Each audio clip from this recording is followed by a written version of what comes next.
Welcome to Manhwa Recaps, spoilers ahead, watch out, and take care. Huge shout out and special thanks to the channel members. The manhwa starts with someone banging pots and pans to wake people up at a camp. We see a man in bed that doesn't want to get up, and another man saying there's something in his boot, and that it's a bug. This wakes the other guy up, and we learn his name is Incred. These people are his squad members. He says after causing trouble he was demoted to this position. On the battlefield, we hear the commander say to attack. Incred says he doesn't have any special powers, he got here with endless training. We see him block a hit, then returns with a kick. But another soldier tackles him, and starts to repeatedly punch him, but the enemy gets his head cut off by a friendly. Incred says he actually has no talent, he grabs his sword and begins to run saying his dreams are too far to reach. An arrow flies in, doming a soldier beside him. Incred sees this and is glad it wasn't him, but when he looks forward he sees a man charging at him. Incred grips his sword, saying he will become a knight. But he gets stabbed in the chest, but he says his dream was just worn out, as he starts to bleed out. He falls to his knees, and starts to lose consciousness. He says that he didn't even know that his death would be so pathetic. He hears the sound of a fire being lit, and he opens his heavy eyes, but it's blurry, and we see ripples below him. The banging is heard again, and he opens his eyes and the man from before says there's something in his boot, and freaks out again because it's a bug. Incred wonders if he's just feeling deja vu. He's back in the battle, and turns to see a blade flying at him. He gets stabbed in the throat. Saying it's his second time, then he dies for the third time, and the same guy stabs him making it his fourth time. He gets woken up again to the pots and pans, and grabs his throat to make sure it's okay. He's sent to battle again, and turns to see the soldier who has been killing him repeatedly. The soldier lunges forward. Incred says that he cannot escape this hell. It jumps to the soldier once more lunging, and Incred says he's seen it 17 times now. He closes his eyes and accepts his fate, saying this is his 17th death. And he wishes he put more effort into his sword. The soldier begins to walk away, leaving Incred in a pool of his own blood. As he lays full of regret, we see a blue lantern swinging, and a voice asks him if he truly believes that. As it's none other than the boatman to the other side. The boatman says to feel it properly, and give up, saying he needs to despair at the wall he cannot cross. But Incred wants no part of that, as his eyes are full of resolve. The familiar pots and pans clang again. The tattooed man says he's surprised Incred woke up so early. We finally learn his name is Rem, and Incred tells him about the bug in his boot. Rem looks inside of it, and dumps the bug out. Then stomps it, asking if he put it in there. He says he watched it crawl in earlier. This is his 18th time seeing that corpse. He wonders how many times he'll have to see it before he can move on from this day. Incred says he's wielded a sword since he was young. He learned swordsmanship from a retired mercenary who came to his village. We see the one-legged mercenary, telling Incred that if he's this good, he might actually become a knight one day. These words heavily influenced Incred, and that helped him dream of becoming a knight who can slay 1,000 people by himself. He began to grin at the thought of it. He thought he was the protagonist of a bard's song. It cuts to a bar, with people laughing, making fun of Incred asking how he can be a knight when he's scared of a dog. Incred realized that his talent is nothing special, but he refused to give up, as hard work won't betray him. He believed that with enough time and enough effort he would be able to overcome that wall known as talent. We see him stabbing a monster with his blade, and he says he's started to be acknowledged by those around him. He's actually becoming stronger, but that hope was shattered when he was stabbed after a child from the village he was staying in requested a duel, and won. The kid was 12 and had only been learning swordsmanship for 6 months. The man who spent over a decade wielding a sword, lost to a mere child. Incred really wondered if that was the end for him, but he took his anger and used it as fuel to continue training to achieve his goal of becoming a knight. He would skip out on eating and sleeping to train, continuously swinging at a tree to practice during his free time. He puts his all into one of his swings, causing his sword to vibrate from hitting the tree. He is gassed out and looks up at his effort, to see the marks he left behind on the tree. He says even if he can't become a knight, he lifts his sword up, and swings again saying he will at least become an experienced soldier.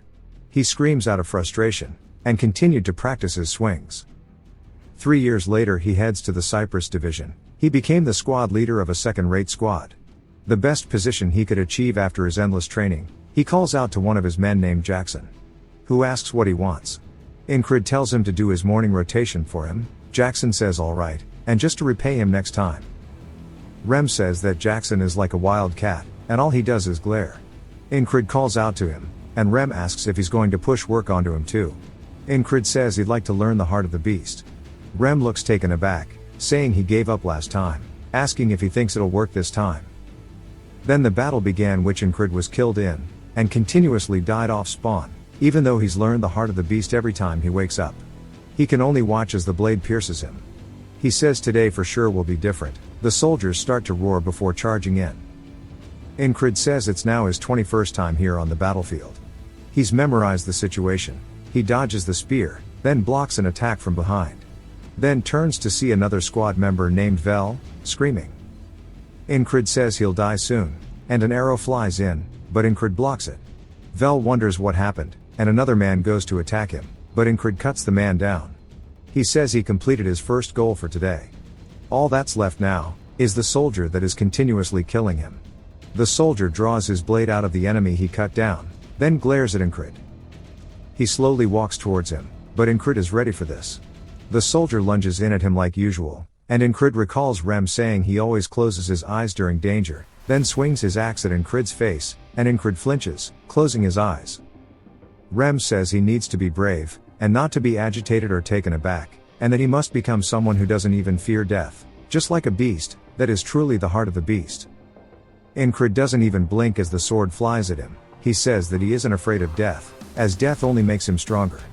He avoids the thrust for the first time ever. He keeps his eye on the sword and his heart begins to pound like crazy. Since he avoided the attack that's always killed him, he and the soldier stare at each other. Then both start to go in for an attack, but the other soldier is way faster, stabbing his blade into Incrid's throat. Incrid's eyes begin to see the underworld, as he begins to bleed out profusely. He hears the boatman. Incrid sees the boatman approach him, and the boatman says to give up and get on the boat, acknowledge your weakness and be at ease. Incrid says no, the day he gives up will never happen. He finally saw the tip of his sword, and dodged it.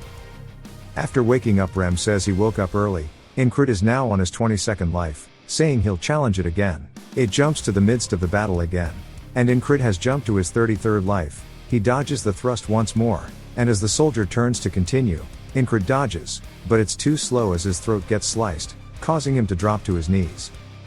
We see he has a necklace that falls off him, and Incrid says that in his time as a mercenary, he subjugated quite a few monsters.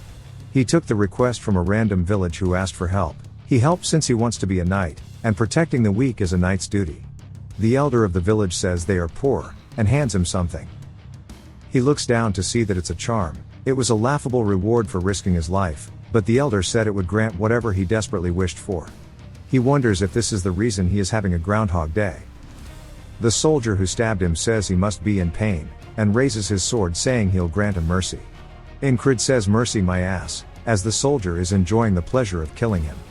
He executes him, and the pots and pans clang again.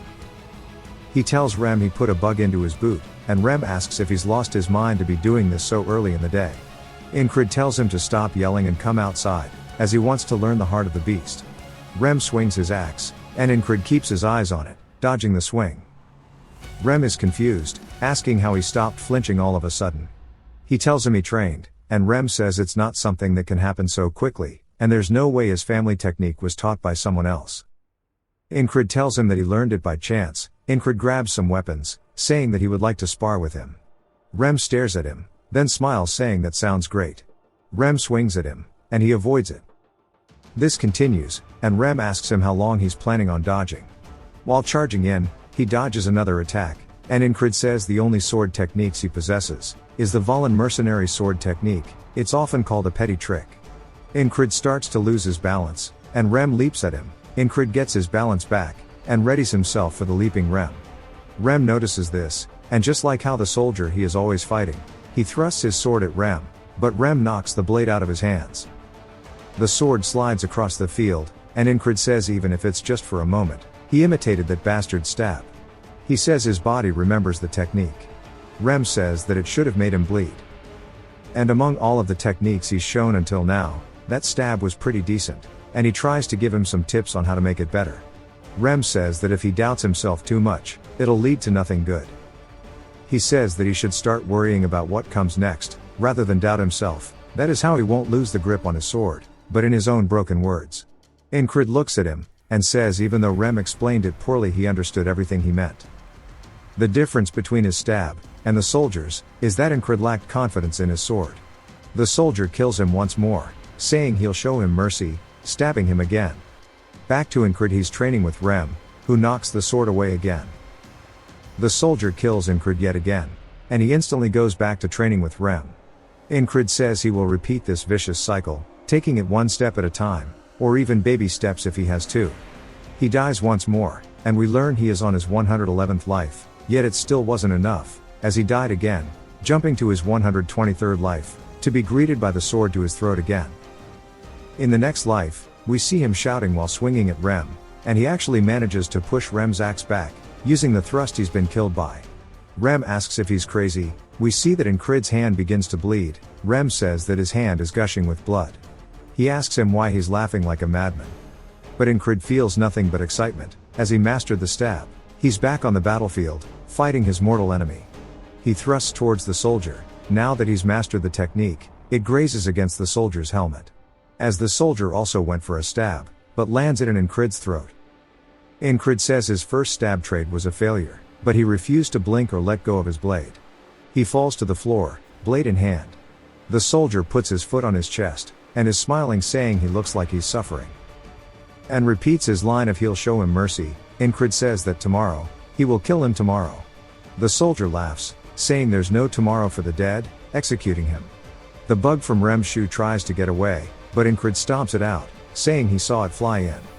Rem thanks him, and Incred says if he's thankful to take his guard duty.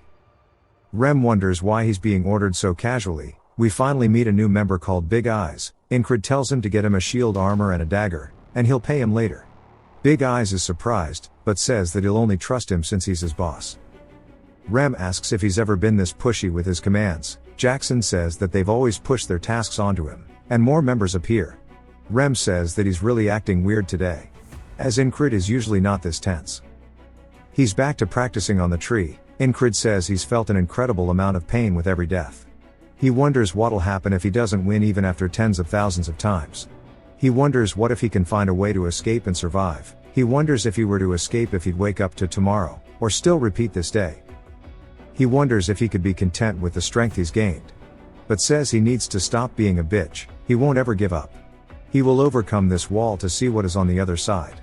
He thrusts the tree again, and again, saying he won't abandon this blessing of being able to repeat his life. He splits the tree in half. He starts to put on all of his equipment, readying himself for the fight as he truly believes he will win today. The horn of war is blown, and Incred's squad starts to walk into the fight behind him. The war begins. Incred says that the only reason he gets as far as he does in this war is due to luck, preparation, and keeping himself a cool head. We see a man coming at him from behind. He blocks the hit, cutting the dude's head off.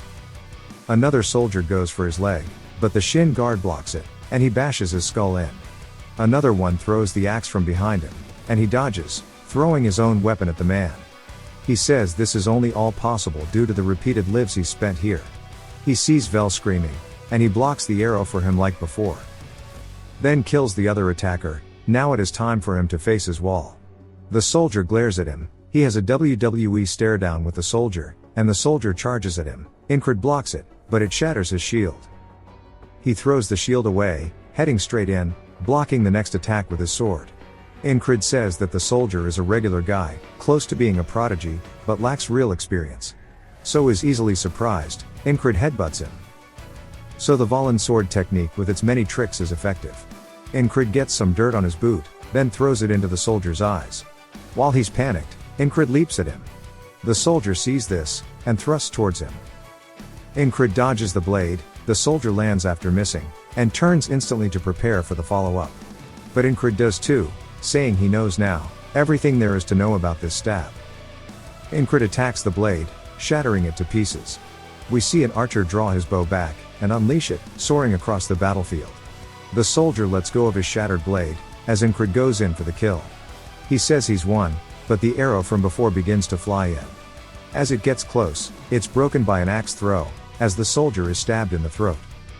Rem is the one who blocked the arrow, saying he's going to destroy the archer, but Jackson tells him not to waste his energy. The soldier starts to fall down, but has a look of disbelief on his face. He looks at the battlefield, and drops to his knees. Incrid pants, and looks down to see the soldier shaking in fear. Incrid readies his sword, saying that this is mercy, and cuts the head off of the soldier. Smiles just as it's happened to him. He has finally shattered the wall he couldn't surpass. But gets kicked in the back, by a man we'll call Ponytail. Incrid grunts in pain, and Rem starts to run and saying that it's a frog. We see Ponytail is actually a frogman. While Incrid is in pain, Ponytail says he's invested a lot into the soldier. He can't believe he was defeated. Soldier's nickname will now be Pervert. Ponytail says to die, while swinging his weapon. But we see the axe block it, as Rem has pulled up to help. He swings his axe down, but gets blocked. They both lean in and start to trade blow for blow. Another soldier goes to kill Incrid. But Jackson leaps in, cutting his head off. Rem creates distance, as does Ponytail. They have a standstill, and Rem says if he wants to kill his squad leader he needs his permission first. Ponytail asks how the weakling is commander. Rather than Rem explains to us that frogs are a race born to fight, and he'll either have to burn it with magic or kill it with one strike. Ponytail looks at Rem, wondering why he's on such a small battlefield, saying he'd have to risk his life to kill him. Then says it isn't worth it, and stands up straight. Then walks away. Rem calls him a coward. Jackson runs while carrying Incrid, and Rem helps block the soldier in front of him. Another soldier goes to follow up, but another party member stops him. A whole row of soldiers drop, as another one of the boys pull up too. Incrid's vision is blurred, and their allied force say to retreat. He closes his eyes while they all retreat. He plops back into the underworld, as the boatman says that he's managed to survive another day, but that's it. He won't be able to withstand the walls that keep appearing in his way. Giving up and falling into despair is his fate. Incrid starts to get up.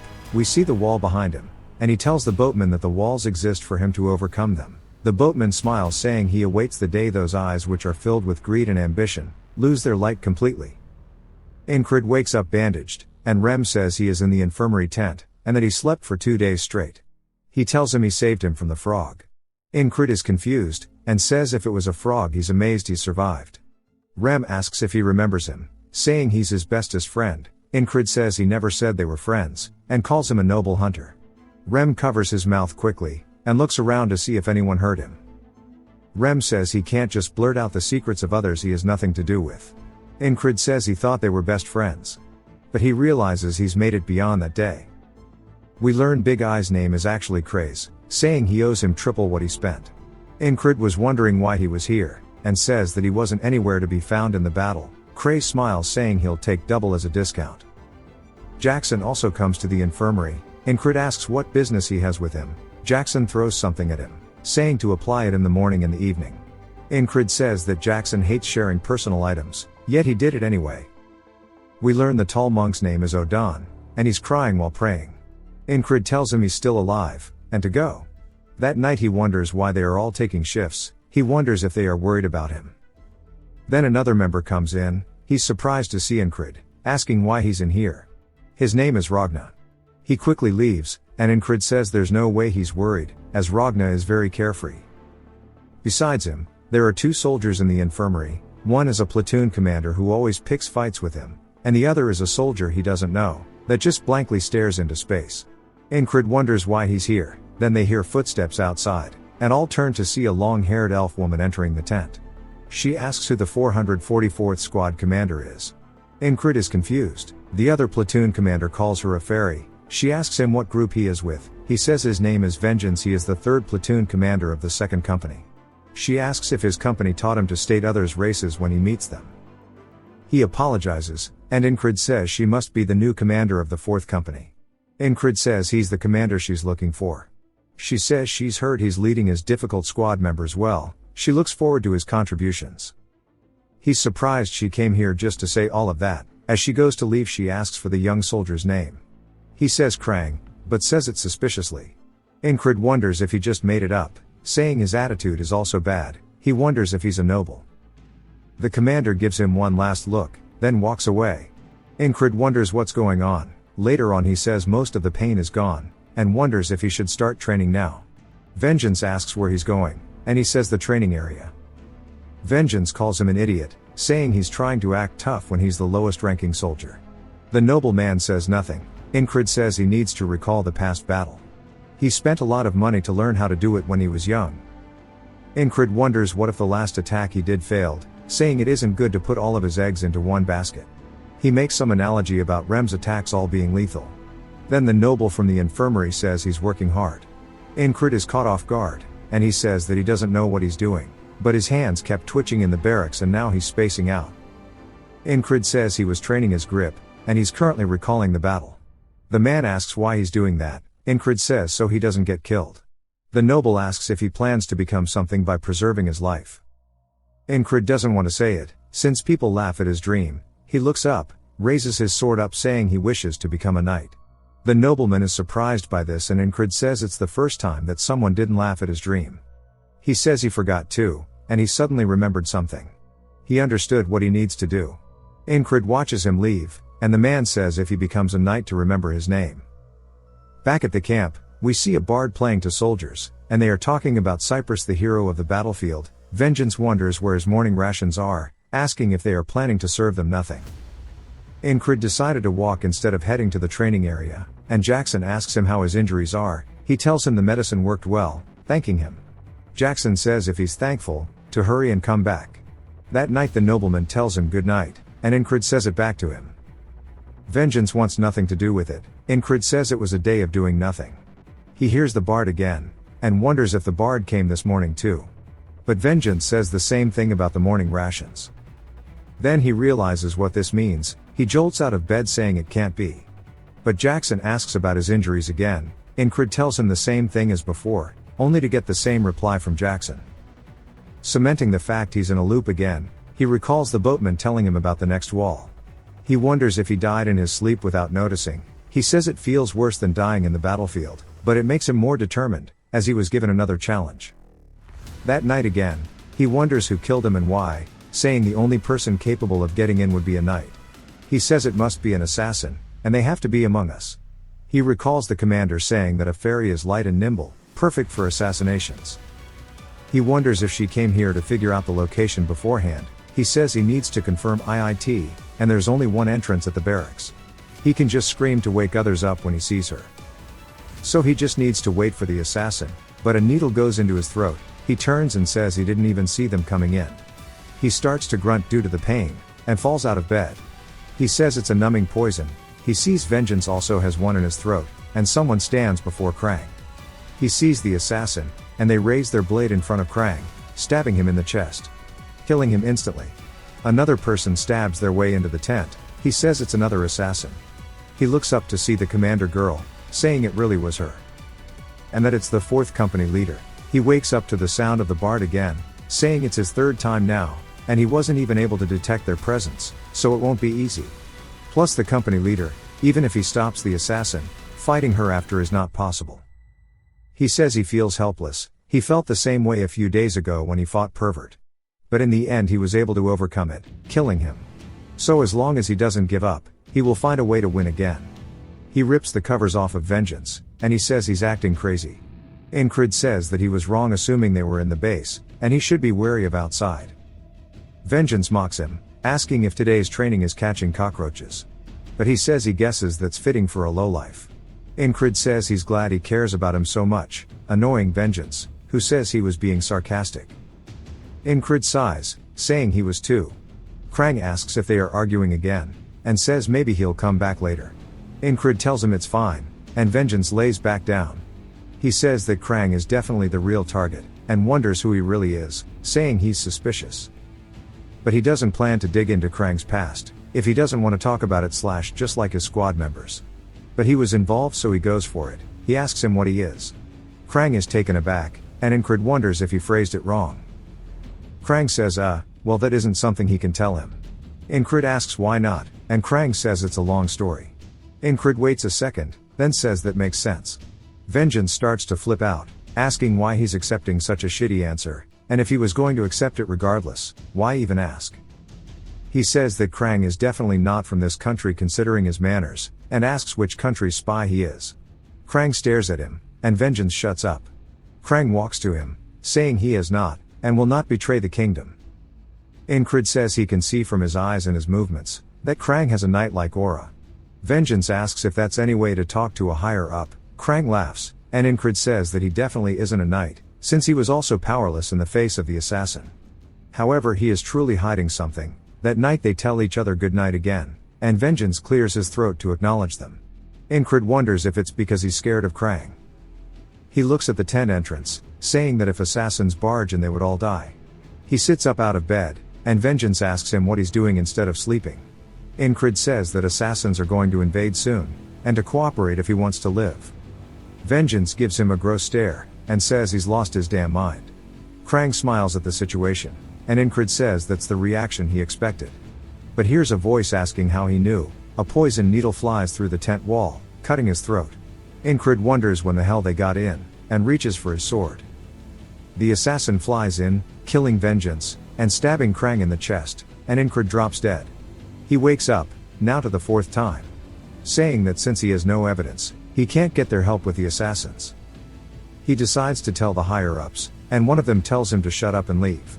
Incred decides to predict when they'll enter, and to scream. The wind blows the curtain entrance, and he wonders if it's now or not. He says now, and screams assassin, but gets stabbed in the throat. They pull their blade out, causing him to bleed profusely. They then run through the front door, and it jumps to him saying he has to ambush them before they can do anything. Though how is he meant to fight back against an enemy that he cannot even see? The next life he's standing guard inside the tent again, and they come up from behind and stab his throat again. He realizes he can't do anything if he doesn't avoid their poison needles. He wakes up, now for the 20th loop, and he says he still can't do shit against them. He starts to think, then smirks saying he's only died 20 times. He needs a way to avoid the poison needle first. He sees Jackson sitting down, and walks up to him while he's cleaning his dagger, and says this is the key. He asks Rem why he calls Jackson a perverted wild cat, and Rem says that's because he's a damn pervert. He always stabs people in the back and runs off, saying it's just like a cunning wild cat. Jackson sees Incred, asking if his injuries are okay, and he says that Jackson would surely win against the assassins, but he can't take him with him, since he has no authority, and that it's a wall he must overcome by himself after all. He calls out to Jackson, asking him what he would have to do in order to stop himself from being assassinated. Jackson thinks for a second, and says he's not sure, since nobody has survived any of his ambushes, making Incred realize he's found the right guy to help. He then asks Jackson if someone like him were to stab him in the back, what would he have to do in order to stop it? Jackson thinks about it, saying he's not sure as nobody has ever survived. Incred's face still looks determined.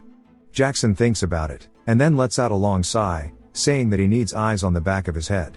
Incred wonders what that means, and asks him. Jackson says perfect timing, asking if he sees the wagon behind him. Incred asks where, and Jackson says behind the tents. Incred wonders how Jackson noticed something so far away, asking if he really does have eyes on the back of his head. Jackson tells him that it's going to fall apart, and then on cue, we see the wheel pop off, and it falls over.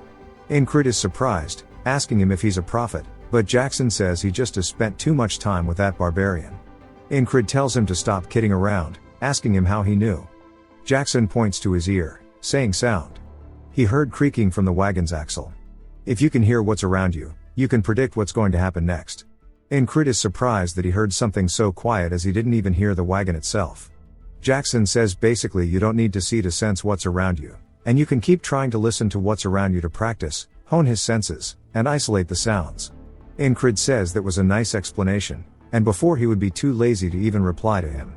Jackson says that's just how he is, but it's better to do this than have him on his heels, and nowadays it seems like he's too determined to give up.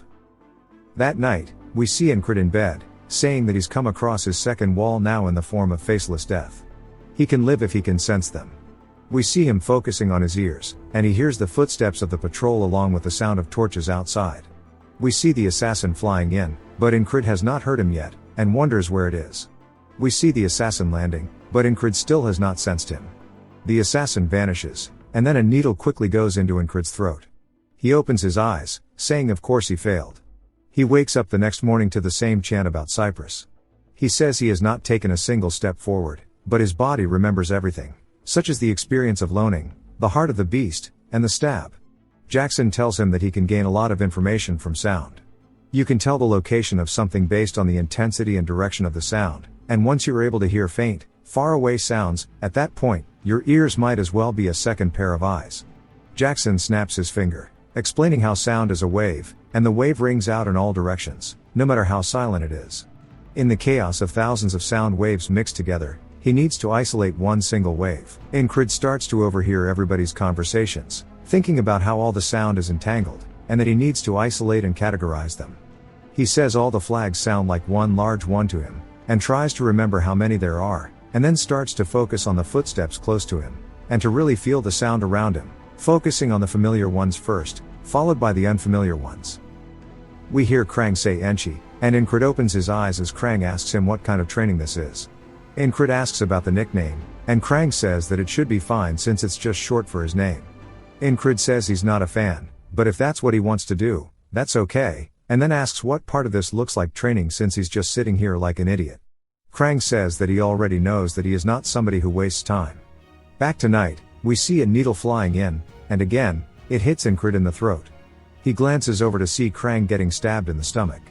Then the assassin goes in for round 2, causing Krang to spit out blood. We learn that he is now in the 33rd loop of this, and again on the 34th, he did not hear anything as well, which led to another failure as Krang died. This repeated over and over again. We see him sitting there, focusing again on trying to listen to the sounds, and he explains that he does not need more experience to overcome this wall. There's no sudden realization or divine intervention. He just needs to repeatedly do this over and over and over until he can hear the sound of the bird. We see a bird landing atop a flag. He hears it, so it means the assassin's footsteps should be able to be heard as well. He opens his eyes to Krang, who says that he's surprised he snuck up on him, yet he knew he was here, and says that since his eyes are closed, he must be training his perception, and repeats the words that he knows he's not somebody who wastes his time after all. We see that Ingrid's eyes have a different feel than usual to them. It jumps to the assassin raising his shoulder and throwing the needle towards Ingrid's throat. He then avoids it and reaches for his blade under his pillow and swings at the assassin, which makes him fall over out of sheer panic. The man begins to sweat nervously, and Ingrid smiles, saying that he's no longer a faceless death. The assassin starts to grit his teeth, and attacks back at Ingrid, calling him a rat. Ingrid realizes that he's not as good in combat as the pervert, so he can easily handle him. He looks over, wondering about the others, and he sees Vengeance has a needle in his throat, but Krang is still okay. The assassin comes in, and Ingrid dodges it, saying he shouldn't let his guard down because he's still an experienced assassin. The assassin then throws a dagger towards him. Ingrid narrowly dodges, but it still cuts his chest open. The assassin doesn't want to miss the chance, so he runs in towards Ingrid. We see the tent get cut open, and Ingrid looks over, seeing the ferry company commander, and realizes that if he doesn't stab first, he'll die, so he thrusts towards her. The assassin then yells about him having a guard, and throws out a ton of poison needles towards them all. He turns around, but it's too late to react as they fly towards Krang as well. We see the company commander leap over Ingrid's attack, and use her cape to block all of the poison needles from hitting Krang. Ingrid says he thought she was an assassin, but she actually came to protect him, but regardless, now it is his chance. He lowers himself to the ground, and leaps forward towards the assassin. The assassin tries to block it, and we see the attack knock his hands away. The assassin grits his teeth, and tries his best to run, realizing that he needs to get out of here. Ingrid doesn't chase him, and says he can't believe he'd run away like that. Krang sits up, saying that he was probably after him. Ingrid says he knows, and Krang asks how. Ingrid says there's nobody who'd pay an assassin to kill a boot like him or Vengeance. The company commander says exactly, and tells him that he's fast on his feet. While reaching for her sword, Ingrid realizes that even if she was an ally just now, she can't let what happened here slip out, and she doesn't plan to leave any witnesses. Ingrid tightens the grip on his blade, and then Krang steps in front of them both, saying that he has a favor to ask her as he does not want anybody to die today. Ingrid wonders what's going on, as we see her bowing, saying as he wishes. Krang says that includes Vengeance, and that he isn't dead yet. The company commander says that they have an antidote, so he should be fine. Ingrid realizes that she is knowledgeable in poison if she could tell what it was at first glance. Krang thinks about it, saying they need to clean up this mess, and it's going to be a bother if people find out that an assassin has been here. Ingrid asks if it's fine as long as there are no traces left, and looks over at a fire, saying that there's actually an easy way as we see their tent set up in blaze. Soldiers from all around start running over with buckets of water, saying there's a fire in the tent, and that there are 2 survivors as we see Ingrid and Vengeance. Ingrid says with this, the traces of the assassin have been removed, and that they will take care of the rest. It jumps to a bird soaring in the night sky, as we see Krang and the company commander. She says that if Incred didn't slow the assassin down, Krang would be dead, and she asks if he changed his mind due to that. Krang says yes, asking if she agrees that he is interesting, but she does not answer, and just looks away. Krang says he's been trying to avoid it, and he recalls how hard Incred would work in the mornings, and smiles, saying that he has rubbed off on him, and that they'll meet again in their respective roles. We see a scythe as it is coming out of the water, and then it quickly dissolves as he sees the boatman. The boatman tells him that he'll see him again, and Incred says anytime. He says that he survived against the second wall, and woke up the next day. He can sense the presence of most things, yet he could not sense the company commander, and he has a lot to do when he gets back. Incred says thankfully he wasn't hurt, so he can return immediately. Vengeance asks him if he saved him from the fire, and asks him why. Incred wonders why he's giving him shit for saving him, and why he dislikes him so much. He simply tells him it's because they're comrades, and he doesn't need another reason. Vengeance looks off to the side, a bit guilty, and says even after all the shit he's put him through, he's very selfless, and he asks if he's returning to his squad. Incred says yes, and Vengeance says he's shit out of luck as the vibe is going to be horrible out there. Incred asks what's going on, and Vengeance explains that there's a rumor going around that the entire base is cursed. We see somebody from Incred's squad calling out to Rem, calling him an underdeveloped monkey, and shoving him. Rem looks excited, and we see people running away, saying that the squad is fighting again. As we see him lift him into the air, and throw him into the table, breaking their shit. The man attacks back at Rem, but he avoids it, and then returns with a solid right to the face, and pulls out his axes, saying he'll decorate his skull with it. The man pulls his own sword out, saying that he's going to split him in half. Incred finally makes it there, and says he doesn't know about the base being cursed, but these bastards might as well be his curse, and he sighs, telling them all to stop it. We hear them say that they thought he died, and he says that he didn't, but he might go crazy because of them. 4 days have passed since Incred has gone back to his squad. We see him in bed, and he opens his eyes to Jackson standing above him. He said that he was trying to leave quietly, asking if he woke him up. Incred says no, and he's gonna wake up and work out anyway. Jackson says that he only started recently, but he's really good at listening already. Incred tells him that he's been practicing, and Jackson says to keep it up as it'll help him someday. Battles are far and few in between. With winter approaching, the best thing for him to do right now is to solely focus on training his body to the limit. As we see him doing one-armed pull-ups on a tree, we hear a man saying good morning to him, and Incred looks down at a rock, and underneath it is Odon. He asks if he's returning from his morning workout, saying that he is keeping busy. He drops the boulder and says this is good. We see him starting to stand up as he towers above Incred, and he says a well-trained body is a weapon in itself, and he should be able to even withstand a kick from a frog. But that he's too thin, so he needs to continue training. Incred says he's just excessively large, but he'll try it. Odon starts to talk about the training technique he told him before, and then we hear something going down in the tent beside them as we see Rem kicking the man that he was fighting earlier out of bed, saying that it's his duty, yet he's still asleep, calling him lazy. The man starts crawling towards his sword, grabbing onto it, and swings it, telling Rem to eat his ass. Rem starts to swing back, and Incred enters, asking why they're fighting again. Odon tells them that violence solves nothing. Rem explains that this dude is trying to starve them, and Incred says if it's his turn to start cooking, then to do it, and Ragna says okay. Rem tries handing him an apron, telling him there's no need to act like this if he's just going to do it anyway. Ragna slaps it away, saying that it reeks, and Rem starts sniffing it, saying that it smells good. Incred asks if he's bored since he's picking fights for no reason. Rem asks if it's that obvious, saying that the lack of battles is making him itch. Incred tells him not to take it out on randoms, and to come with him as he'll fight him. Later on in the day, we see him get kicked in the side, and Rem says he needs to take hits better as he comes in with his axe, knocking Incred's weapon out of the air. Incred keeps himself calm with the heart of the beast, and as Rem comes in with another attack, he deflects it, saying that he needs to utilize his hearing to block hits. He will continue what he learned while dying hundreds of times, and thrusts towards Rem's face. Rem avoids it, but it was still a good try nonetheless.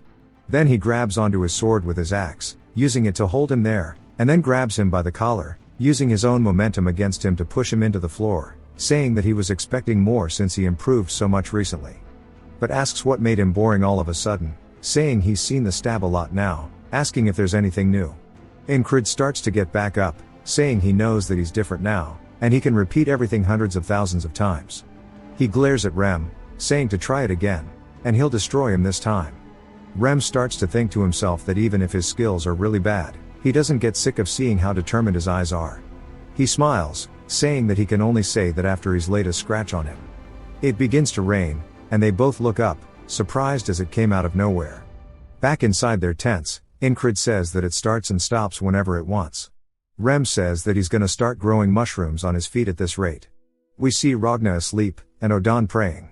Another man enters, asking how many times he's going to have to cancel his duels because of the rain, and he believes the curse rumors now. Ingrid asks what he's talking about, and the man asks if he didn't hear. Ingrid says that now that he thinks about it, Vengeance mentions something about it.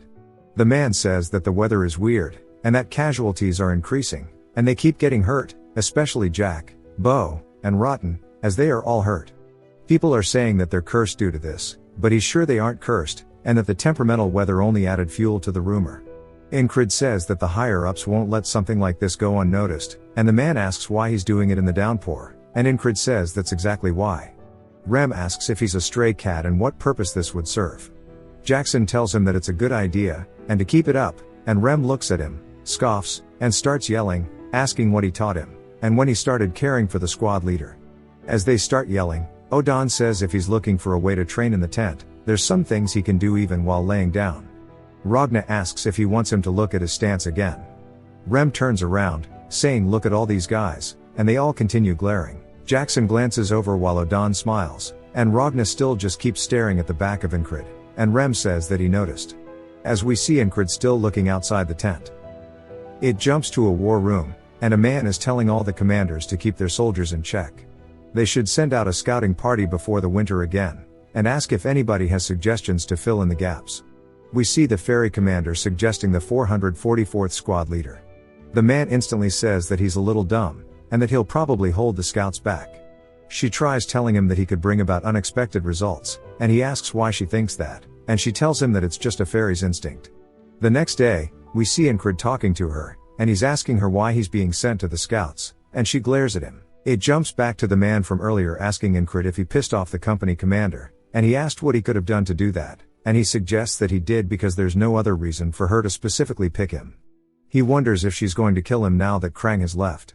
Rem asked if he's really going, saying that he can help him get out of it while holding his axe. Ingrid says it's not like he can use that axe on a superior, and that he's not like Rem. Rem says that's not what he was going for, and Ingrid says that he'd better not do it either as he has a history of being violent. We see Odon praying that they don't take Ingrid away from them, and he wonders what's wrong with them all. Ragna sits up, saying that he can go in his stead as well. They all kind of stare at him funny because they know he's directionally challenged.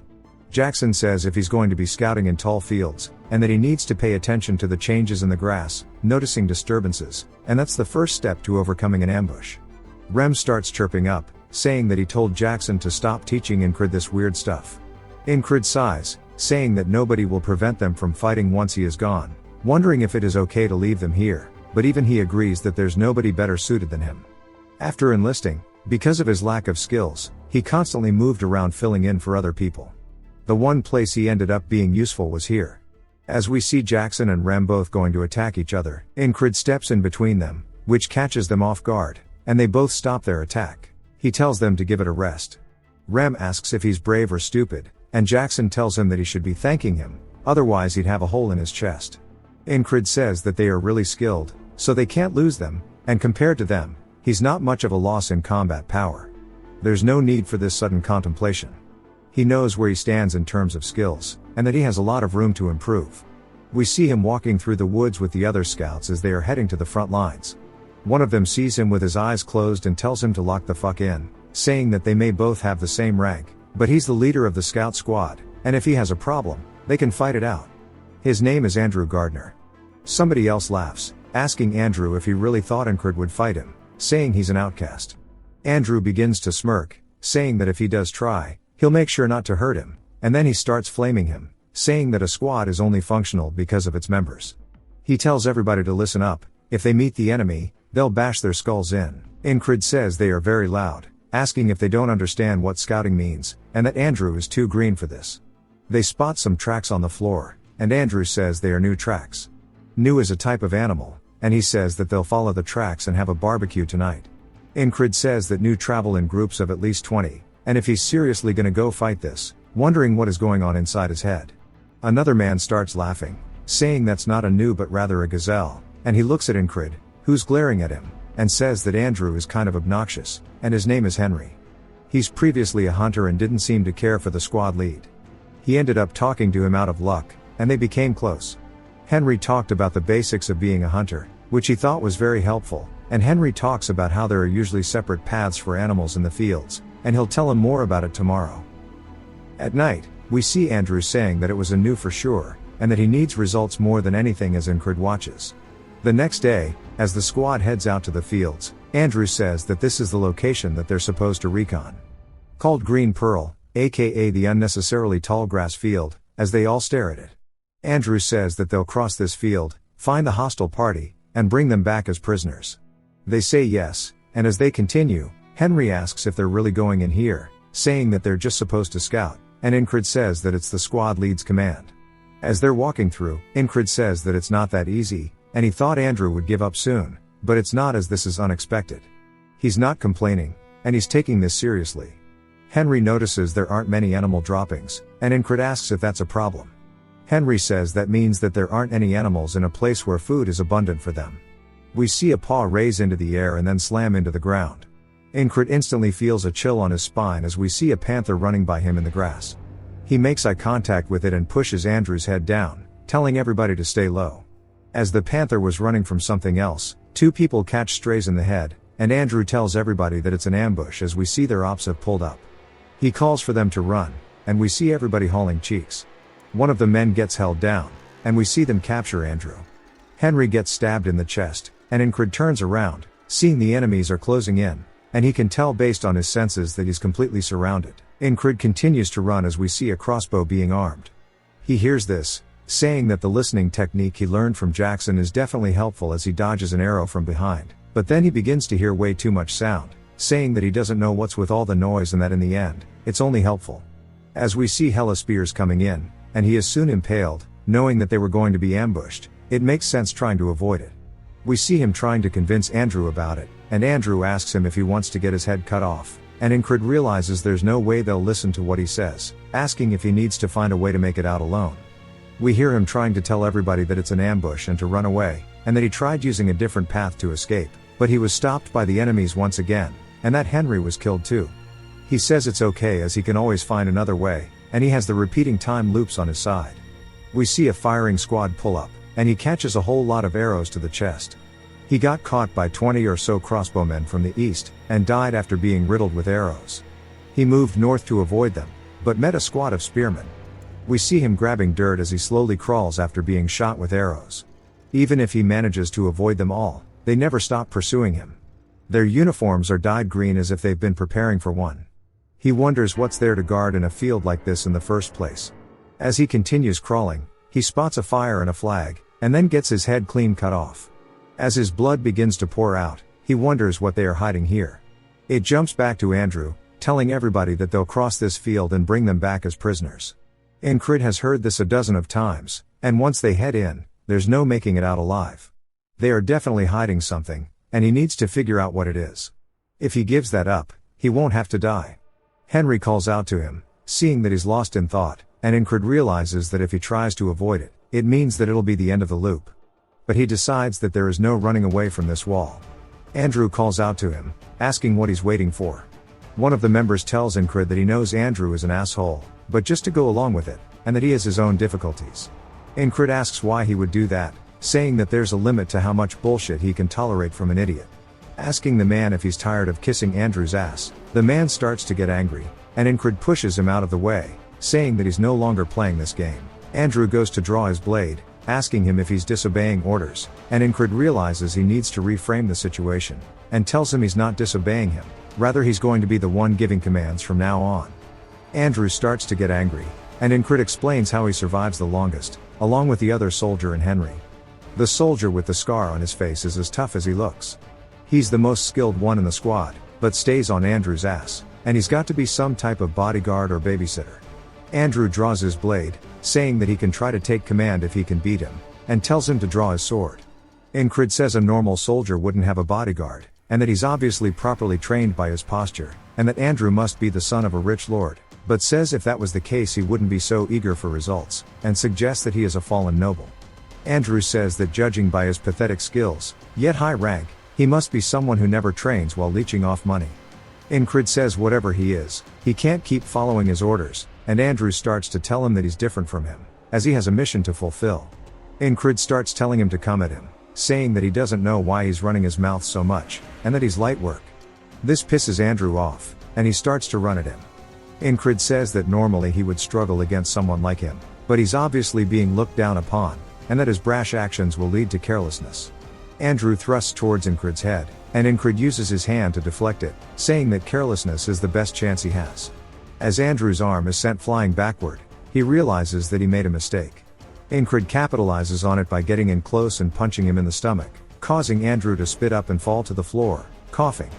His babysitter and Henry are both surprised that it took one punch, as they thought that Incred was a weakling. Incred says from now on, the squad is under his command, asking if anybody has issues with this.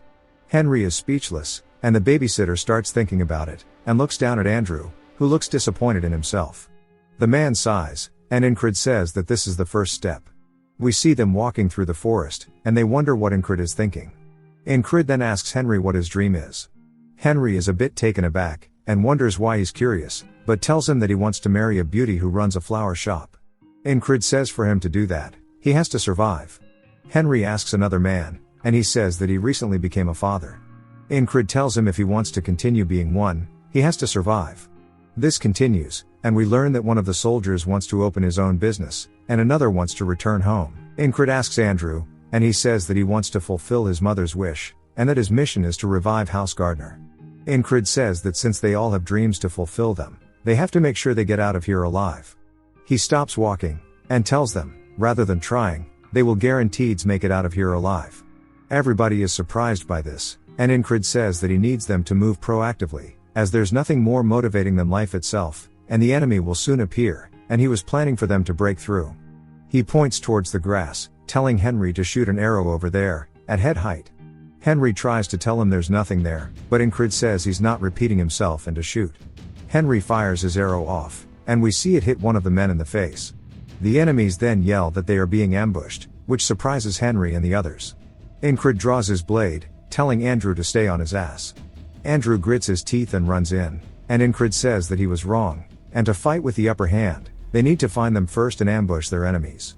As we see him stab one through the back, and then he readies himself for the next one, the enemies start to wonder what's going on and yell to kill them. We see Andrew stab one in the throat. Incred says they need to take advantage of their confusion to reduce their numbers as much as possible. The reason he brought Andrew was because his bodyguard will follow. We see one of the men going to attack from behind. He instantly gets his head cut off and then cut into pieces by the babysitter. Incred says this will be the best chance they have. We see Incred cut one of their arms off, saying that the enemy, which originally numbered 12, has been cut down to 8 people. The rest are coming up, and we see the rest of the boys pull up. Incred orders them to kill them all. The boys charge forward, dealing with their enemies. Incred says in a tall grass field like this, the enemy soldiers have a hard time finding their location too. There is one reason they discovered them first. We see the panther running by them. One of the enemies gets jump scared by it and then tries to attack it, but Incred comes out from the side and stabs the man in the stomach. Incred says they were chasing the beast the first time around and coincidentally discovered them. This time they failed to notice their ambush because they were focusing on chasing it. Things are going smoothly, so he won't let it die easily. Henry tells them that they have finished, and we see Andrew is gassed out while his babysitter cleans his sword. Incred tells them they will be moving immediately, while the panther watches him from behind. After one casualty, their unit has 6 people remaining. Even after multiple cycles, it was impossible to save everyone. However, this was the most survivors he had, and he wants to keep pursuing. We see a man watching guard, and he quickly gets his head cut off by Incred. Incred says due to the loops, he knows the quantity and locations of the enemy soldiers. If they keep going straight, they will get annihilated by 30 crossbowmen, so they need to turn right here to avoid them. The spearmen who persistently chase them every loop need to be disposed of quickly, or else they will hamper their movements. To avoid the difficult fights, using hit-and-run ambushes, they escape the enemy's encirclement. We see Andrew killing one of the men. His babysitter says he can tell he is overexerting himself. When it is dark, it will be hard to find the exit. They need to escape while the sun is still up. Ingrid tells them they need to keep going forward, and he asks him why he is going further inside. Ingrid tells him he knows it is the right direction and that he won't accept any disagreements, and to follow him. The babysitter looks pissed. Henry is then surprised as we see him pointing his blade at Ingrid, saying that he should act right, and that he has no plans to follow him to his death. Even if he has to kill him now, he is going to find a way to live. Ingrid says that he himself should know it is too late to turn back. After the commotion they made, their retreat path will have already been swarmed by the enemy. The man asks if he should really follow him, and Ingrid says he wants to make one thing clear, that he wants to survive as well. Andrew thought Ingrid would be some useless trash, just like his father who had given up on everything and just wasted the wealth of his house. But that was not the case. In fact, he reminds him of his mother, as we see her telling Andrew that their house may be finished, but even so, she hopes that he becomes somebody who can lead their people. He needs to earn their trust and rebuild their family. Andrew says he has always wanted to be like her. We can tell by Ingrid's eyes that he is someone who paves the way, as he says to trust him and that they will survive. Andrew steps up, saying that he does trust him, and calls Ingrid captain. His babysitter tries to call out to him, but Andrew says that the captain right now is Ingrid, and that a squad follows the orders of its captain. The babysitter is surprised, and Ingrid tells them to crouch down until he gives the signal and to stay close. The first step to escape is to take the initiative and ambush the enemy to break out of their encirclement. The second step, as we see them all sneaking through the grass, they hear the sound of rustling. They see enemy soldiers walking by them, and there are quite a few passing by their location. Ingrid says the critical point he found out after dozens of loops is that only during this exact time and place can they let the enemy pass by them without trying to start a fight, and that this is the only method they have to actually escape. Everybody sits there nervously waiting. Ingrid focuses his best on listening, and once he hears nobody else, the rest nervously anticipate his call. He says that everything has gone according to his plan, and that the final step is after the sun sets and it becomes dark. The reason they always fail to escape this field is clear. Ingrid tells them they have arrived, and Henry says no way. One of the men starts to facepalm, saying after trying so hard, they ended up being at the enemy camp. Ingrid says that the soldiers of Aspen are killing everybody in the field to silence them because they are hiding something in this field that nobody can know about. We see some kind of shrine in the middle of their camp with flags strung high and bones all over. Ingrid wonders what happens when something more important than catching them occurs. He tells the rest it's time to go and that a way for them to escape will definitely appear as they start walking into the camp. The babysitter asks why he's going to set the enemy camp on fire, saying he's out of his mind, and it's not unlikely that they'll get surrounded and killed. Ingrid finally asks his name, thank God. And we learn that his name is Mac. Ingrid warns him that he will not tolerate disobedience. Mac starts barking, and Andrew tells him to be quiet, and instantly starts following Ingrid's movements.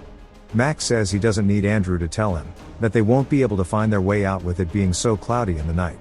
They have no choice but to trust the squad leader. We see Ingrid cut into a tent, and Mac thinks that they're done for, but as soon as they head inside, it's empty. Mac finds it suspicious, that he seems to know so much about this camp. And thinks that he's too reckless going through the enemy camp, but oddly enough, they haven't seen a single enemy soldier despite this. Looking back, they are definitely in their camp, so how is this possible? Ingrid tells them to stop as they finally make it to the shrine, and he tells them all to wait here. Ingrid says that he's infiltrated this camp a dozen times. When he first noticed that flag and touched it, the entire base focused their attention on him. He says what the soldiers wanted to hide is that flag, and protecting that flag is their main objective. He wonders what will happen when the base catches fire. Mac wonders how the hell he knew that the flag was already here, and then starts cooking up a misunderstanding, wondering if the ferry commander told him this, saying that she was the one who appointed this nobody here. Ingrid says that the soldiers will be too busy protecting the flag. The reason why he suddenly took over control of the squad and infiltrated the encampment, maybe it was all to complete a secret mission. Ingrid says that they'll escape while that is going on, and that they'll split into two groups from now on. One group will be bait, drawing the enemies, and the other will start the fire. Mac says he'll be with the bait group, and Ingrid is surprised, saying that he's complained constantly but now he's suddenly cooperative, but decides it's better for him. He's dragged the squad into the encampment many times, however he's never had this many people with him until now. Ingrid says that today is the best loop he's had so far, and he thinks that it'll be doable. One of them catches a rock to the head. Then they spot Mac running away and yell to alert the rest, and they start chasing after him. Incrid says that he will succeed. We see him reach towards one of the torches, and he says that this is their best bet at moving to tomorrow, but out of nowhere, an absolute unit appears beside him, and swings down with an ass ton of force, cutting the torch in half. Cold chills runs down Incrid's spine, and he says he didn't even notice this dude. Incrid goes to draw his blade and says he's never seen this guy in any of his other loops, but he can tell this dude is a fucking menace, and he wonders where somebody so strong has come from. The man glares at him, calling him a rat, and Incrid says that they're late. The man wonders what he's talking about, and looks over to see a fire on one of the tents. Some robed guy comes out yelling about it, and then we see the boys running off with barrels. The man tells everybody to put the fires out. Incrid explains that Mac baited away most of the enemies, and he got the attention of the rest while Andrew set the tents on fire. Now he just needs to escape. He stomps his foot on the ground, saying all attacks start from this as he prepares for a thrust. He says to kick against the ground to propel his body forward, and go for the gap in this man's defense as he starts thrusting his sword towards the man while he is distracted. The man instantly turns his head around, locking eyes with Incrid, and then avoids the attack with no wasted movements. He instantly gets behind Incrid before he could even react. Incrid realizes this is bad as he just got cut on his stomach. He leans over, holding onto it, and says that was the best stab he could have done. He turns back and looks at the man who calls him weak, and Incrid can feel the sheer gap in skill, saying that he can't beat him, at least not at his current skill. He barely managed to get here after all of the ambushes through the fields, loop by loop, with everybody dying except for him. He finally thought he had beaten the challenges of this loop and could continue, but now he realizes that this man is the real wall of this loop. As the man raises his sword, Incrid says that if he's going to die, then he says that then he'll have to take over the control of the squad and repeat this over and over to get the chance to fight this man. He begins to laugh, which surprises the man at first. Then he starts to get pissed, asking him why he's laughing. Incrid points his sword at him while smiling, and the man says that he's going to cut him up and feed him to the dogs and starts to swing at Incrid. Incrid lowers his stance and readies his weapon, saying that he will overcome this wall. Incrid manages to block the attack as we see sparks flying from their collision. The man starts to parry his attack, causing it to slide down his blade. Incrid is surprised. The man takes the chance to go in for a quick follow-up and swings. Incrid sidesteps it, but the man is relentless as he instantly goes for another. Incrid manages to dodge that too, surprised that he swung from that position. But the man's onslaught isn't over. Incrid looks up at the blade and somehow manages to block it. He can feel the power behind it. He realizes that he has no opportunity to counterattack. There's too huge of a gap in terms of skill. Incrid does his best to create some distance and takes out one of his throwing knives, launching it towards the man. As it gets close, the man simply raises his arm to deflect it with the back of his hand. Incrid didn't expect that. The man instantly closes the gap once more, stabbing straight for Incrid's chest. He hears his men yelling about the fire spreading, and we see the blade go by Incrid's face as the man was distracted. All over the shrine is now on fire, and it is heading towards the flag. The robed man from earlier calls out to his commander, asking if he doesn't understand what's at stake here. The commander realizes that Incrid won't go down without a fight, and that he has no fear in his eyes. He calls out to him, telling him that he will see him again, and begins to walk away. Incrid is surprised that he's backing off so easily, wondering if maybe he was not the true wall, saying that even if he wasn't, he'll need to overcome this loop, and that he can still improve from here. He hears Andrew calling out to him, saying that they need to go now. Incrid turns back to glance at the commander, as Andrew continues yelling. The commander turns, making eye contact with Incrid who wants to fight him, but instead sheathes his blade, realizing that the best call here is to escape with their lives. And he yells to retreat as we see the men doing their best to put out the fire on the shrine. They start to alert everybody for help. As the boys run out, Incrid says, one of the guys who went that way disappeared, and there are only 5 of them left in the squad now. Mac asks if this is all, and if they are going to send a pursuit force after them. Incrid says no. They hear Henry coughing, and as he's beginning to slow down, a small group of soldiers begins to chase after them. The boys instantly turn to defend Henry, and Incrid finishes his enemy by cutting his head off. Max stabs one in the throat, and Andrew copies Incrid. Incrid tells the rest not to hesitate and keep running. As we see Andrew grab onto Henry, he says that they won't be able to follow them if they keep running towards the habitat of the field fox and snake. Andrew asks if that will make it harder for them too, and Henry smiles, saying that he knows a safe route, the hunter's path. Incrid tells him that he trusts him to guide them properly. As they get deeper through the field, Incrid says he no longer hears the footsteps of the pursuit party behind them. As we see them running, we see a fox watching over them. Thanks to Andrew and Mac's efforts, they were able to get rid of them pretty easily. If it wasn't for Henry's pathfinding, they wouldn't have been able to lose them quickly either. It took the efforts of every squad member to get this far. The sun begins to rise, and Incrid blocks the light with his eyes as he looks up, seeing that he has made it to the next day. They continue running through the fields, making it back to their camp. One of the men asks what happened to them. As we see them all bloodied and gassed out, Henry says he feels like he's about to pass out. Then we hear him slump onto the floor. Incrid cracks his back, saying that he's finally got through that loop, with most of them alive. Now he can continue his days. It jumps to the shrine as we see the flag is still intact, but that everything else is damaged. One of the men asks the robed guy what happened, and he says that they need to prepare it again. He didn't expect the famous Grey Dog to be unable to stop a few small fry. As we see one of the company commanders named Grey Dog, he says he can't understand what happened, as the soldiers stationed here were the best of the best.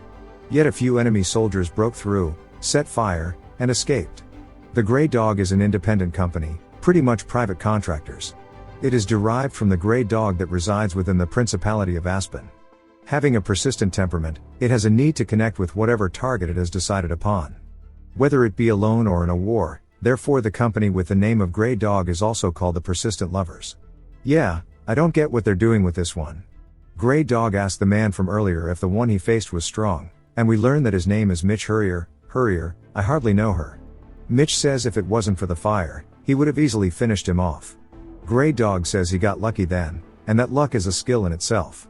Mitch tells him that it will not happen again, and we see Incrid inside his tent, saying that it bugs him that he faced that wall but couldn't get over it, and that he wanted to keep fighting him. And Incrid says that soon eventually they'll have to fight again, as we see Mitch as well, determined to kill him the next time they meet. We see Rem throwing his axe through the air, saying that he's bored as hell and that Incrid should be returning from the recon soon, wondering why there's no news from him. He catches his axe and sits up in the bed, wondering if maybe he died. He says while he got better recently, he's still a small fry, so it would not be surprising if he did. It doesn't happen often, but he actually liked him, and sighs, saying that there's nothing he can do if he's dead. We see Ragnar waking up as well, and he looks over at Rem, who's in a weird pose, and he asks him what the hell he's staring at. Rem waves good morning to him, and Ragnar returns with his own wave. Rem begins to grin, saying that he thinks he wants to kill him, while holding onto his axes. Ragnar starts to unsheath his blade, calling him a crazy dog. It jumps to the ferry company leader. She starts asking Incrid about his scout mission, asking how he happened to burn the whole place down. He tells her that he continued to make the best possible choices in that situation and got lucky. She makes eye contact with him while saying the words lucky, and then says, "Alright," telling him to rest and recover. She had hoped that he would achieve something, but she didn't expect anything this big, wondering who exactly he is. As Incrid goes to leave, he says that he has no idea what she's thinking. We see Andrew calling out to him and then bowing, saying that he's sorry for acting out in the beginning, and he's alive, thanks to him. Wondering if they'll meet again. Incrid waves, saying that maybe if their paths cross, and he begins to walk away. Andrew grabs his sword and bows to Incrid, and the rest follow his lead, paying their respects. He says that he managed to bring back 4 of them but wonders if that was really his best, saying that he ended up losing 2 of the members and if he were a little stronger, he would have saved them too. With all the loops, he is capable of exceeding his limits. Eventually, he'll be done with his desperate struggling and strive towards his true goal of becoming a knight. He'll use his loops as a stepping stone for just that purpose, and to prevent repeating the same day over and over, he needs to become much stronger. He hears his squad yelling that they're back at it again, and we see sparks flying as both Ragnar and Rem are trading blow for blow. Both of them are making very serious expressions compared to when they usually duel, and Incrid says he's never seen this before. He sparred with them countless times yet never seen them make this expression. One of the men says that they aren't even human, calling them animals, and Incrid says he guesses that they never needed to go all out against him. So he needs to get his priorities straight, and that he needs to have them make those same faces when he spars them. We see Ragnar blocking Rem's attack, and then he glances over, spotting Incrid. Rem tells him that he's got to report back to them if he's home, asking why he's hiding again. He starts yelling at the rest, saying if they're not going to fight him, then to run off. Ragnar comments on Incrid being injured, and he tells him that it's just a little scratch. Incrid goes to ask about their techniques, but Rem instantly tells him to just go wash up and rest. Incrid decides to ask Ragnar about it instead, asking the same thing, and Ragna asks if he's seriously asking this right now, and Incrid asks if it's a bad time. Ragna turns his head, saying it's nothing, and Incrid says it sounds like he has something to say but decides he'll tell him later if he wants to. We see everybody packing up the tents as the battalion commander began to move the entire group closer to the tall grass field. Incrid's wounds healed significantly through the trip, and he constantly reflected on his entrained. We see the red-haired guy asking him if he's training, and saying that they're moving out tomorrow, asking why he doesn't rest. He tells him that he'll just be going out for a little bit. Rem clicks his tongue, saying that if he keeps doing this, he's going to die soon and he needs to rest. The next morning, Ragna wakes up to the sound of somebody swinging their sword and sees Incrid's bed is already made and that he must be training. He starts stretching and grabs his sword, saying that he is good with his sword and getting stronger wasn't difficult, and he had a chance to become a knight. But we see him saying that it was boring and that there's nothing he wanted to do as a knight, asking why he would spend his time and energy on it. That he couldn't find meaning, so he lost his purpose, and that's why he's here in this squad. He begins to watch Incrid swing his sword. We hear Incrid grunting in pain as he swings and falls to his knees as we see that he still hasn't fully recovered from his fight. Ragna comments on how his fundamentals are all wrong, and that you need to learn them properly when you start. With all the shortcuts to make up for his shitty fundamentals, it'll be impossible for him to get stronger. But Incrid grabs his sword, and we see his eyes are full of determination, and Ragna wonders why he's putting his body through so much pain, trying so hard. He decides to ask him the same question, and Incrid tells him it's because he wants to get stronger. Ragna asks what he'll do when he does, and Incrid tells him that he'll become a knight. Ragna tells him that a knight is just somebody who fights well, asking if it has that much meaning to him. Incrid says that the knight he aspires to be is someone who decides for himself what is right, and raises his sword for honor, for the sick and the poor, and to protect those he loves. Ragna is surprised that he's doing it for honor and merit, and says that strength is just a tool, since a knight is just a sword, and starts to think about what he wants to do. He walks forward, saying that he won't know until he figures it out, and he calls out to Incrid, asking him if he would like to learn the sword. Incrid says of course. And then Ragna stares at him blankly, and sighs, saying that he should not have said that, and he's already getting lazy. But still, based on how determined Incrid looks, it might be interesting. He says that Rem already taught him the intestines of the beast or something, right? Incrid corrects him, saying it's called the heart of the beast. Ragna says that he needs to get rid of anything that is not that or his stab. Incrid asked about the Valen mercenary sword technique. And he says, especially that if he doesn't ditch that, even if he learns a new technique, he will revert to his old habits, and in that case, he might as well give up. And he tells him to choose, either ditch everything, and start fresh, or just be complacent. Incrid instantly says that he'll start fresh, and Ragna, surprised by how fast he replied, asking him if he's sure about this. And Incrid asked what he needs to do first. Ragna says that this guy really is not normal. And while he has a good physique, he wields too light of a weapon, and he should find something heavier, and hands him his blade. Incrid asks if he should really be handing his sword over like that. And Ragna says it doesn't matter as it's not special, and tells him how to properly grip the sword by having his right hand above his left. He then notices he's squeezing tightly, asking why. Incrid says so he doesn't lose his blade. And Ragna asks him who taught him this. And he says Rem did. Ragna clicks his tongue, calling him a useless bastard, and tells him to get into his position. He then raises the sword above his head, and swings it down on Incrid. He blocks it, and we can see his hands shaking. And he says that shit hurt, asking why he did that. Ragna says of course it would hurt.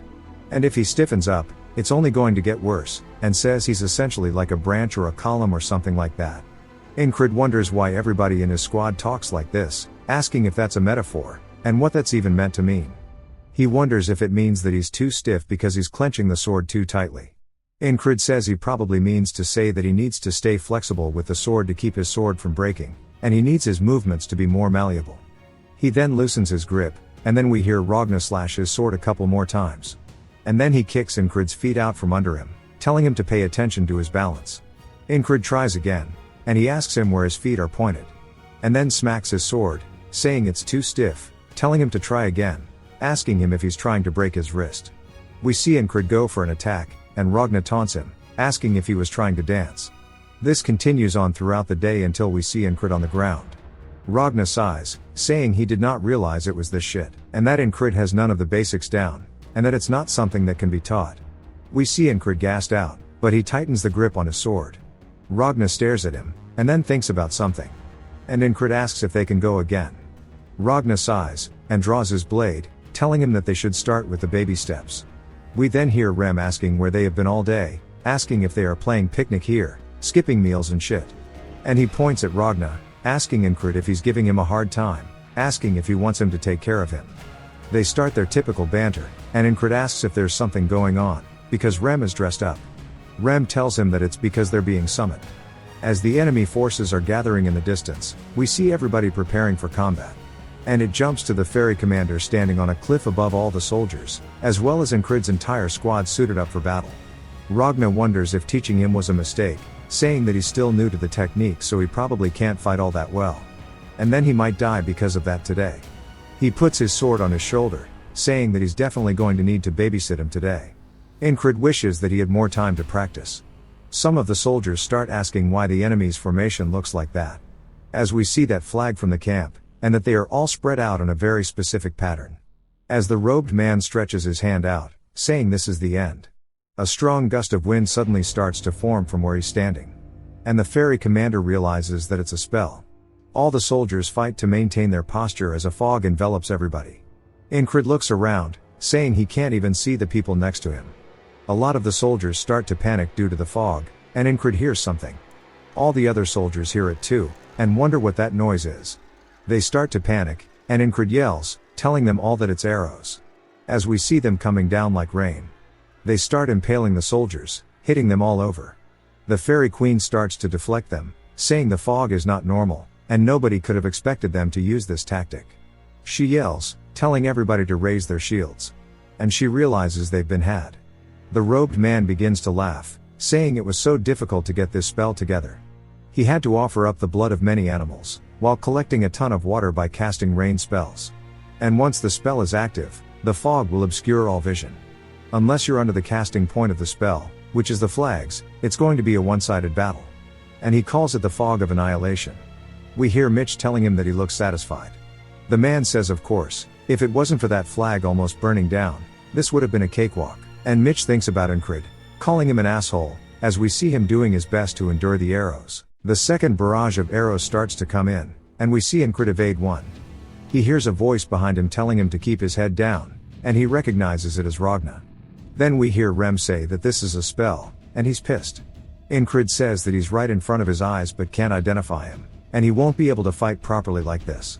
An arrow lands directly at his feet, and he says that his breath is getting strained and his body is getting stiff, making it hard for him to move his legs as he needs to. This means he can't use anything he's learned from Ragna at this rate, and he didn't expect to get it on the first try. Back to training, Ragna says that he'll revert back to his old habits for now, even if he learns from him. It would be best not to fight until he finishes learning what he's about to teach him. However, unless he fights on the battlefield, he'll die regardless. He realizes that's right and then closes his eyes, relocking in, saying that death to him does not hold the same weight as it does to others. As all the soldiers continue fighting around him, Ragna tells him to get behind him, but he says that he found a way. If he can't do it in one try, he knows what he must do. He charges straight into the fog. Ragna calls out to him, asking if he's crazy. A spearman comes from the fog, thrusting his spear forward and stabbing Incred directly through the throat. Incred lets out a groan as we see it impaled into him. He then starts to smile, saying that now he can go back to learning from Ragna. The soldier starts to get scared, calling him crazy. He pulls his spear out of Incred's throat, causing him to die on the spot. Back at the camp, Ragna is asking him if he really understood what he said. Incred replies that, to be frank, Ragna is not a great teacher. To a genius like him, it's also obvious that it's hard for him to put what's wrong into words. Ragna says maybe this is what they mean about understanding it but not being able to put it into practice. He just asks him to swing his sword downwards, asking if that's too hard. Incred says he's not making fun of him, he's genuinely confused and asks where his center of gravity should be. Ragna is surprised but starts to think about it, asking if he means something like this. Incred confirms that's as he thought. He says that guys like him don't even know how they do what they do. While Ragna's explanations are lacking, it's not that big of a deal, since observing and listening are some of Incred's strong suits. He'll remember his stance no matter how many times it takes. Back to the barrage of arrows coming in. Incred raises his blade, deflecting one of them. But his hands start shaking, and he realizes he's still too stiff. Another spear is thrust forward, and Incred doesn't even dodge it, saying it's okay, so he can just die and continue learning. So he takes it to the throat. Back to training. We see him moving his feet as he dodges underneath Ragna's blade. He says this is now the 31st loop, and he is capable of flexible movement. Ragna tells him that the step he took is pretty good, asking where he learned it, and with that he should be able to start learning the basics already. Ragna explains that the 3 basics with a sword are cutting, stabbing, and slashing.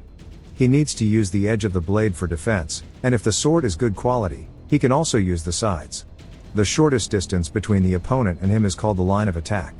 Using the sword is all about blocking the opponent's line while extending his own. He tells him to draw his opponent in and reach out to him with his sword. Back to the battlefield. The spearman is thrusting forward. Incred watches as it grazes past him and he thinks that his feet are light, so he can easily dodge this. Then 4 more spears are thrust out in front of him, immediately killing him on the spot. He says that little by little, his loops are starting to change. We see him actually parrying Ragna's sword, which surprises Ragna, who asks if he really just parried that. Incred is determined, saying that even though it's only a little bit at a time, he will make sure to continue this cycle. As he does a diagonal slash at Ragna says that it no longer needs work. He seems a little surprised. Incred claims that even though they're baby steps, they're still adding up to be long strides. As he's running forward in the smoke, Ragna calls out to him, asking if he is crazy. Only for him to die once more, smiling and saying that as long as he can achieve steady progress, he'll die as many times as he needs. We see Ragna raising his blade as he swings down towards Incred. Incred ducks forward while bringing his blade up, successfully countering Ragna's attack and knocking it away. Incred states that it is now the 100th loop. Ragna is looking at his blade in complete disbelief and then looks back down at Incred, asking him what the hell his deal is and who he is, since he can no longer recognize his captain's movements. Incred says that Ragna no longer looks at him the same, and he thought he couldn't improve much more with his talent. As he's running in, Ragna calls out to him again, but Incred continues marching forward, saying that he has surpassed his previous level. We see him dodge the first spear as he follows it closely. He completely runs past the enemy soldier without killing him, as he has a goal in mind, the road to becoming a knight. As he charges directly into the back line of the spearmen, they thrust forward, impaling him yet again. He starts to smile through death, saying that this is so fun he might actually go insane. Back at the training camp, Ragna calls out to him, asking if he wants to learn the sword once more. Incred replies that he'll do whatever he can to become stronger, smiling and ready to die as many times as it takes to achieve his goal. Ragna says there's no way he'd be this good, as he's confused, asking if he's been fighting like shit on purpose until now. Incred says that's not it, but Ragna continues, saying that he's got all the basics down and it seems like he only needs experience if anything else right now. Back to the battlefield, as the arrows come in, Incred says that he has now been on this loop for 200 attempts. An arrow flies directly towards his head, and we see him firmly plant his heel into the ground as he leans forward, ducking underneath the arrow. Saying that he plans to see how far the techniques he has learned will take him today. The typical spearman thrusts forward, but he ducks under it, retaliating by swinging his blade forward, cutting the man's arms and head off. Incred says he knows where the enemies will pop out from beyond the fog. He pulls out one of his throwing knives, saying that he can get a few of them even if he can't see them, as he throws it forward, killing one of the enemy soldiers. As they begin to panic, we see one of them looking around in the fog, wondering what the hell is going on as he can't see anybody. He then immediately gets his leg lobbed off by Incred. Some of the crossbowmen start to panic, wondering what's going on. One of them raises his crossbow, getting ready to fire. Incred remembers Ragna telling him that he needs to look with his eyes and predict what will happen, and then move with his feet in accordance. As Incred ducks underneath the crossbowman's weapon, piercing him through the chest with his blade, Incred starts to laugh, saying this shit is hitting different and it feels like he's an entirely different person compared to when he didn't even have the basics down. He starts to charge deeper into the enemy lines, saying that he needs more and more people to come at him. He gets a little further until multiple crossbowmen all raise their weapons. As they're setting up the firing squad, one of them says that he's done well infiltrating up to here, asking him how he plans to make it out of this alive. As we see Incred panting, he steps forward, saying that he wants to fight it out with swords like men as he continuously plans on testing himself. They call him crazy and then immediately disrespect his request by unleashing crossbow bolts, killing him on the spot. We then jump back to the boatman as he's calling Incred foolish, saying that he's walked into his own grave, asking if he is all there upstairs, calling his mental cooked. He then wakes up surprised, saying he hasn't seen that in a while, and he wonders if the boatman really came out of nowhere just to shit-talk him. Rem then asks what he's doing as he sees that he's blanking out. Incrid then remembers something about Rem, saying that he called it a spell when it happened. In the enemy's formation, it looked as if they were guarding the flag back in the grass fields on his last outing. He then asks Rem if he knows anything about spells. Rem asks why he's so curious all of a sudden, and Incrid says that he just thought it might be interesting to tell him what he knows. Rem says sure, asking if he knows the difference between magic and spells. Incrid says that magic is more common, and Rem says that is not wrong, that a spell requires a medium. It's not just that it requires it, but the medium is a whole lot more important, as spells cannot exist without them. Incrid thinks about it, saying that the fog was due to the enemy's spell and that flag must have been the medium. Therefore, if the flag breaks, the fog will leave. Incrid asks him if his tribe also used spells since he knows they originated from the west and that is where Rem is from. Rem smiles, saying that he's seen them, asking if he knew that there aren't many actual spellcasters, as most of them are hex casters. Incrid ignores him, and Rem asks him where he's going. Incrid tells him that he's going to train. Ragna says that it looks like they both have the same training background, asking if he knows what the Unyuk sword technique is. We get some lore and we learn about 500 years ago there was 1 in a million prodigy. A child born on a sword farm slayed 12 bandits that attacked the farm with nothing but a fireplace poker. Having lost his parents early, he learned the sword at a young age, and a noble having heard the rumors took him in. That prodigy went by the name of Leonis Unyuk. However, as gifted as he was also cursed. He began losing strength as a 10-year-old and became fully paralyzed at 12. And just like that, the Mist Rune's prodigy was lost to history. Rem says that at the age of 20, Leonis fully paralyzed and immortalized himself in the history of swordsmanship, completing all the sword techniques in the land and categorizing them into 5 categories: the righteous elaborate sword, the heavy strong sword, the flowing confounding sword, the fast swift sword, and the gentle parrying sword. Leonis rewrote the history of the sword, and with this, the Unyuk family became the greatest house in the empire. The after effects of this technique can still be felt, as it is the foundation of all swordsmanship today. Ragna says that there is the northern heavy sword and a bunch of other sword techniques, including some eastern techniques that utilize ki. And among those, the technique he developed branches off of the northern heavy sword. He tries to think about what Rem taught him, asking if it was called the conscience of the beast. Incrid corrects him, saying it's called the heart of the beast.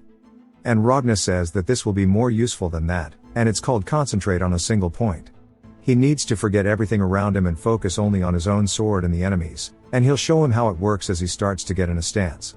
Incrid wonders what's about to happen as Ragna thrusts his blade directly towards him, nicking the side of his throat.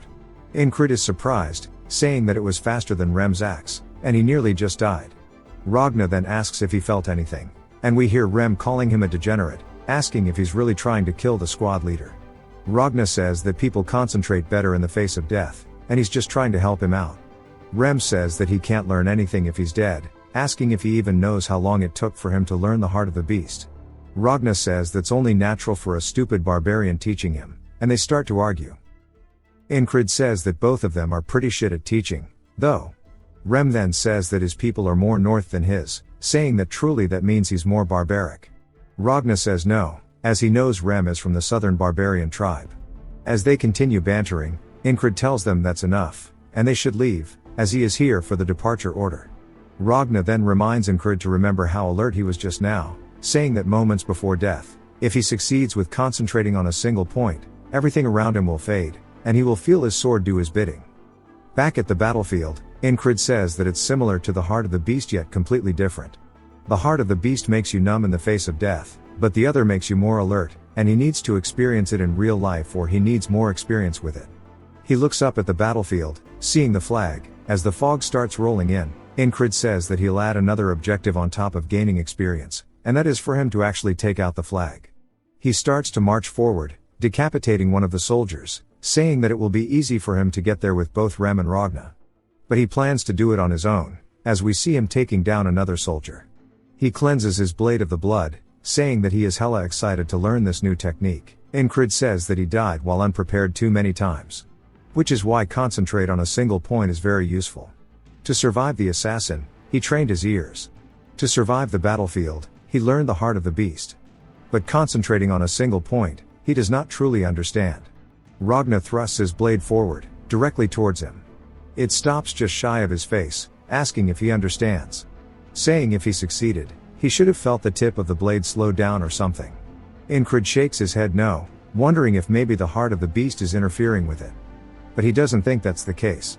Ragna tells him that he should feel everything else fade besides the opponent's sword. And he should be able to predict the sword's path, asking if he's felt anything similar. Incred says that he's starting to think that channeling his fear of death isn't the right move for this, asking him how he learned it. Ragna says he didn't have to learn, as it's something he could always do. And it's in the name, you just have to concentrate on a single point. Incred sighs, saying he's not going to get any useful answers out of him, and he'll just have to figure it out on his own. But he shouldn't get impatient, as he'll keep practicing this on the side, as his first priority is knocking down one of the flags. He plans to minimize the damage to his allies and penetrate straight through the enemy lines. As the fog starts rolling in again, everybody panics, but Incred yells, telling them to get down. They immediately follow his command, and he tells them to raise their shields. As arrows start to fly in, we see their shields blocking the volleys as he takes charge. He's repeated this loop over 300 times.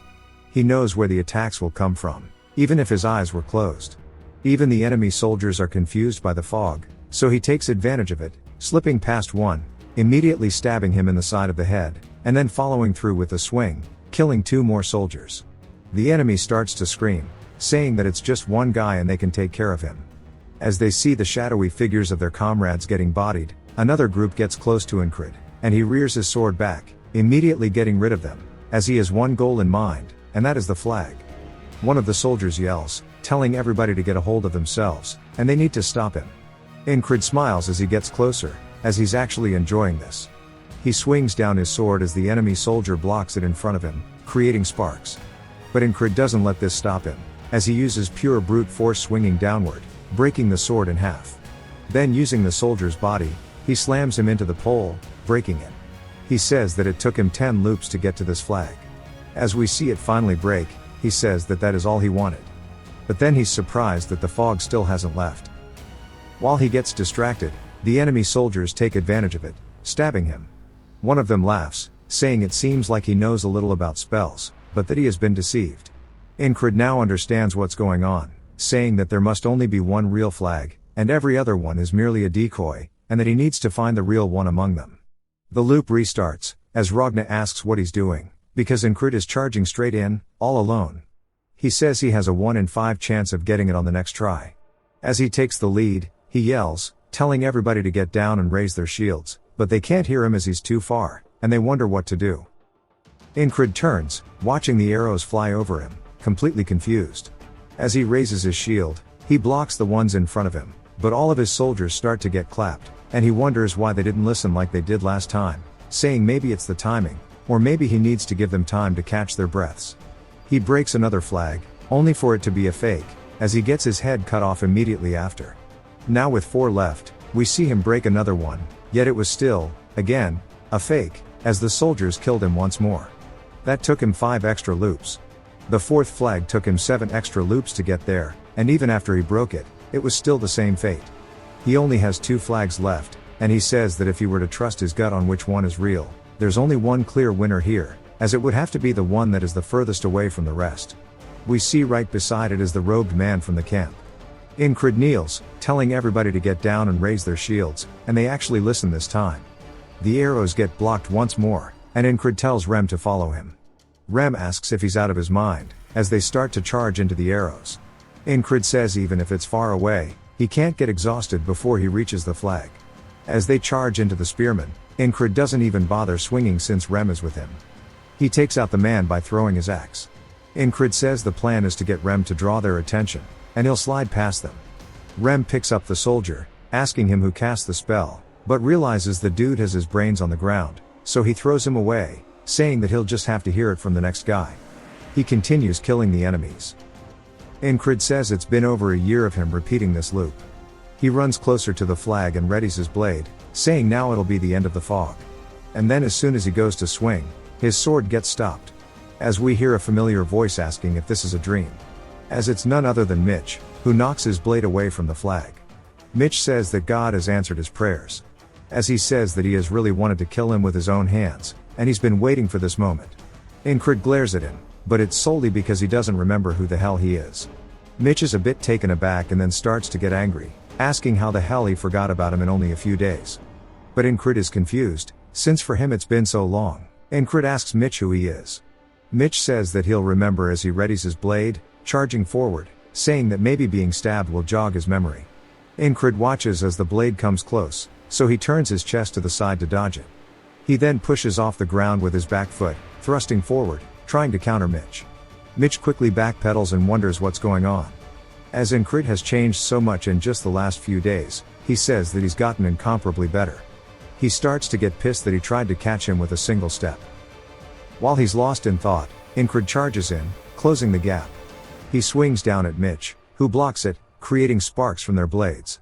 Incrid says that he is loyal to the basics, using the righteous sword technique, and he's mixing in the flowing sword technique, which deflects attacks.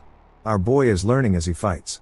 Mitch begins to push him back, but Incrid doesn't allow him as he knocks his sword backwards, saying he needs to focus all of his senses in front of him. Mitch raises his blade, thrusting forward. Incrid says if he gets distracted for a single moment, the balance will collapse, so he has to make sure to actually lock in. He needs to forget the flag, the outcome, and even sword techniques as everything else needs to fade around him, leaving only the swords behind. As they both swing towards one another, the tips of their swords clash. Mitch grits his teeth and pushes as hard as he can, knocking Incrid's sword backwards. Incrid is surprised, but before he can even retaliate, Mitch thrusts his sword directly through his chest, fatally injuring Incrid. He starts to cough while impaled by Mitch's blade, and he looks up at Mitch, saying that he remembers him. He was the guy blocking the flagpole in the grass. Mitch introduces himself, saying he is the Aspen Principality's Greyhound Squad platoon commander. Incrid introduces himself as well, saying that he is the Nalilia Kingdom Squad commander. Some of the soldiers ask Mitch if he is an enemy, and Mitch says yes, and his specialty is hiding. One of his men says that Incrid sure is an odd guy, and when Mitch looks back down at him, he is confused, asking Incrid what is wrong with him and why he is smiling. Incrid says that Ragna is a crazy bastard, and it wasn't the concentration that comes from the fear of dying that was necessary. Rather, what he needed was a good rival. He needed an opponent that would put everything on the line to fight and encourage him. He wonders if maybe he was low-key just a freak, and he pulls his blade out of his chest, saying he ain't trying to match that.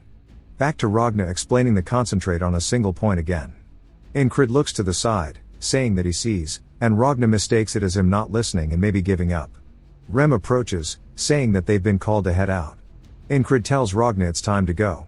Ragna then says he actually looks like he's more full of energy and he sure is a weird person today and that he should maybe go a little harder during warm-up. As the fog starts to roll in, Incrid yells, telling everybody to get down and raise their shields. The volley of arrows then starts to fly in. And before Rem can say his usual line, Incrid cuts him off, saying to follow him. Rem asks what he's doing, and Ragna says that he'll be coming as well. Rem starts barking at him, asking if maybe he took an arrow to the head, saying he's being weird. Ragna tells him if he doesn't want to have an arrow lodged into his head, he needs to look forward as the enemies are right in front of them, and we see Incrid running in between the enemy lines. But the same can't be said for Ragna and Rem as they have to brute force their way forward. Incrid says he really wanted to make sure that he could open the path in a similar way to before and meet Mitch once more, and they start to have their stare down. Incrid then starts to give off some psycho energy, saying it's nice to see him, calling him his friend, saying they should fight. Mitch asks if he really came looking for him, and Incrid asks if this is his first time receiving a confession, saying that he came because he fell in love at first sight. Mitch says that usually he is the one finding people, and this is the first time somebody else has come looking for him. Incrid asks him if he's upset, and Mitch readies his blade, saying nonsense.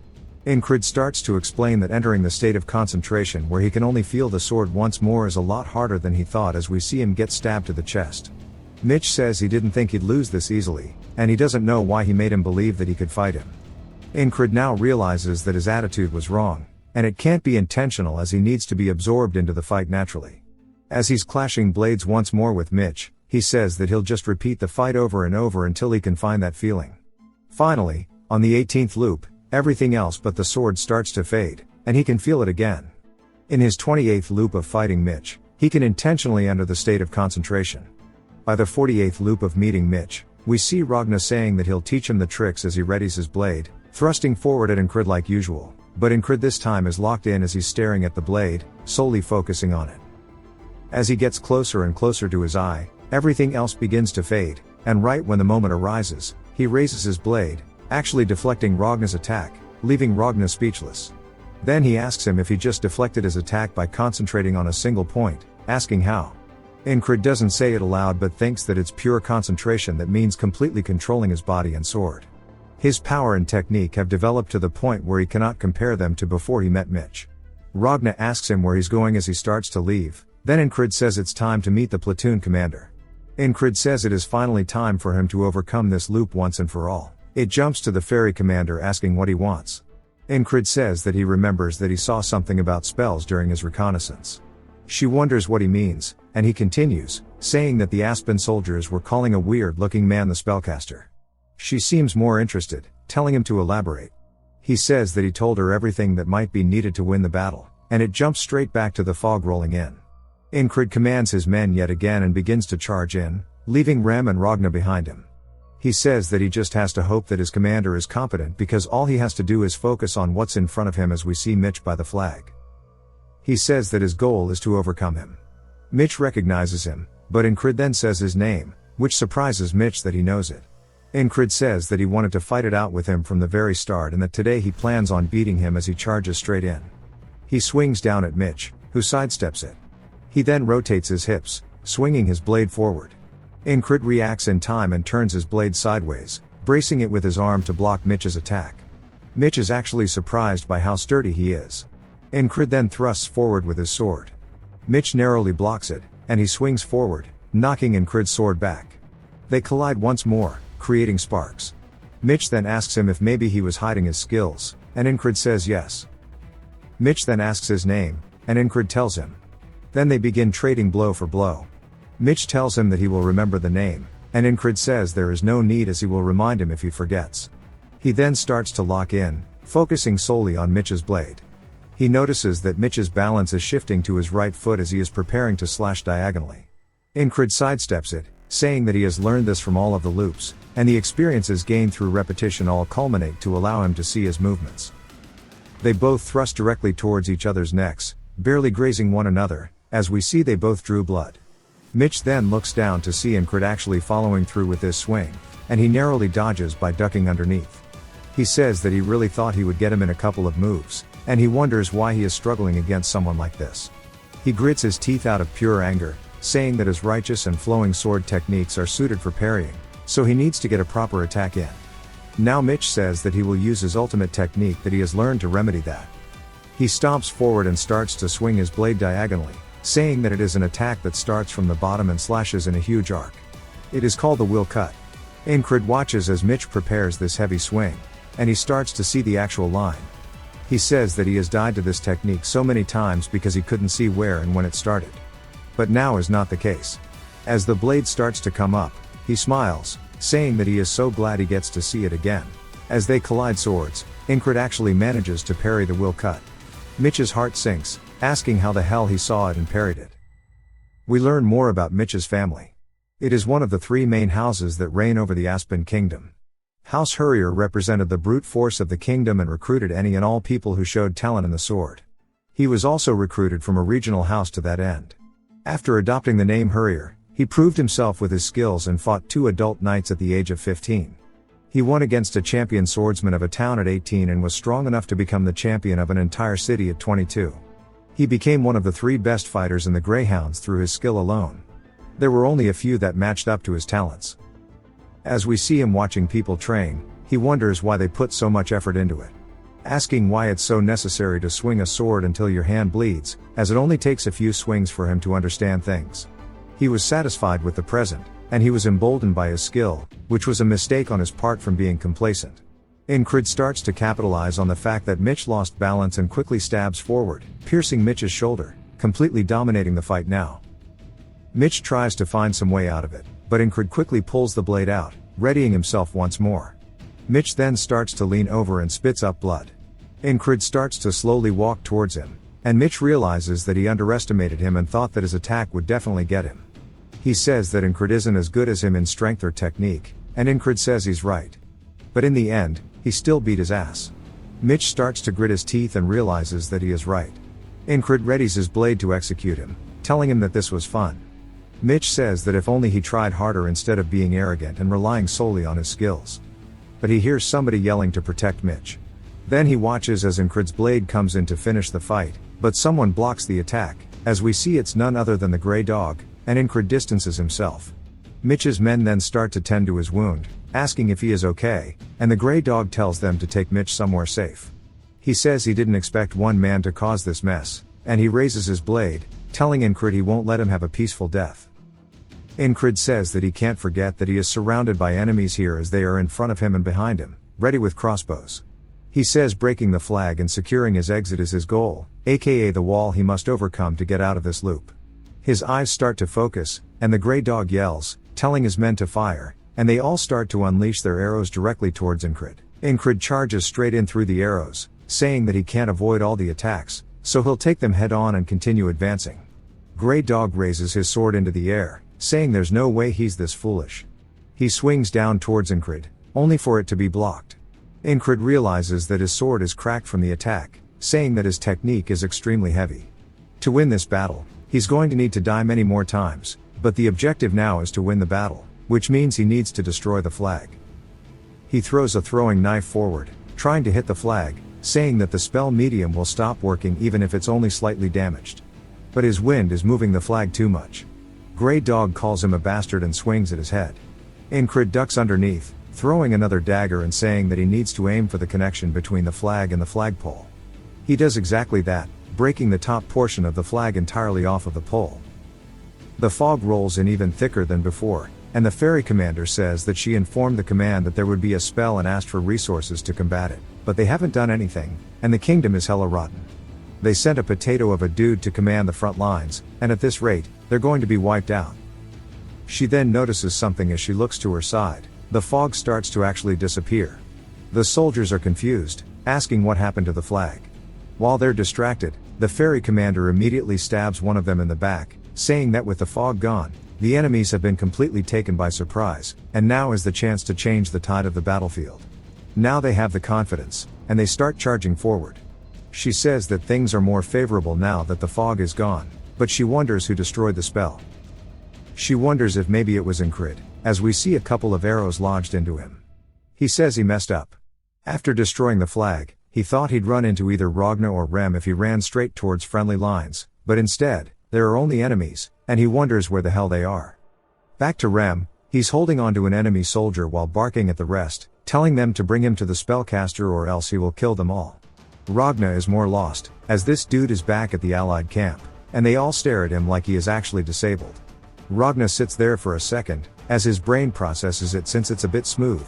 He recognizes that they aren't the enemy, and they ask what the hell is wrong with him and if he wants to be executed.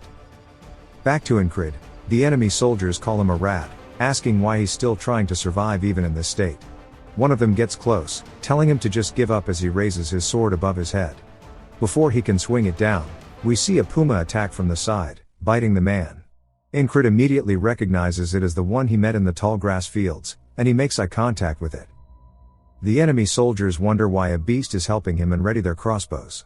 But the puma doesn't give them the chance and immediately jumps straight towards them. It attacks their weapons by breaking the strings in their crossbows. It then walks directly in front of Incred to protect him.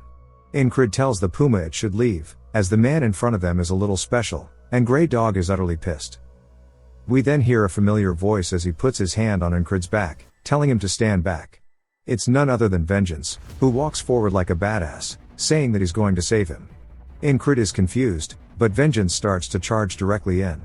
His attack immediately gets parried by Grey Dog, and he gets sent flying backwards, saying he didn't expect him to actually be strong. Vengeance then tells his boys to just shoot him instead. As we see them firing their crossbows, Grey Dog doesn't stop his charge, starting to knock away the arrows with his sword. While he's distracted, the puma leaps for a surprise attack, but Grey Dog reacts in time by hitting it in the side with his hilt, knocking it to the ground. Incred then starts to lock in, focusing on the tip of Grey Dog's blade. He says he sees it as he follows the line and raises his short sword up in front of him, saying he can't parry that sword with his strength, which means that he'll have to actually use Grey Dog's strength against him. He'll take one out of Mitch's book and let it flow against his blade. He does exactly that, but due to the short length of the blade, he actually gets cut on his arm. But it does work, and Grey Dog is surprised as he instantly recognizes Mitch's technique, asking him where the hell he learned that. Incred lifts his blade, saying it seems like his skills will even work against him. Vengeance then comes in with the greatest attack of all time, obviously having no effect. Grey Dog then looks over, seeing all of the reinforcements running in. He clicks his tongue and turns, telling Incred he won't forget him. Incred tells him to do what he wants, and Grey Dog orders his men that it's time to retreat.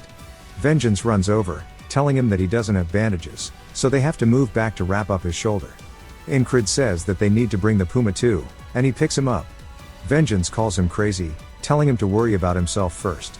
As we see he's actually carrying the puma, Vengeance starts carrying him away, telling his men that it's time to head back. Incred's eyes then start to feel extremely heavy.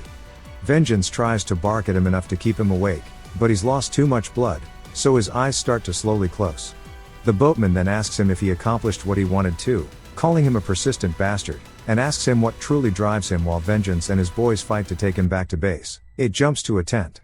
We hear a bunch of people talking about Incred, saying they hope he wakes up without any issues. Incred wonders what's going on as he feels a strange sensation in his hand. When he wakes up, he sees the puma cuddled up to him. Rem asks if he's awake, saying that he really thought he died this time, as we see all the squad members looking at him. Incred asks what's going on, and Jackson asks if he's feeling okay. He says he's thirsty, and Jackson hands him a drink, saying that he's lost a lot of blood. They tell him that, thankfully the medics said there won't be any lasting effects and that the goddess of luck must be on his side. Incred says that he must have passed out during the retreat. Jackson says that now that he's awake, he's going to leave, and Ragna says he's going to sleep. Incred's just glad he got through another day. Rem sits there deep in thought, and Incred asks him why he's staring at him like that, asking if he wants to pet the puma. Rem says no, he's not interested in beasts, and he asks him how he knew it was a spell. Incred says that he won't believe him if he tells him about the repeating days, so he needs to lie to him. But he says that he shouldn't because Rem has always been faithful to him, and he needs to return it in kind. He says that he was friends with someone like him, a settler, and he suspected that based on what he heard from him.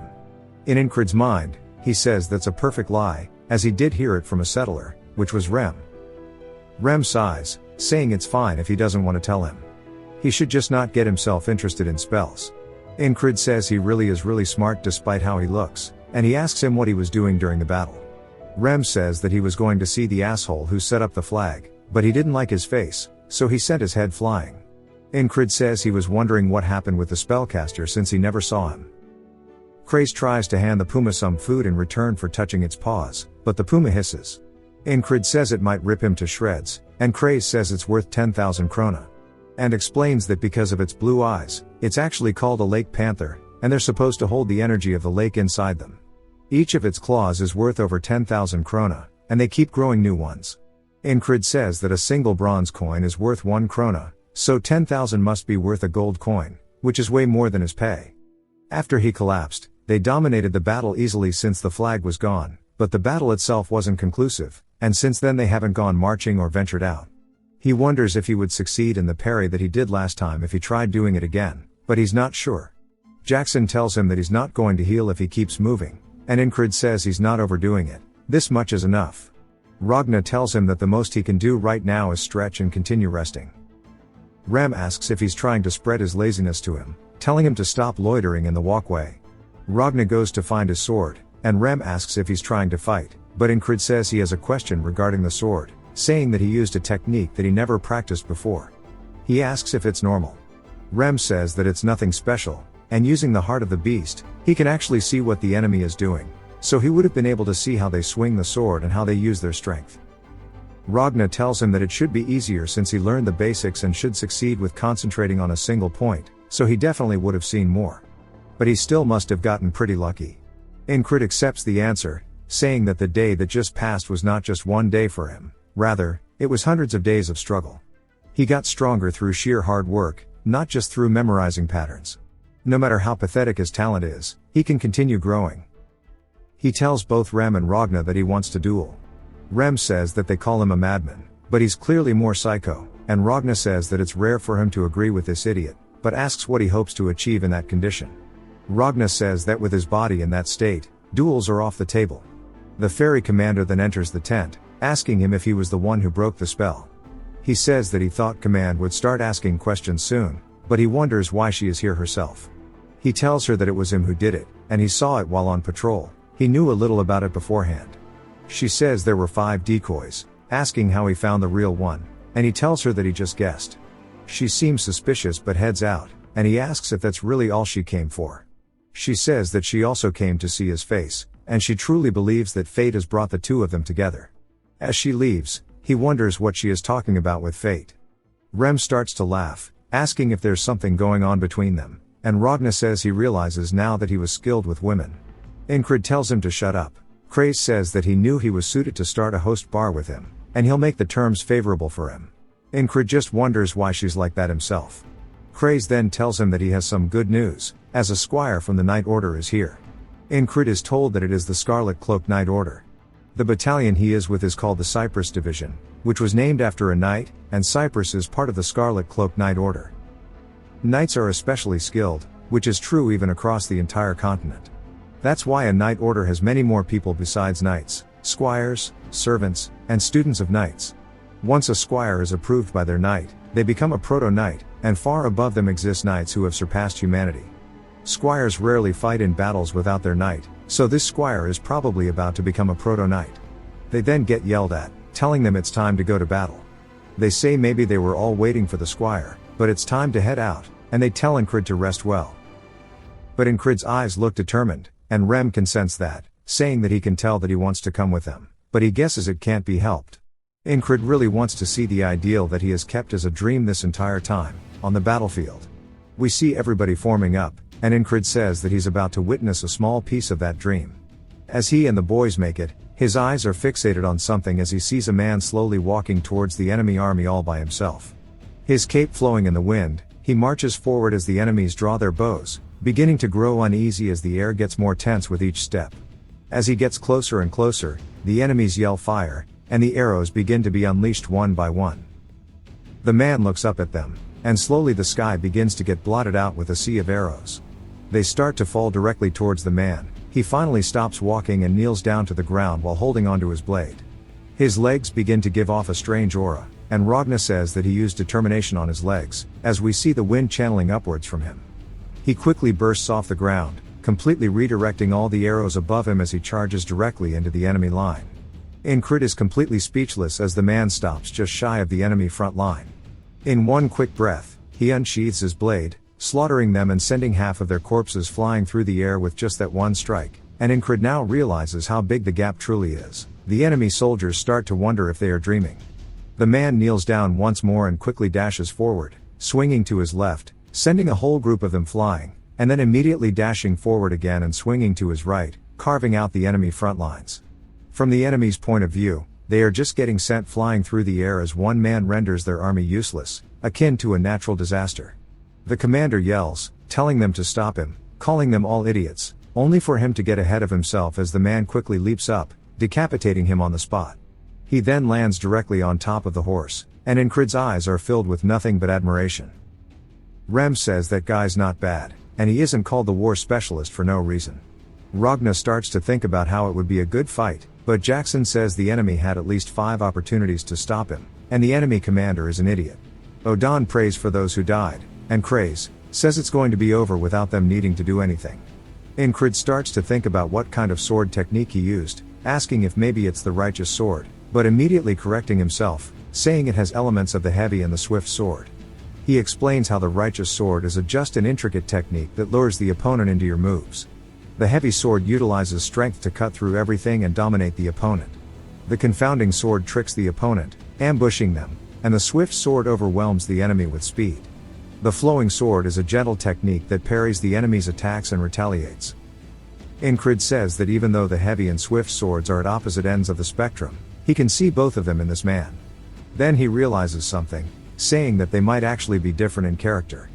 But all of these techniques started from one single source, and if one understands the commonality between all 5 and wields the sword like a living object, then maybe that is the secret to having any form of moderate success.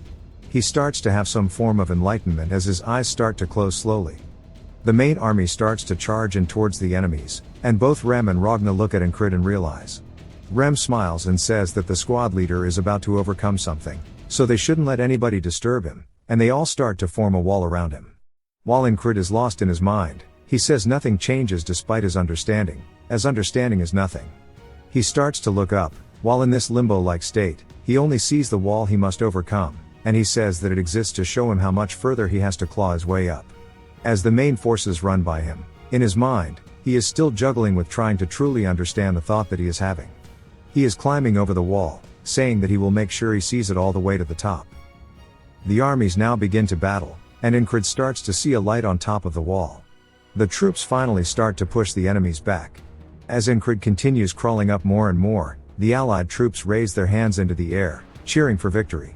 Incrid opens his eyes, saying that the war is finally coming to an end, and the following winter and spring are going to be very busy. Back at another kingdom, it is none other than the Principality of Aspen, and we learn that it is controlled by three main families: Aspen the Sovereign, Hurrier the Mighty, and Atkins the Administrator. The Administrator says they use the Frog General as an excuse, and the frogs do require a nightly response, so they have nothing to retort. The king starts to get angry, saying that the Greyhounds will pay for this, and Greyhound tells him that this will not end well for the enemies. So back to the army slowly marching back. Incrid says that after the lengthy war, the Aspen forces headed back as well, so they had no choice but to do the same. They made their way to Border Guard, the kingdom's remote fortress city, and with its proximity to Aspen, the city is heavily militarized, with 1 in 5 people being a soldier. The city commander starts yelling, telling everybody that he highly praises the heroes of their empire, specifically the Nalilia heroes who have led them to victory in the war. He calls forth Incrid, saying that for destroying the spells of Aspen, he plans to reward him. Everybody watches him step up onto the stage, asking how some useless squad leader like that really broke the spell, saying that he's actually weak and must just be taking credit for what his squad did. As they keep talking to him, Mac then steps forward, telling them to shut up, as Andrew says that he isn't someone they should be talking down to. Everybody who has been a part of his journey so far smiles watching him receive his reward, saying that he is much more than they'll ever know. As Incrid accepts the reward, he looks down at it, wondering what to do with his money. Craze asks if he wants some recommendations, and Incrid says yes.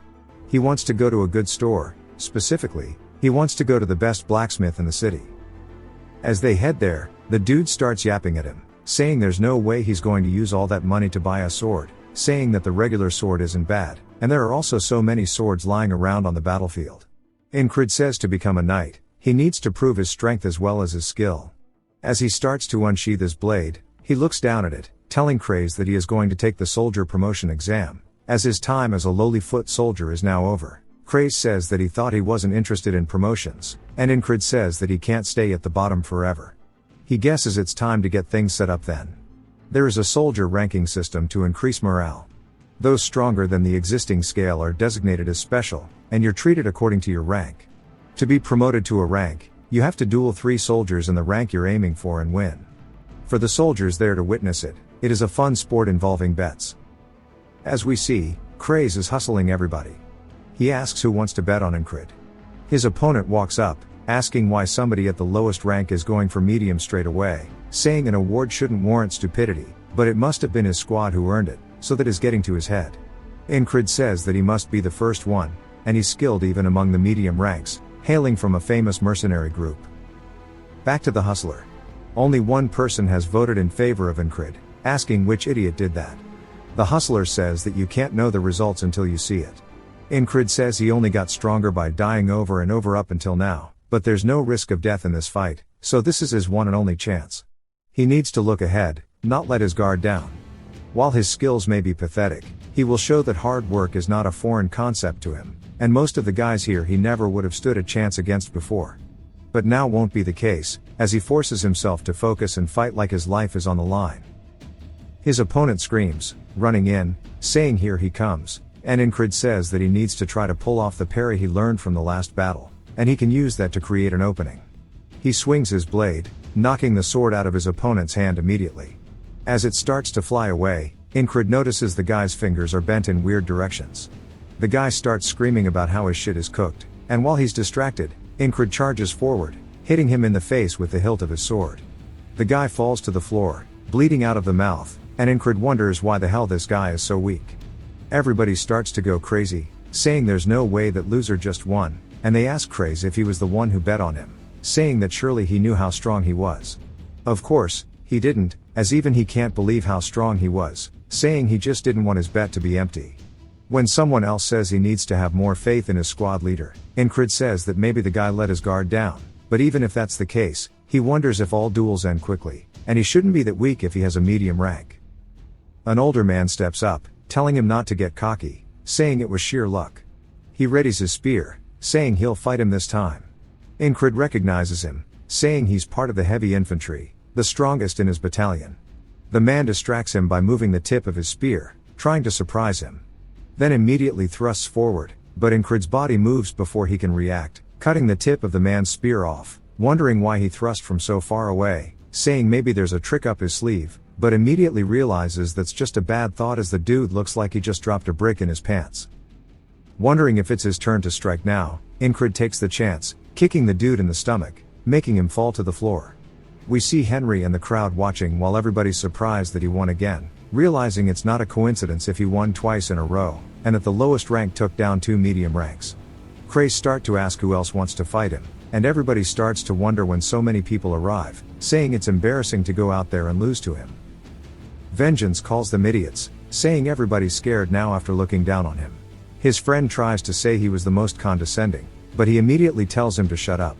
Andrew starts to sit up, saying that after losing last time he trained with Mac every night and wants to ask for a rematch, but Mac tells him not to bother, as he makes him sit back down.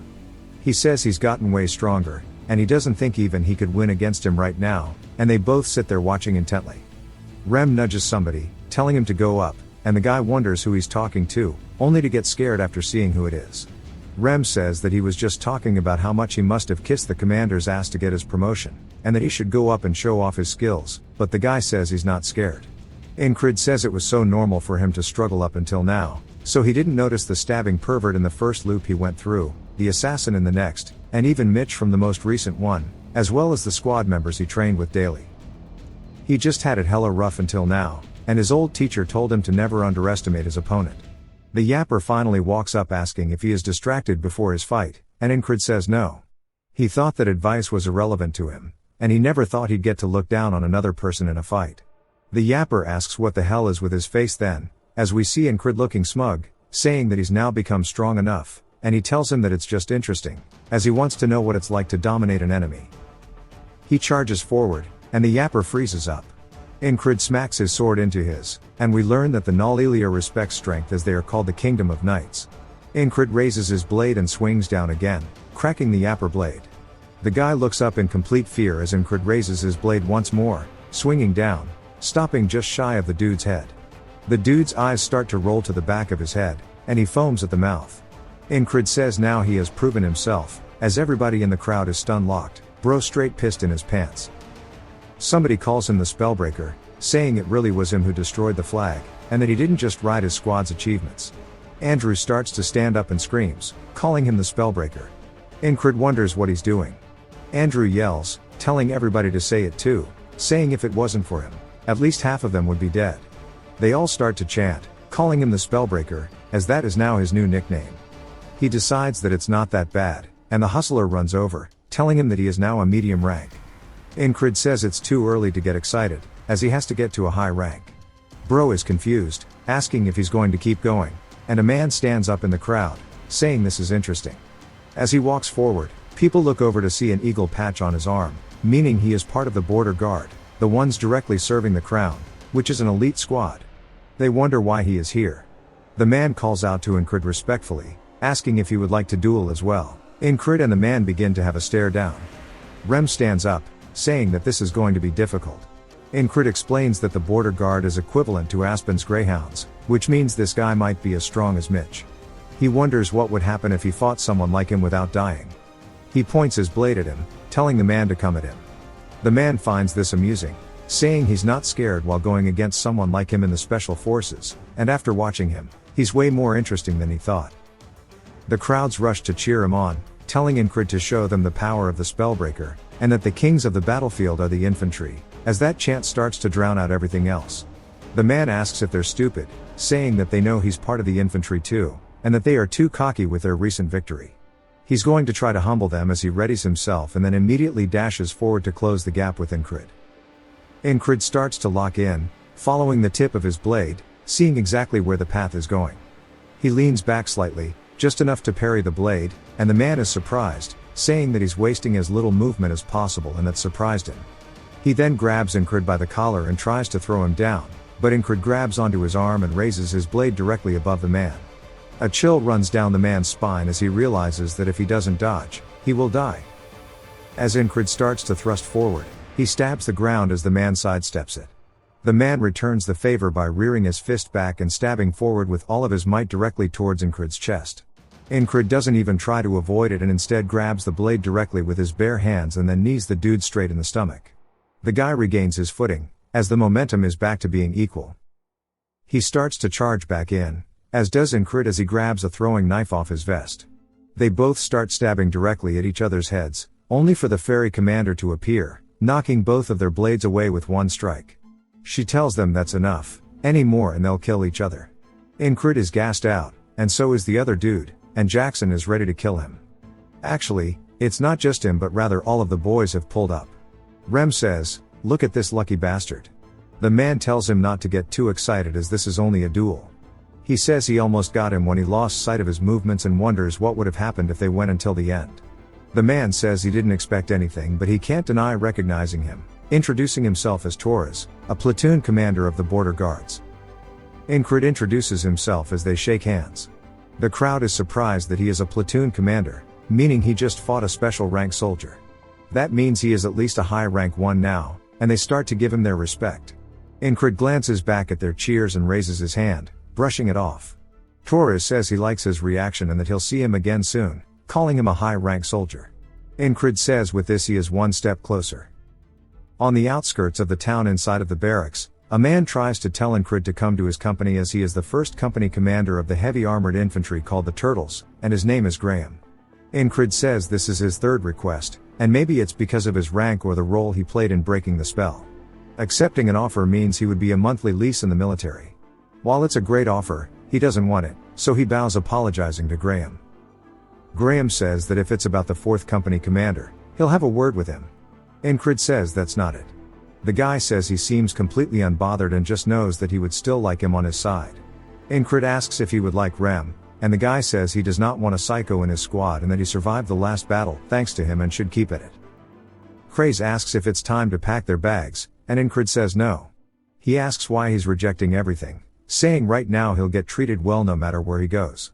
When Incrid goes to explain it, somebody else appears. When they turn to see who it is, it's Torres, who asks Incrid how he's been. He says he'll be direct with him and wants him to come to the border guards. Incrid says that the border guards are directly under the Crown's command, and it's a better offer than the one from the Turtles. Rem says that this is something Incrid could have only dreamed of before, and even if he rejects the other offers, he'd be stupid to reject this one. Torres says he realized that as soon as they exchanged blows, that he wants a harder fight, and if he comes to him, he'll bestow him with hellish training and insane challenges. This means he'll be able to realize his full potential. Rem thinks the deal is over, and so does Ragna and the rest as they're already coming to terms with it. Incrid waits for a second and then says if he's talking about endless hellish training, there's no place like where he is currently and that what he wants is not to reach his full potential but rather fully overcome it. Sometime later, Rem is shivering in bed, saying it's so cold and he wishes he could fight it with his axe. He asks Incrid where he's going, telling him to get him some hot stones. Incrid says that with the battle over, he's completely useless. Odan says it'll get warmer if he moves and he should come outside for some training. Rem barks at him, saying he's gonna kill him. Odan asks Incrid if he wants to train with him, saying it'll thaw his frozen muscles. Incrid says he needs to go on duty right now and he'll do it once he's back. Then Rem reminds him to buy hot stones. As Incrid leaves, he says winter hit real quick. It jumps to a market stall and he says the border guard's purpose is to go to battle, but with the lack of battle, they patrol the streets to safeguard the city. He's introduced to 2 people named Jack and Bo, and the 3 of them are meant to work as a team today. Incrid wonders if they are part of the scouting mission, saying he has heard those names somewhere before. Jack says being on duty with the famous Spellbreaker is an honor, and Bo says he heard he got promoted to a high rank as well. Going from the lowest rank to the high rank in one go is amazing. Incrid says he got lucky, and Jack says he wants to see how strong he is, asking if they can duel when they go back. Incrid says he's always welcome to duels, and Jack says that's a promise. Later on, while they are patrolling, Jack and Bo start to get closer to him, wondering why they have to do this in such cold weather. Incrid wonders why they are so close, saying he's not big enough to block the wind. As they pass by a market stall, a robed figure begins to approach them. Incrid notices something as the person begins to trip. He goes to help the kid, but they immediately pull out a dagger, and before he can even react, it's plunged directly into his chest. He begins to spit up blood, wondering what's going on, and Jack and Bo quickly cover it up by saying that he was drinking so early in the morning and they are hiding him from the crowd, meaning they are all working together. The robed man asks if he's surprised, saying that a greyhound never forgets its target. Incrid says that this half-fairy assassin must have been sent because he broke the spell. The assassin pulls the knife out of Incrid's chest, causing him to drop to his knees as Jack and Bo leave him. Jack says the mission is successful and they should head back. One of them is named Rotten, as we see him up in a guard tower nodding for confirmation. Incrid says he remembers them now. They were the wounded soldiers from the recon mission according to Craze, and they found an excuse to make contact with Aspen. As he falls to the ground, he says it's a 4v1 and this is going to be rough. A woman spots him on the street and her face turns pale as she screams as his blood begins to pool out. Incrid says this will be interesting. His eyes open wide awake, and he tells them good morning. Rem asks what's wrong with him, and Incrid says nothing, he just wants to start today with some energy. Rem again tells him to get some hot stones.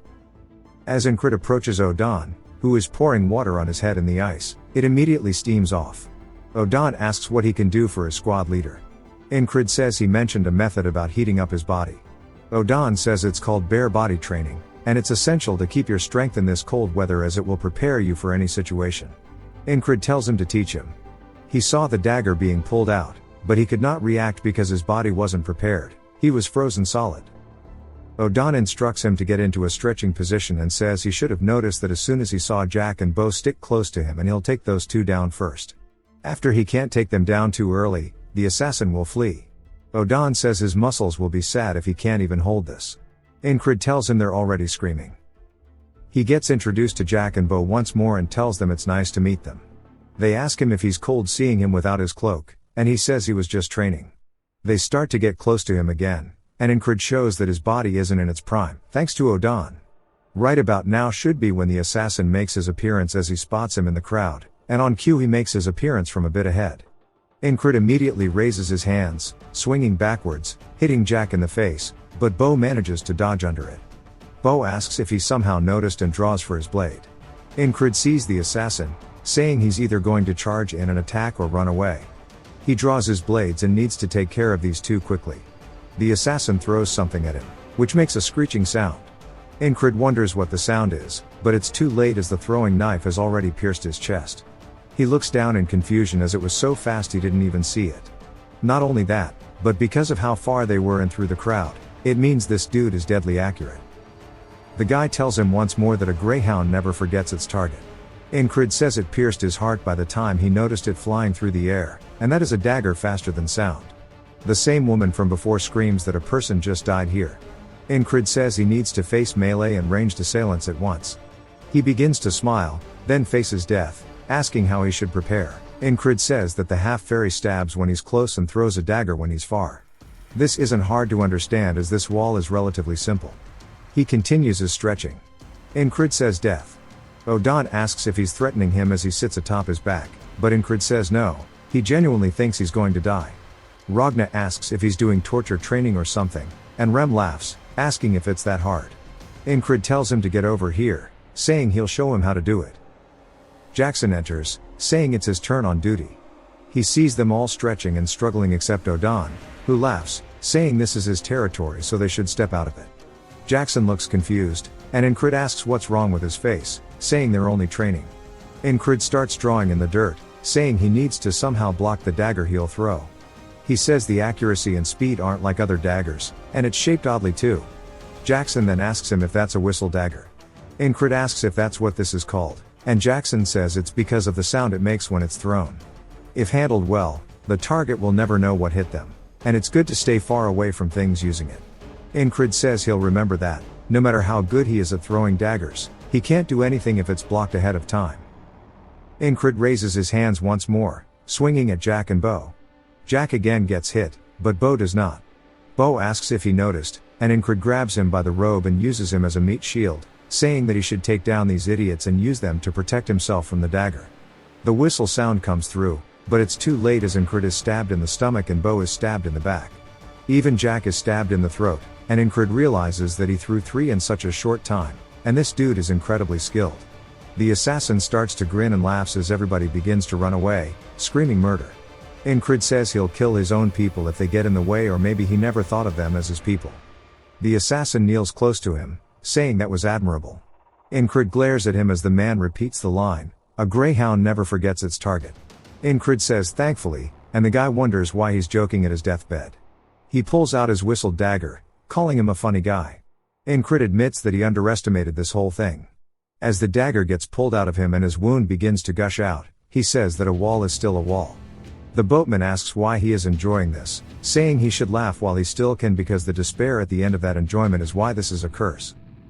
Incred wakes back up in bed and heads out, saying no to him, this is solely a blessing.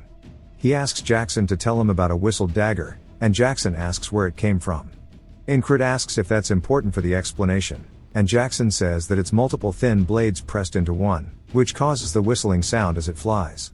At one point, it was called the dagger that is only heard, and it's really hard to follow with a human eye. Incred asks what he's meant to do if he wants to see and dodge it, and Jackson says that he can't. Incred asks what if he has two, and Jackson asks if he needs two, and he says yes, that he does. Jackson says that this guy is being weird again, wondering where he even heard about this. He says there's no point in spotting an already thrown dagger, he has to watch the hand of the thrower. The path it takes is decided at the moment it's thrown. There are ways to hide himself as it's thrown, but it's not hard to spot once you know what it is. Incred asks if he thinks he can learn the technique, and Jackson says not with the way he throws. Incred says he's continuously catching strays, and Jackson asks if he wants him to teach him how to throw daggers. Incred is surprised that he offered to teach him first, and Jackson says that if he's not confident, he doesn't need to do it, but Incred tells him he'll learn. Back at the market, Jack and Bo are following him once more. Incred explains that the moment he throws his dagger, he needs to relax his whole body and focus as the blade leaves his hands. Seeing and dodging it is the same. As he stares at where the assassin usually appears, he sees only his feet before drawing his blade, immediately cutting Jack's head off. As Bo goes to reach for his, he turns towards him, slicing him through the stomach. The woman that usually sees him die screams, saying that there's been a murder, and both Jack and Bo have dropped to the floor. The assassin starts to approach, and Incred says he needs to watch his opponent and switch from relaxed to focused. He can only avoid dying if he protects his heart, and he needs to watch the tip of his hand. The dagger is immediately lodged into his arm, and he didn't even see it. He looks down at it only to catch another one straight to the chest, saying that shit was too fast as it only lasted for a split second, but he saw something for sure at the start. He saw a shine from the assassin's hand, and he's sure of it. The assassin goes to say his line, but Incred finishes for him, saying that a greyhound never forgets its target. The assassin's surprised and asks how he knew. Incred smiles, saying that he'll see him again because after a few more loops, he'll know all of his tricks. In the next loop, Incred quickly draws his blade, piercing Jack in the throat, immediately following it up by killing Bo as well, saying he needs to eliminate these two as fast as possible. Everybody starts to scream about a murder, and he quickly turns his body to the side, looking for the assassin, saying he's no longer someone who only dreams of doing better. He sees the shine in the assassin's hand and says that he can achieve what he wants through hard work. The dagger is immediately thrown as it soars through the air towards him. Incred uses concentrate on a single point to follow its path and uses metal bracers to block the first one. The assassin begins to spin another one, calling him crazy while sweating nervously. Incred realizes that it's coming from the front and needs to dodge to the side. But it was none other than a feint, as the assassin is still spinning the whistle dagger on his finger. Incred realizes this and accepts his fate, as there's nothing he can do when the assassin throws the blade for real this time, piercing him through the chest. He drops to his knees, saying that he can adjust his timing according to his movements, and that this dagger is pretty damn cool as he pulls it out of his chest. He looks down at it, saying that he wants to have this as well. We see him spinning a throwing knife on his finger, and he throws it towards a fruit. He misses, and Jackson asks what he's doing. Incred says he's practicing with the whistle dagger, and Jackson tells him that's not a whistle dagger. Incred tells him that he'll have a real one soon. As he is spinning his throwing knife, the string breaks, and it flies right by Jackson's head, leading to an awkward silence. Incrid explains that this is the 8th loop. The whistle dagger comes straight in, and Incrid ducks underneath, saying he won't fall for his delayed attacks again. He then feels a sharp pain in his back as we see an arrow lodged into it, and he forgot that Rotten was up in the tower. On the 9th loop, he's throwing his own dagger, which hits Rotten straight in the throat. The assassin calls him an idiot for looking away and throws his dagger, only for him to die once more. Then we see the fruit he was throwing at earlier get pierced as Jackson was holding it, and it falls to the floor. He looks over at Incrid, surprised, and Incrid says that his arm and hands are for guiding it, and your entire body is used to throw, asking what he is missing here. Jackson says that this should be enough, asking if he learned to throw daggers before. Of course, Jackson taught him, but Incrid can't tell him that, so he says that he saw someone throwing one on the battlefield, and he just copied him. Jackson wonders if he is a hidden genius or something and asks if he has heard of the throwing blade technique, saying it was created by a man called Georg, an assassin. The name comes from his weapon, the whistle dagger. Georg strived for a soundless blade made of a very thin single-bladed knife. However, that was too difficult to handle, which led to the whistle dagger as they know it today. Incrid says that must have some real history behind it, and Jackson asks if he hasn't heard about it, saying that he thought he would have. Incrid asks why he would think that, and Jackson says that it's because his stance fits perfectly with throwing the whistle dagger. Now on his 10th loop, we see Jack asking him where he wants to go, and Incrid says that he told him they are patrolling another route today. Jack tries to tell him they were assigned to the market, though, and that they'll be punished for this. Incrid barks at him, pulling rank, saying that he ranks the highest, so he'll take responsibility to follow him. Jack and Bo then discuss what to do, and as they get further from the town, we see them up at a hilltop. Incrid says the market is a stage that has been perfectly set up by the assassins, but he doesn't plan to play their games. Jack tells him that they should return, and Incrid asks them what they earned for betraying them. Jack and Bo realize the jig is up and immediately draw their weapons, running at him. He slices horizontally, cutting Jack open, and immediately impales Bo with his sword, killing them both. Then he glares over as the assassin makes his way up the hill, but Rotten is there as well. Rotten is surprised, and Incrid tells them that they're late and to start already. The assassin then throws out 3 whistle daggers at the exact same time. Incrid pushes his hand on the ground and lifts his body up over them, saying it doesn't matter how many he throws as long as he sees his hands. Rotten then goes for a crossbow shot on his back, but Incrid throws a knife directly at him, piercing his skull. The assassin calls him an idiot, saying he looked away. Incrid then blocks it with his bracer, and the assassin starts to have some cold sweats as Incrid slowly turns towards him and lowers his arm, giving this dude one hell of a glare. The assassin starts to shake, asking him who the hell he is, and Incrid tells him there's no need for him to know as he pulls the dagger out of his forearm. He asks him how many of the whistle daggers he has on him. The assassin realizes that Incrid understands how to throw the whistle daggers as well, wondering if he is an assassin. Then he tells him that he has 2 left. Incrid says he's jealous as he only has 1. The assassin tells him that he sure does have some balls to be joking around like this and that he must be crazy. He should know that he's a dead man as soon as he throws that one out. Incrid says that there's only one way to know and they'll have to figure that out once he actually does it. He may hide his hands but he can't hide his entire arm. Incrid starts to focus in, saying that if he pays attention to his posture, then that'll be the key to dodging these daggers. On cue, the assassin's arm starts to be visible. As his hand is twirling one, Incrid realizes there's 2 at once. The assassin throws them as Incrid easily avoids them. He retaliates with his own, which the assassin dodges, getting his cape caught. Incrid stays locked in on the assassin, saying that he bets that he actually has more. As he sees them in the dude's hands, he realizes he's right. Incrid then raises his as well. The assassin is shocked, since he thought he only had 1. Incrid avoids the dude's whistle daggers and throws his own, which the assassin narrowly avoids too. He tells him that he lied, drawing his blade, calling him a bastard. Incrid says that he did the same, and this is something he hasn't seen so far. He guesses there's no rule saying that assassins can only use long-range attacks. The assassin starts charging in with a lowered position. Incrid says that this is a new attack. As the assassin thrusts forward, Incrid says it doesn't matter, as we see him grabbing onto the dude's wrist after dodging the attack. The assassin now understands that he's in some hot shit, as Incrid starts to pull him towards him. He raises his sword, saying that this is the end, and swings down, cutting half of the assassin's skull open and his chest. He then pants. As he pulls his sword out, the assassin's body falls over, and Incrid says it took him 10 attempts to overcome this wall. He sighs and looks up, saying that this cycle of fighting, losing, and getting stronger, then eventually winning is so damn exhilarating. Bro is getting addicted. He then looks back down at the assassin's corpse, and wonders if he has any more whistle daggers. He starts searching the dude's clothes, finding a good bit on his chest, and decides to take them with him. Back at the commander's lodging, we hear the ferry commander asking if he almost got assassinated, but that he expected that and led them away. He tells her that it was actually just a coincidence, as we see the whistle daggers on his chest now.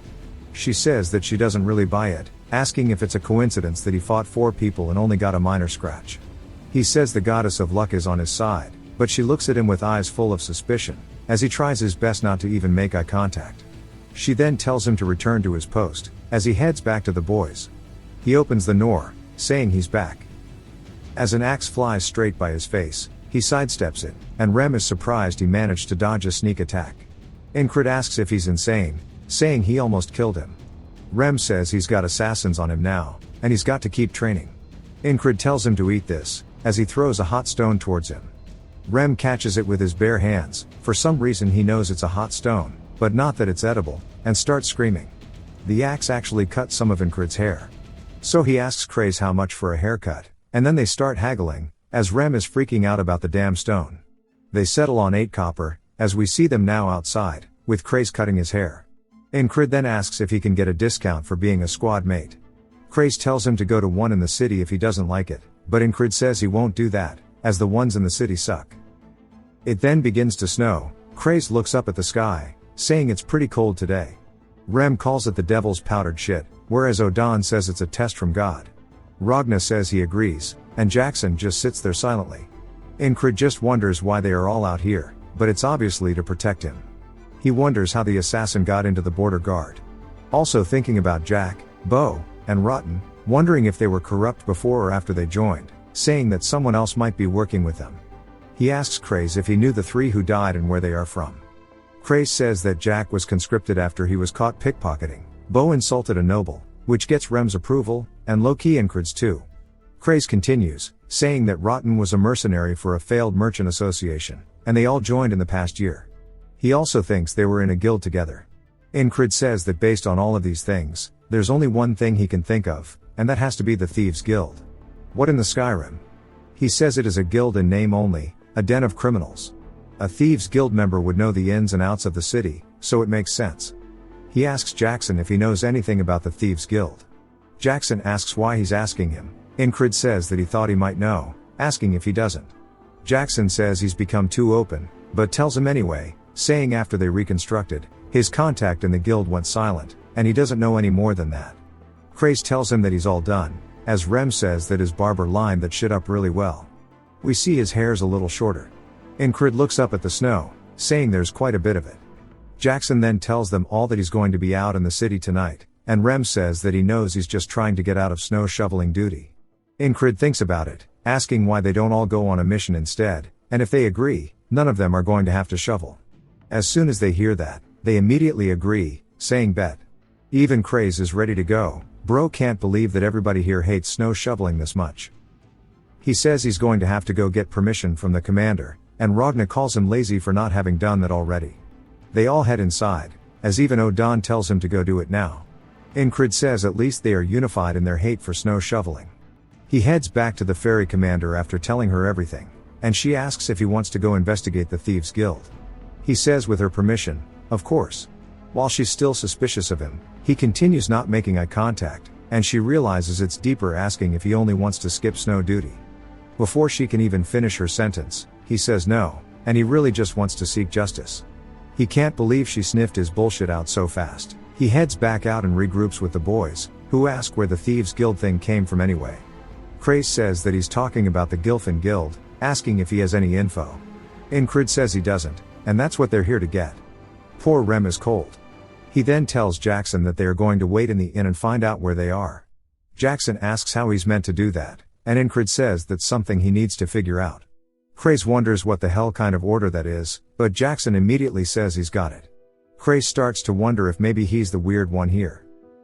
At the inn, which is called Vanessa's Pumpkin Soup, Craze asks what will happen if the Gilfin Guild is innocent.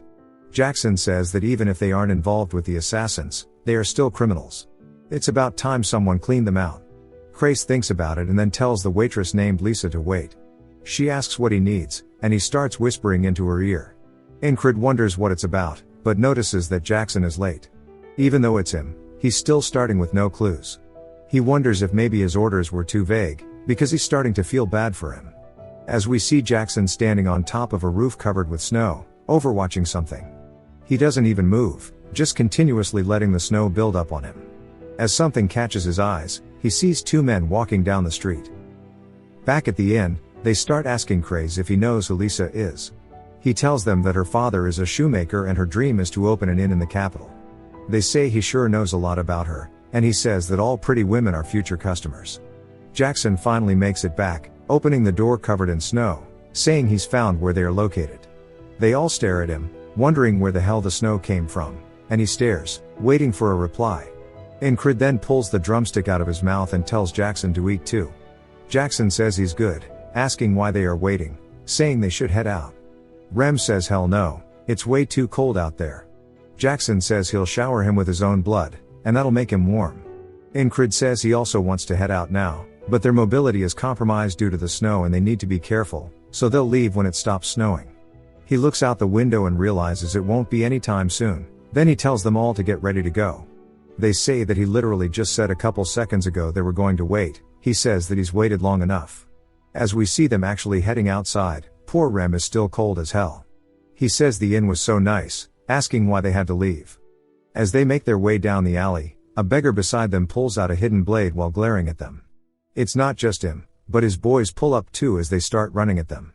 Rem takes off his blanket and greets the man with a smile, asking the man a hard-hitting question. He then hits the other dude in the face, saying that he came out of nowhere, asking Jackson if this is his friend. Crace says that they are probably with the Gilfin Guild. Jackson says that this will lead them to their hideout as he reveals a hatch. He says the beggars are their gatekeepers. The door is locked though, so they need to find a way in. Odon tells him that he just needs to get away from the door. He rears his fist back, saying knock, knock, as he punches straight down, shattering it open. He says it looks like they forgot to lock the door and that they can go ahead and enter. Rem calls him a brute, which is pretty funny from the barbarian. Ingrid says he doesn't really care as long as they get the door open.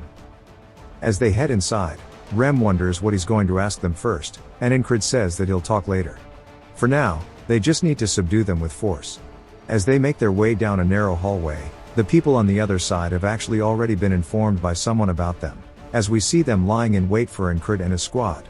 The leader of the small group says that reporting their failure would be a pain in the ass, and he guesses they can take care of it themselves. Another dude says he doesn't know if this is going to be okay as his squad mates are coming to him. The leader asks why they should care about a bunch of nobodies. As soon as he says that, the door gets blown off its hinges by Odon, who kicks it down again, saying it looks like they forgot to lock this one too. The leader now realizes that he might have bitten off a little bit more than he can chew. Rem says that now they can kill them, but Ingrid says to start with those who have never killed the weak. Those who are willing to go into a cell, those who do not want to die can throw down their weapons and cross this line, as he draws it in the dirt. He says that those who don't comply will die. Rem asks why they're not just killing them, and Ingrid says he's changed his mind, but just thinks to himself that he was pretty cool just now. Rem is just confused. The leader says that he's just another grunt, asking if he really thinks he can order them around. Odon says their judgment is clouded by demons, and they will not listen until he forces them to. Ingrid readies his blade, saying that they can do that as well, asking who the strongest is among them. The leader smirks, saying this will be fun, and tells their strongest swordsman, Wyvern, to step up. Mullet starts to walk up, following his leader's orders. He starts to wonder if Ingrid's even going to be able to block his blade, as he's never been beaten in his life. But before he finishes his own sentence, he charges forward with a surprise attack. Ingrid easily deflects Mullet's attack and stabs him straight through his chest. He says that is the Valen mercenary sword technique, stab while talking. And he's pretty used to it. The leader starts to sweat nervously, and Ingrid says if that was their strongest, he wanted to see the rest. As Mullet starts screaming on the ground, Ingrid says this is their last chance, telling them to surrender or die. Everybody else in the squad just kind of stares at him, wondering if he is really trying to act cool in this situation. They hesitate for a second, but then some of them begin dropping their weapons, saying they surrender. The leader gets pissed, and calls him a coward while swinging his blade directly towards him. The guy turns, looking at it, but before the leader's blade hits him, a whistle dagger gets lodged into his forehead as Incrid threw it to save the guy. The leader falls down to his knees, dead on the floor, while the rest look down at his body. Rem says, "Damn it, that was actually pretty cool," and it looks like Odan and Craze both share the same sentiment. Jackson too. Ragna's annoyed he didn't get the chance to show off, and Incrid, again, is saying they definitely thought that shit was sick. The rest of the group immediately start getting on their hands and knees, saying they surrender, begging not to die. Rem asks what the plan is, saying it'll be better to kill them now than deal with them again later. They plead, saying that there are people with sick mothers here. Incrid tells them that does not excuse their crimes. Baldy says that if he must kill someone, to kill him, as he is Gilfin. He asks if he means that he's the Gilfin Guild's Gilfin. Asking if he was not the boss of them all while pointing at the dead guy on the floor, Baldy says no, that was him. And Incrid says, wouldn't that make him Gilfin? But Baldy says that's him, actually. Incrid, confused as hell. Reminds me of Rush Hour. Craze says they named the guilds after random people on purpose. If they start getting chased down by the law, they ditch that person and run. Gilfin says that Bastard was a terrible person, but the rest of them aren't. So if he must kill someone, to kill him instead. They all start crying, saying they aren't gonna let Gilfin take the blame for this. As we learn, he's a pretty chill dude.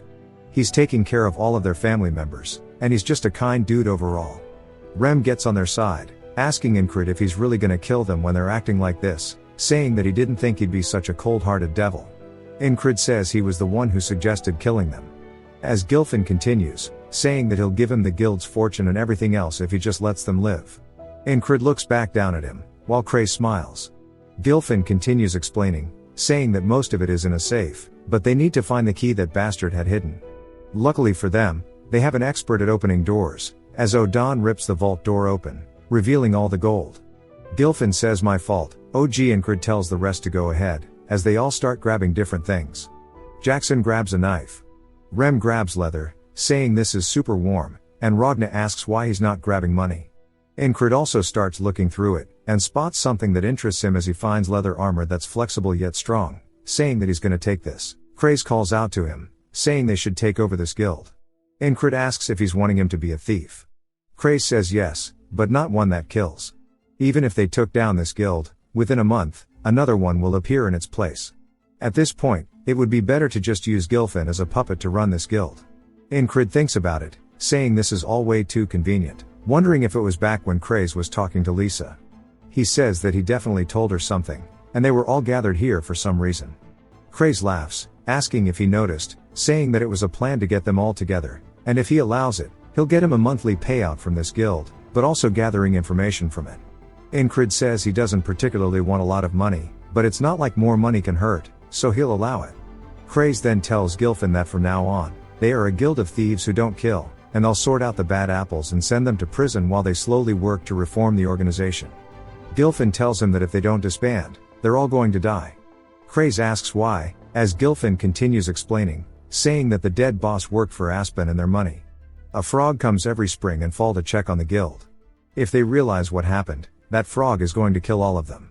Craze tells him that won't be a problem, as they even have worse monsters on there.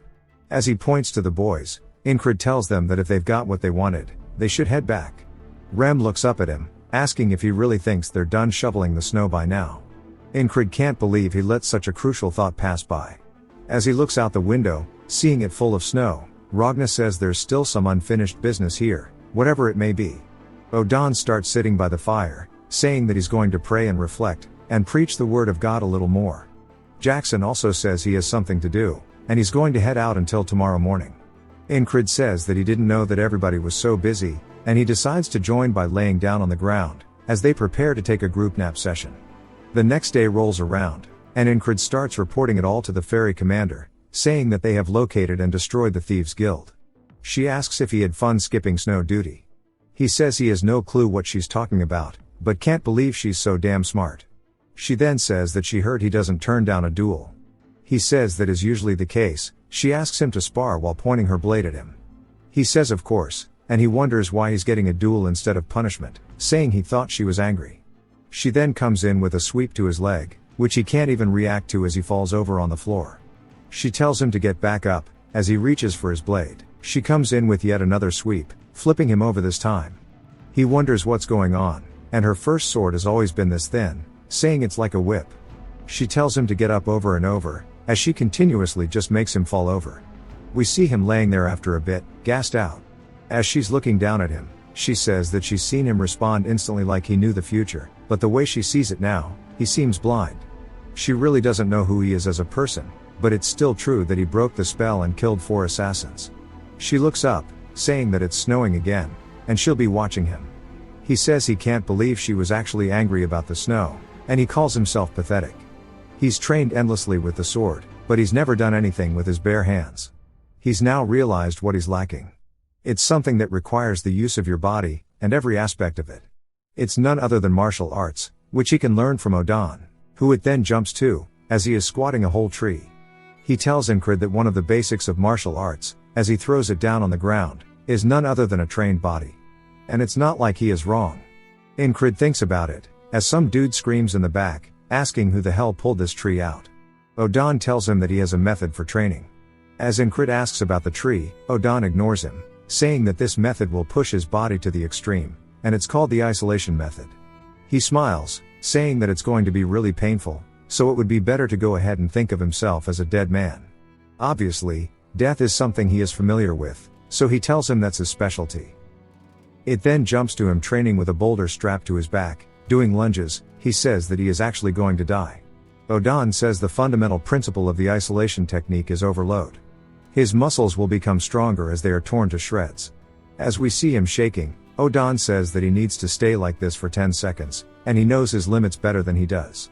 Incred wonders how he would even know that, as Odan pushes down on the rock. He smiles, saying that surely he regrets not starting this sooner, and that he needs to grow his body a lot more before he could properly start martial arts training. But Incred cuts him off, saying he doesn't have time to regret. The past is the past, and he is still faithful to the present. If he wasn't, he would have never made it past the first loop. He looks up at Odan, telling him to teach him something else while he is holding this pose. Odan can't believe he is so diligent, and his work ethic is nuts. He smiles, saying that he respects his squad leader, and saying that they can move on to the next thing. As we see even more rocks, he tells Incred he is going to return to the post on all fours today. The leopard watches this homicide in broad daylight.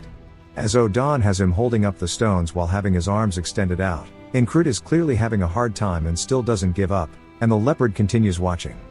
That night, Incred faceplants into the doorway of their barracks, and Rem asks him if somebody is bullying him, asking why he keeps coming back so worn out.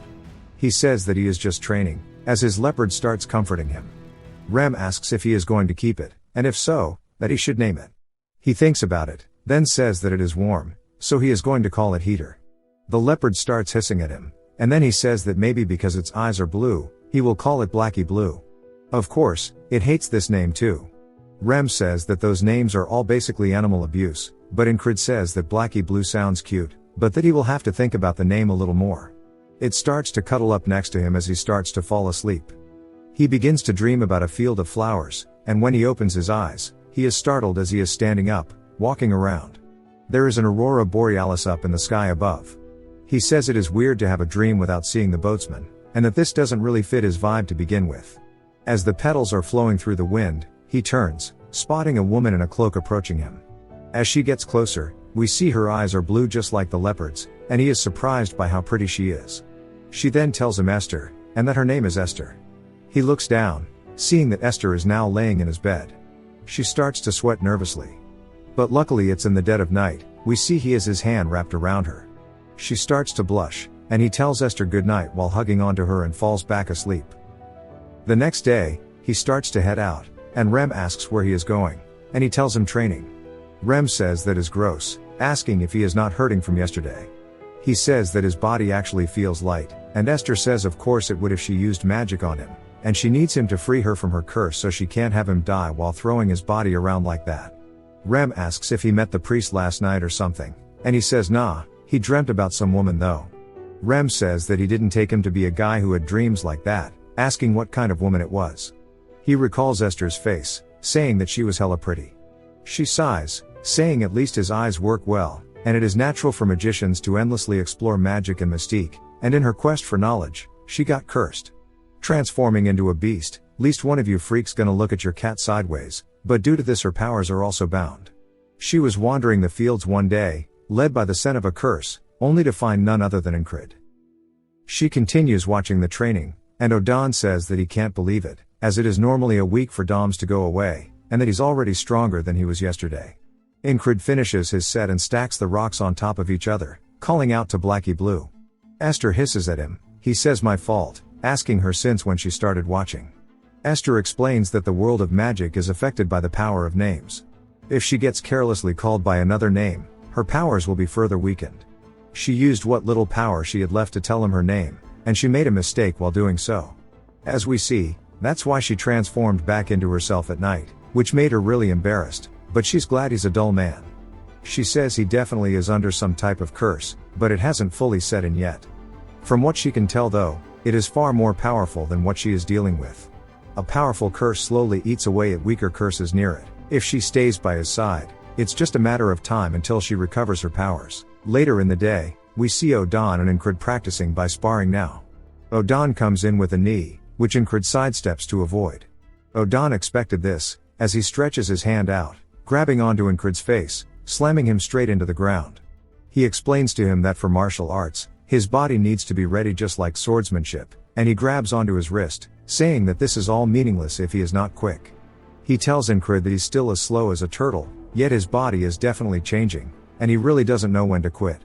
That's because our boy is dedicated. It's been a whole month now, and the greens are starting to sprout through the snow. He spent his days occupied with training, as he's even got all of the boys helping.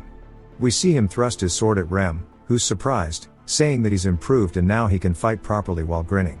He then finishes his meal, telling Ragna that they should spar as well, but Ragna tells him he's still eating, so he waits a bit before getting his ass whooped. Ragna tells him that his adaptability is still lacking, his fundamentals are perfect for now, and his muscle memory alone should be able to do this in his sleep. But it's going to continue to require endless repetition. Incrid sighs and smiles, telling him that is his specialty. That night, he's looking at his blade, saying that training with his squad is great, but more real-life experiences would also be great too. He then hears rustling, which startles him, as Jackson comes in with a surprise attack that he manages to block. Jackson says that he won't die to an ambush anymore and that he has really improved. Craze tells him that he should go outside if he wants to train, and Jackson says that he's in here early, asking why he's not out there getting money. Esther then gets up from the bed, and Craze thinks this is his chance, as he starts looking for a claw, saying that he bet one dropped for sure this time, and that this is money waiting to be found. There's then a knock on the door, as Incrid is trying to get out of the bed. He wonders if Craze is lazy or hardworking. We see it's the ferry commander. She tells Incrid to follow her. He tells her that the snow is all gone, and she says that's not what she's here for, as there's been a new mission. He needs to take care of the mission specifically on the Mercenary Soldier Board. Incrid explains that the Mercenary Soldier Board is a policy that runs alongside the soldier ranking system. It's a policy that allows people in the cities to hire soldiers as mercenaries. It's cheaper than proper mercenaries, and has better trained people as well, which are usually quite polite, so it's pretty popular, and he wanted to test it out himself, so this is a good opportunity. We see a dude yawning, saying that he's finally finished his duty and he's been non-stop working, and he needs to find something new. He then spots Incrid and the ferry commander, as Incrid asks how many he should take. She tells him to do 3 in total and to bring a squad member with him, as she'll be the third. He can't believe she's doing this herself, wondering why. The dude passing by says that he heard they were dueling the other day as well, wondering if maybe they're dating. The ferry commander asks what's wrong with his expression, asking if he finds it uncomfortable to go on a mission with her. Dude can't help but mistake this as romance, and start spreading the good word. All around the camp now, they are talking about how the company commander and the spellbreaker have a fling going on, and that they apparently have kids together. Later in the day, they start talking about it while Incrid is training, saying they can't believe he managed to pull a fairy with a face like that, saying that's pretty respectable, but they do look great together. Incrid wonders what the hell is going on because of all these rumors. As soon as he heads back to the barracks, Rem yells, saying that Papa's home and asks how many months it's been, and he heard the baby's coming soon. He tells him that they've heard it wrong, and everybody's misunderstanding the rumors. Craze tells him not to be shy, as they're going to find out eventually. He says no. Ragna says that it sounds great and to keep her by her side and train, as even Odan is praising him too. Incrid says he can't help but feel like he's being bullied. As Rem asks when they're going to go on a date, and it'll be weird to be the third wheel, but he's got to do what he's got to do to help his boy out. Incrid asks if he's talking about the mission. He says he is definitely not taking him. Rem says that he has nobody else to take but him, and he points over at Jackson, who says he's ready, and they start heading out. Rem says he can't believe he's taking the damn cat and not him, asking if he got hit in the head recently. Incrid says he'd be the first to ask the commissioner if he got pissed, so definitely can't take him. Jackson asks if he is only bringing him because he thinks he won't cause trouble. Incrid says that he takes these missions often too, so he thought he would be a great help. Jackson says he wants to offer a piece of advice then, and that he shouldn't give too much of his heart to one woman, as it'll come back to hurt him. Incrid says he does not need advice on this. As they meet up with the commander, Incrid asks when the commissioner will be here. She says soon. And he looks off to the side, saying she probably hasn't heard the rumors yet, and it'll be awkward if she did. She instantly asks if they ever did something for people to think they have kids together. He says no, while Jackson holds back his laughter. Incrid asks if he's laughing. Jackson says he doesn't know what he's talking about. Incrid says he definitely heard it. The ferry commander asks if her questions make him uncomfortable, and he says no. She then asks if he's glad, and he says no, but changes it to a yes, and he's starting to get confused, as she teases him. A carriage then pulls up, as Jackson says that the commissioner is now here. The ferry commander clicks her tongue, saying that it was just getting fun, and turns around. Incrid can't believe she was joking with such a blank expression. He explains that the mission was to protect a son of a wealthy merchant, and the process of deciding which of the two heirs of the Roquefried Trading Company will become the next owner. They've been hired to make sure they don't hurt each other. He expected the heir to be some greedy toad, but instead, a pretty woman exits the carriage introducing herself as Leona, and she is the heiress to the Roquefried Company. She tells them all that it's nice to meet them. As they start heading downtown, Leona is whispering to a woman as we see Incrid in the back. He says not a word has been spoken since the initial greeting, and what little communication that does happen is done through her maid, who says that they'll get a room in the inn first, and then wait for the others. They really just want them there to escort her and nothing else. Incrid recalls Odon's words, saying that age, body stance, positioning, and gaze are all important information that he needs to pay attention to, as figuring out the enemy's strategy is a skill in itself.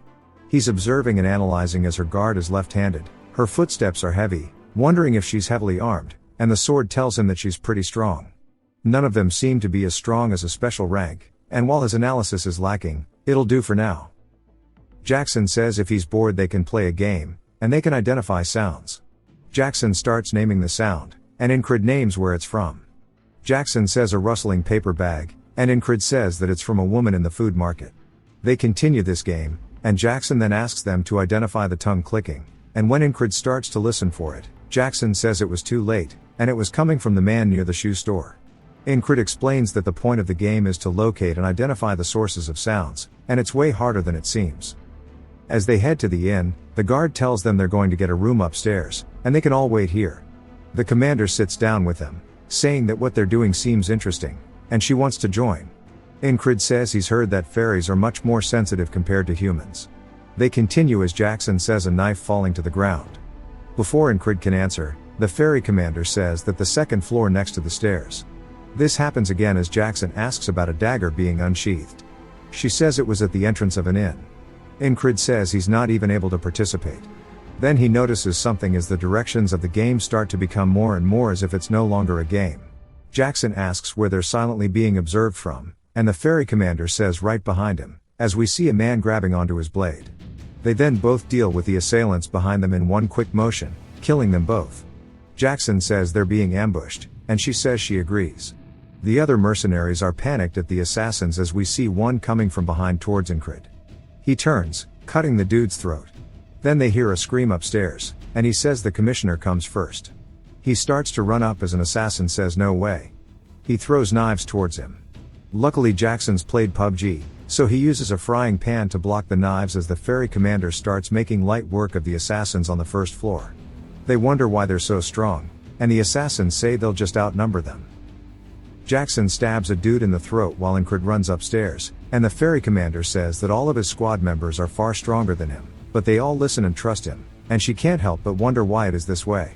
As one of the assassins starts charging at her while screaming, she smiles, saying it's interesting, and then turns, stabbing him through the arm and the throat at the same time.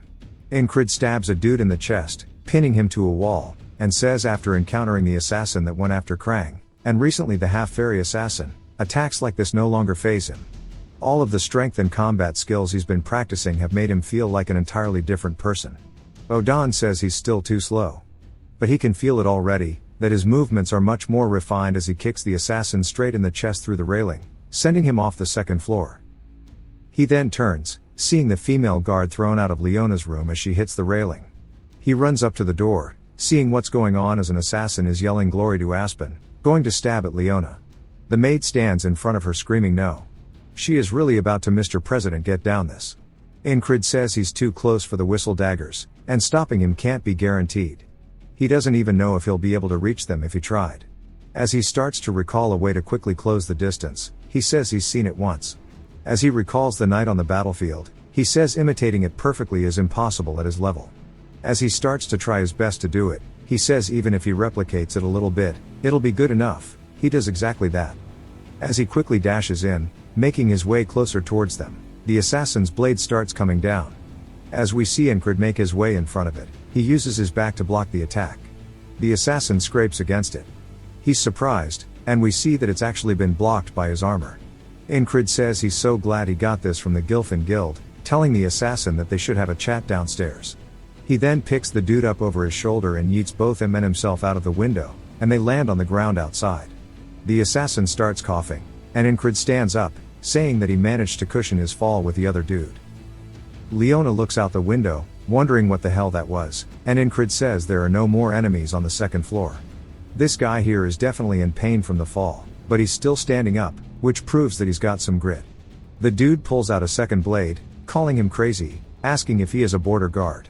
Ingrid says no. The dude says that means there's no reason he shouldn't be able to beat him, as he pulls out a second blade.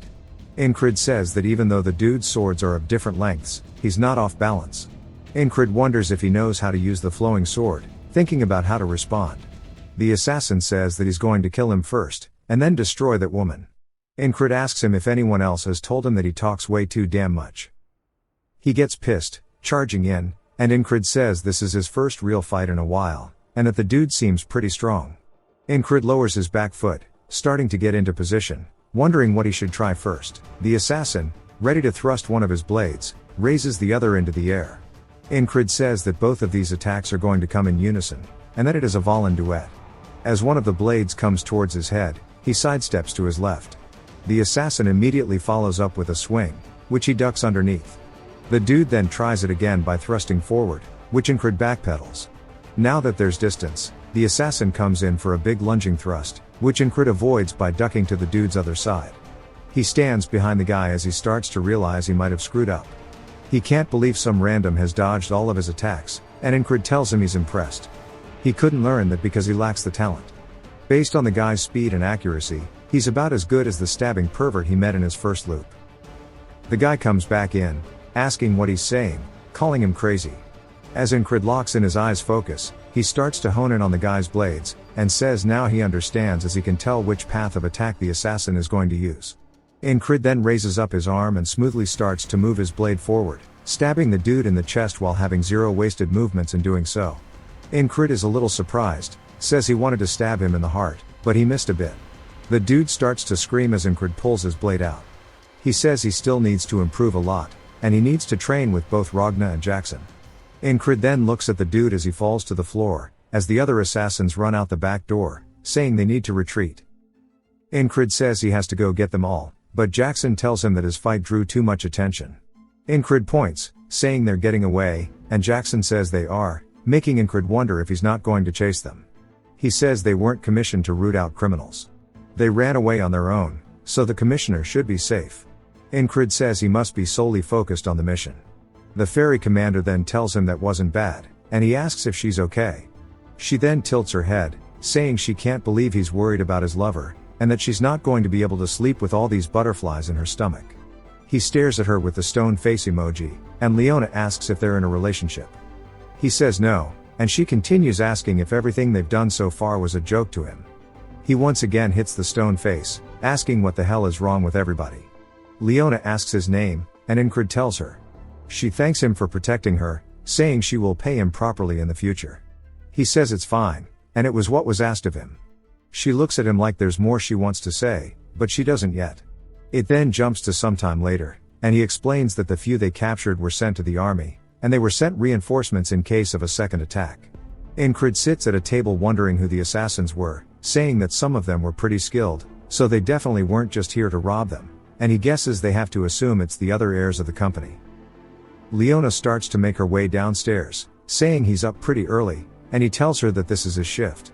She then sits down beside him, scooting her chair close, saying he should join her, and she'll give him a chance to join her personal forces, as their rogue-fried company leaves little to desire.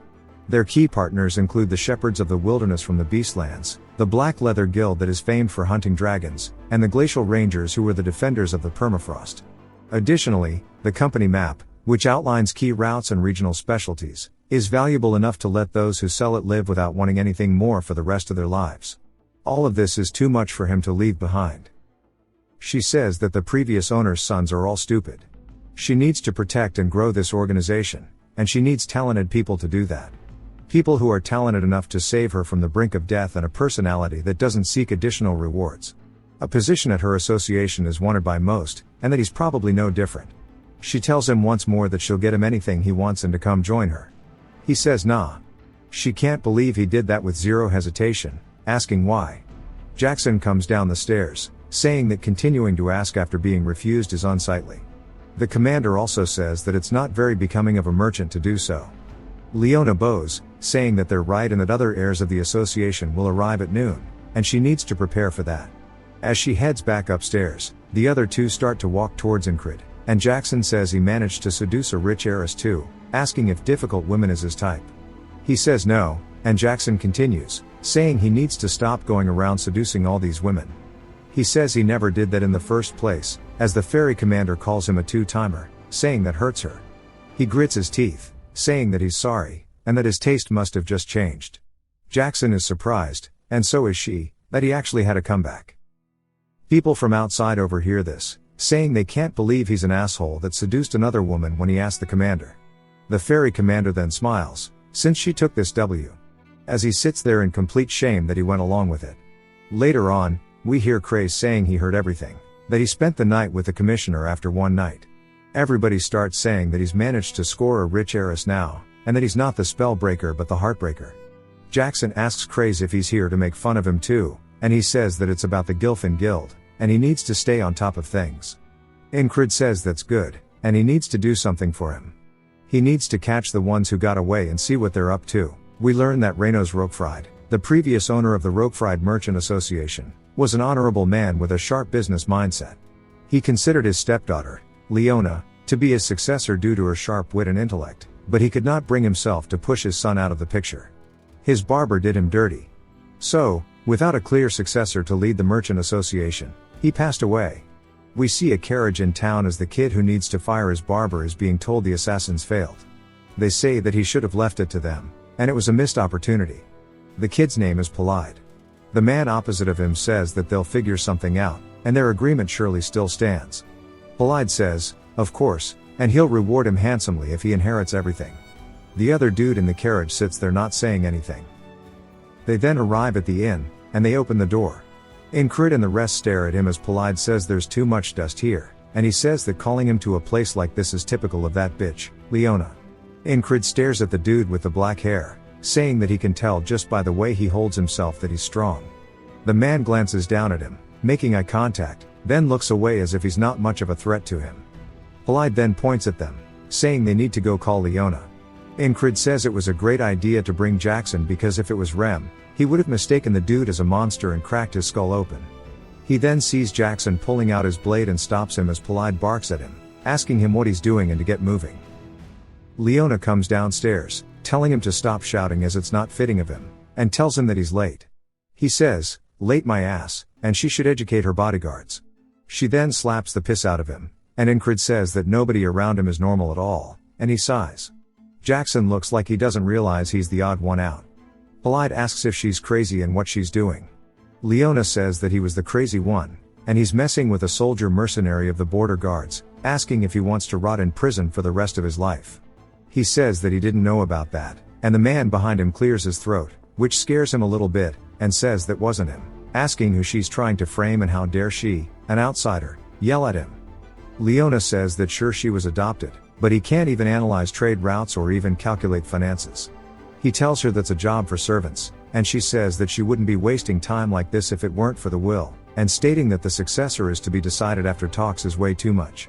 Ingrid says the previous head must have been soft, and no matter how you look at it, Leona seems more suited to be a successor, and he wonders if he wanted to give his son one last chance. Leona says the only argument he has to support his succession is that he's a blood relative. Polite asks why that's important, and she grabs him by his fat chin, saying that no matter how she looks at it, he's nothing like him, and his ignorance and ugly-ass face make her wonder who he got it from. He grabs onto his blade, hella pissed, as Ingrid does his as well. He then is startled by something as he sees the dude he was glaring at earlier reach for his too. He then widens his stance as everybody is getting ready for the gang war. Ingrid sits there waiting for somebody to make a move, and Polide starts to get scared as his guards block him. Ingrid recognizes the stance, saying that the man is going to use the swift sword, but he wonders how fast it will be, saying he wonders if it will be as fast as Rem's axe or a whistle dagger, and tells the dude to show him his sword. As the guy starts to unsheath his blade, Ingrid smiles, doing the same as he unsheathes his blade too, but then a man tells everybody to stop. As he enters the room, we see it's none other than Torres, who says that he is part of the border guards who are directly commanded by the crown, and they'll consider them to have committed treason if they don't put their blades away. Polide looks like this wasn't part of his plans, and Ingrid also looks a little annoyed and then clicks his tongue. Jackson stares at him, recalling how he was talking about nobody around him being normal, and says that he's the weirdest dude here. As Torres says the assassins hired were foreigners, so they're taking over this case. They confess that they were paid by a merchant association, and surely Polide didn't hire them because of this inheritance dispute. The man puppeteering him asks if any of them confess to have been paid by their specific merchant association, and if not, then there's no evidence to blame them. Torres says he sure does yap a lot, asking if he thinks that they're that stupid. Leona says she would like to make an offer, and they should find more evidence to identify the true perpetrators, and that they can lock both her and Polide up until they find the ones responsible.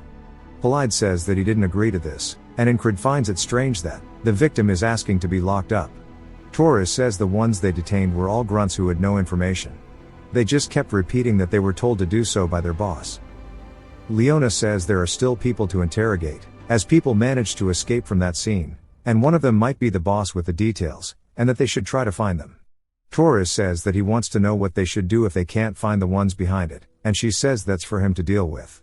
Although it's not prudent to continue discussing the air matter of the border guards, they will return to their city under the condition that they all return if they were to be summoned. Ingrid says that they won't be guarding her if they leave the city, and her bodyguards won't be able to take on Polides, especially the guy with the rapier, so she'll die as soon as she leaves the protection of the border guards. Surely she knows this, wondering what the hell she is thinking. Her maid hands her something, and she says she's a merchant, so she doesn't ask for anything without proper compensation, and she'll give this to whoever catches the ones who got away. As she starts to unsheath it, Jackson is obviously startled by it, which Ingrid wonders what's going on, and she says this is the fourth work of the Carmen collection. It's Carmen's stiletto. She says hopefully this is enough to get them to go find them. Jackson steps up, calling out to Ingrid, saying that he'll take this one. Ingrid wonders what's got him so motivated and why that dagger is so special to him. Polide recognizes it as well, asking if she is insane and if she doesn't know how much that thing is worth. She says the stiletto is hers, so she can do what she pleases with it. Ingrid asks if it's that amazing. Jackson says he's surprised he doesn't know about it, and it was made by a legendary weaponsmith named Carmen.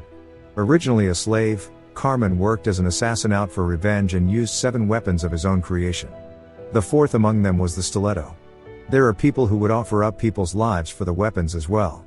Torres then says that since everybody is present, he's going to hold them all, and nobody is allowed to leave the inn.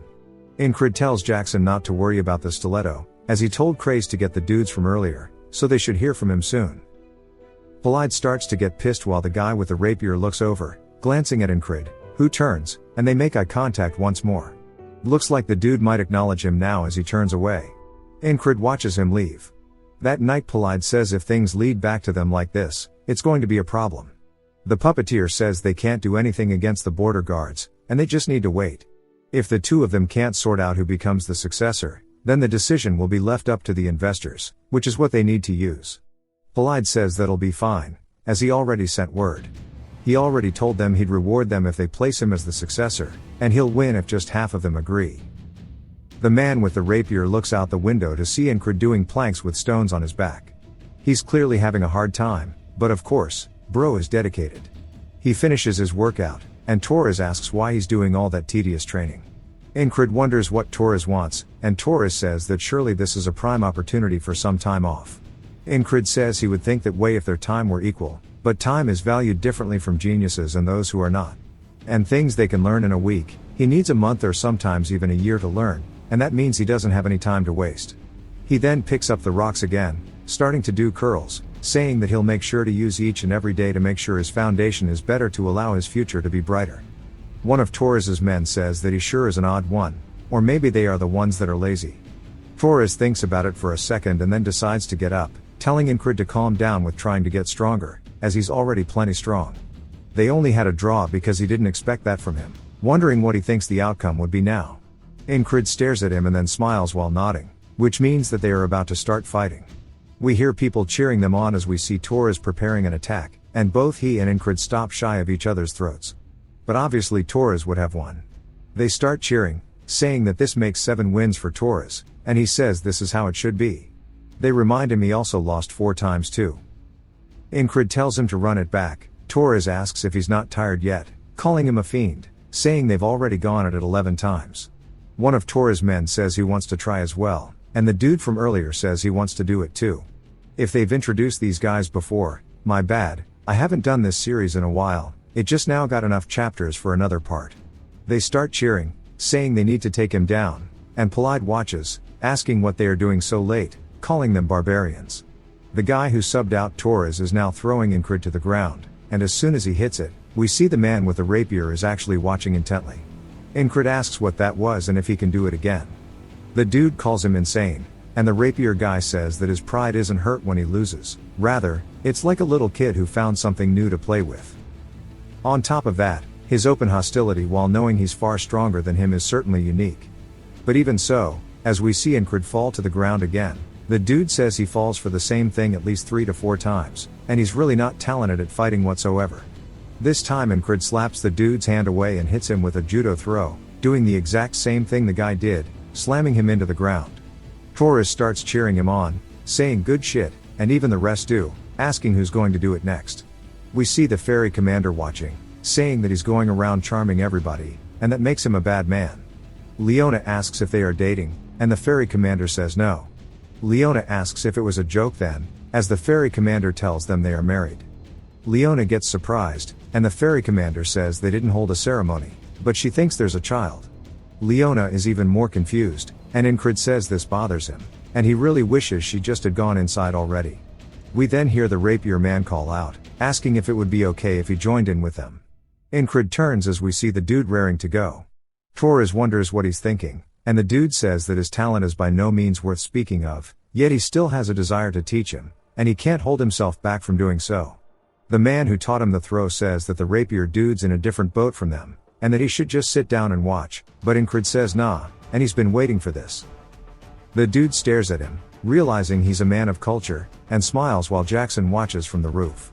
He says that even though the only thing that dude's holding is a wooden stick, he is still hella dangerous, and he grabs onto his blade, saying he needs to make sure he's prepared. Incred readies his stick as well as the man with the rapier gets ready. They start to have a WWE stare down, and the man raises up his wooden stick. Incred says that tension is creeping up his entire body as if he was at war again. The man then begins to thrust forward as Incred focuses his eyes. Concentrating on a single point, he can see the dude's attack path. He says there's a slight feint mixed in, but it's coming for his neck, and he needs to block his line and extend his own. But then he feels as if he just got stabbed in the throat, which surprises him. As we see that Incred couldn't react in time, but it's not just him, everybody is surprised. The dude says he read his attack well, but he's slow. Incred says that he lives up to the name of the swift sword, and it's so much faster than he imagined. He thought he'd gotten a lot stronger, but he hasn't. The dude is so inconceivably far, and it's at a height that's so intimidating. As the dude starts to walk away, Incred laughs and tells the dude, one more. The man smiles, saying that his attitude is exceptional. He continues losing over and over to the point where Torres and the rest fall asleep. We see the ferry commander still watching intently, and she looks like she's really enjoying it. We see Incred losing his balance. The man with the rapier starts speaking, saying that anyone who has ever held a sword knows the despair one feels when meeting someone you can't beat. Incred falls to the floor and begins coughing, and he says that he's shown him this unbridgeable gap between them, but for some reason, he's not giving up. Incred stands back up, and Jackson says that Incred's reaction speed is too slow to be seeing and dodging everything. At this rate, he'll never overcome this wall, and he says he's going to have to teach him something more about his speed. The man says that's enough, and they should get some sleep as Incred is gassed out. We see him sweating hella, and he tells the dude he's amazing and that Swift Sword is something that he will eventually learn. The dude laughs, saying he's even more impressed by him. It's unfortunate, if only he had the slightest bit more talent. Later on, we hear Craze calling out to both Incred and Torres, saying they've captured the runaway mercenaries as they are beaten up on the floor in front of them.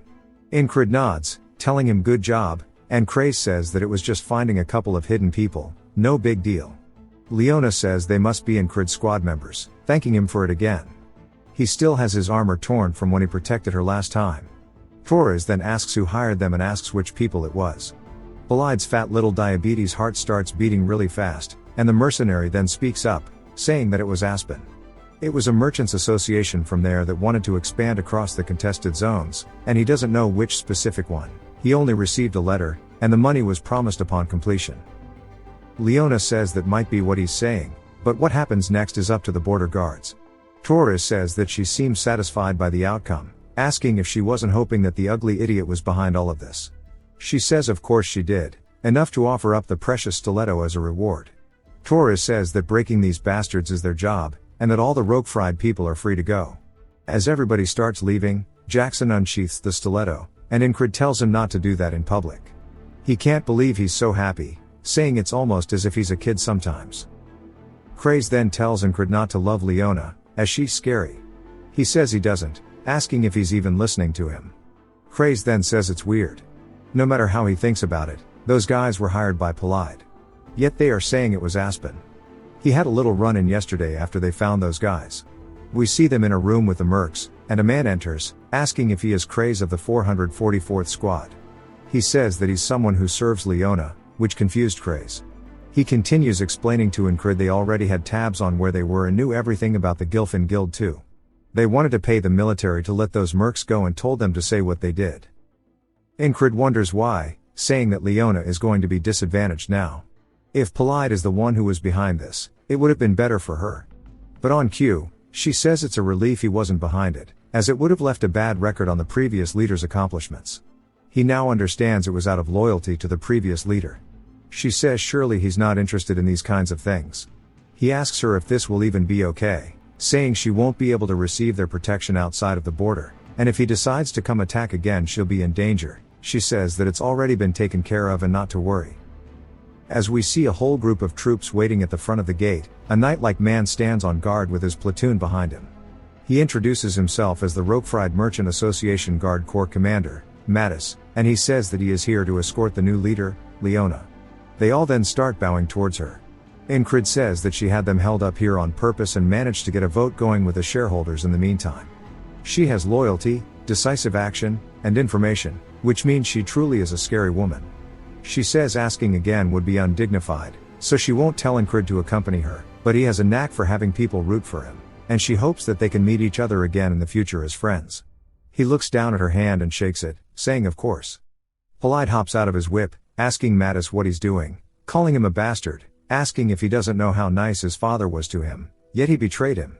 Mattis tells him to stop dishonoring his name and calls him a dumbass, which scares the little lardass to the point he might have dropped a brick in his pants. The puppeteer says it turned out to be a failure, and the man with the rapier says they got something out of it at least. Now they know that the new leader of the Roquefried Empire is quite cunning.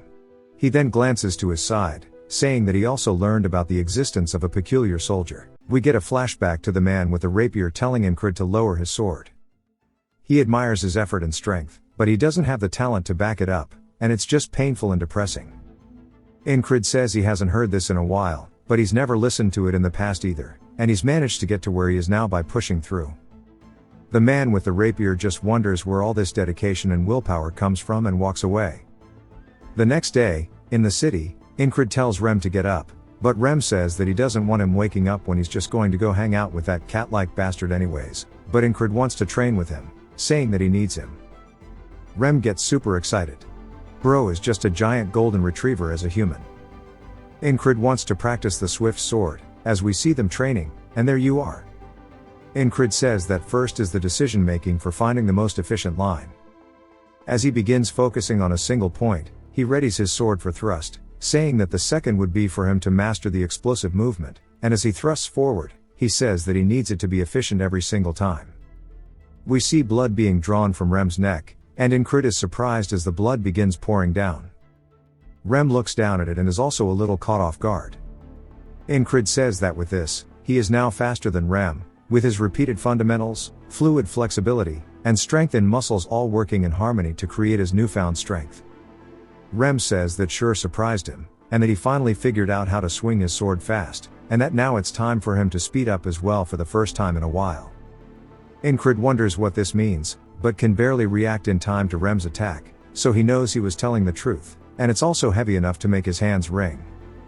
He then looks forward, seeing an axe coming straight towards his head, and he barely ducks underneath it, and he says that his axe was always fast, but now it's even quicker. Rem is coming in for another attack, but Incred runs head in, meeting it 1-to-1, saying that there's still a long way to go. At night, he continues his training, and senses something blocking an attack from Jackson and his dagger. Jackson says that his eyes and ears are both doing great, and he won't need to train those anymore. Incred asks if he came all the way here to say that.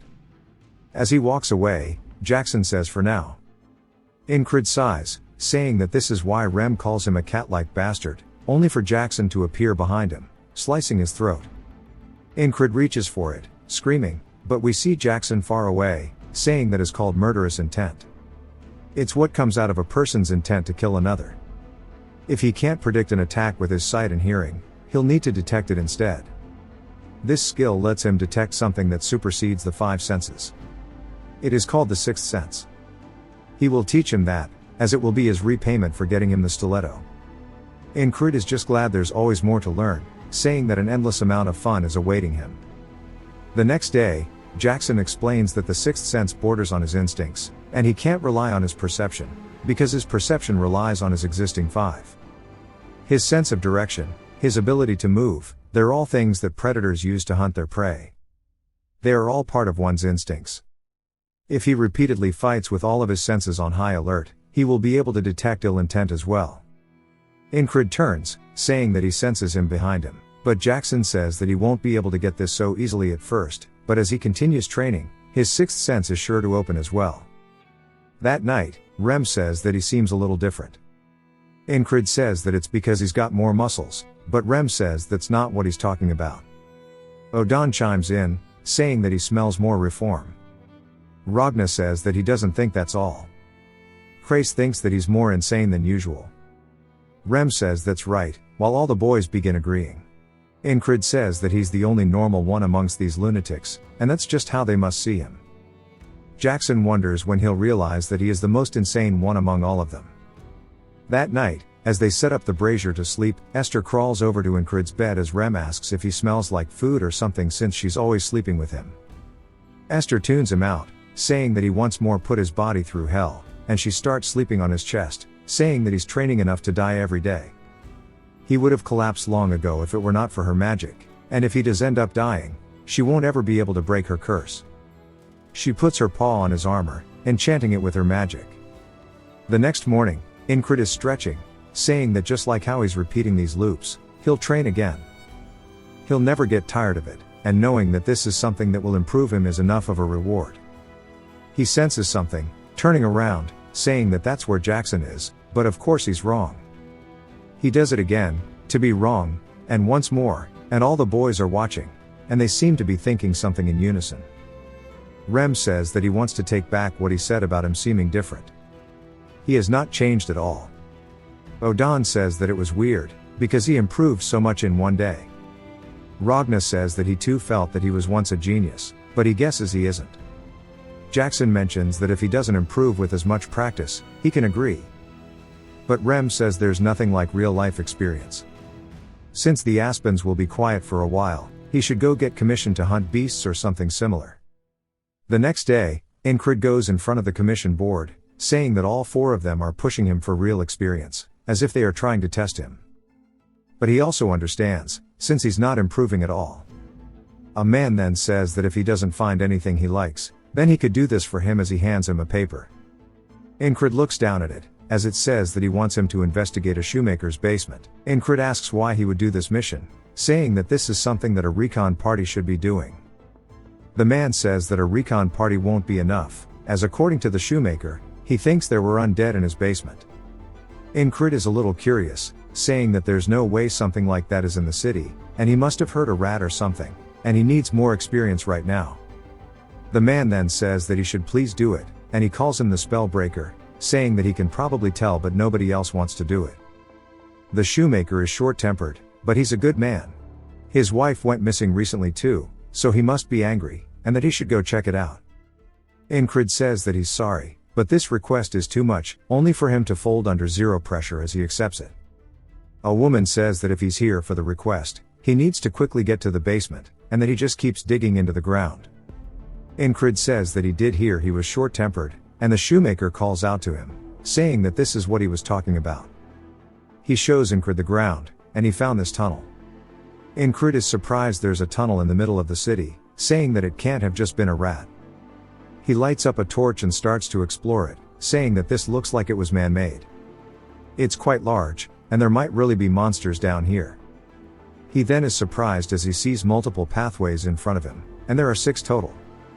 He says that this is made to be a maze. The shoemaker tells him to listen to the weird sound as they hear some form of rattling, and he says there must really be undead down here. Ingrid tells him not just to walk in, and that he'll head in first, so he should stay back. As he takes a step forward, immediately the entire cave gets hit by the world's brightest flashlight. Soon they are drowned out by a blue light and they feel an intense heat. Ingrid wonders what this feeling is. As it starts to get closer and closer, completely blinding them in the tunnel until it actually begins to disintegrate them, turning them both into ashes straight up on the spot. Ingrid's eyes jolt open as Esther is laying on his chest.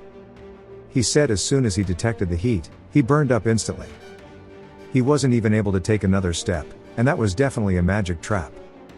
It's common sense when you face magicians that you need to run. Rem then says that he and the boys were talking, and that he needs more experience. Ingrid's lost in thought, saying that you're lucky if you die when facing a magician in combat. If you survive, you'll meet a worse fate. This advice applies to traps that are created by magicians.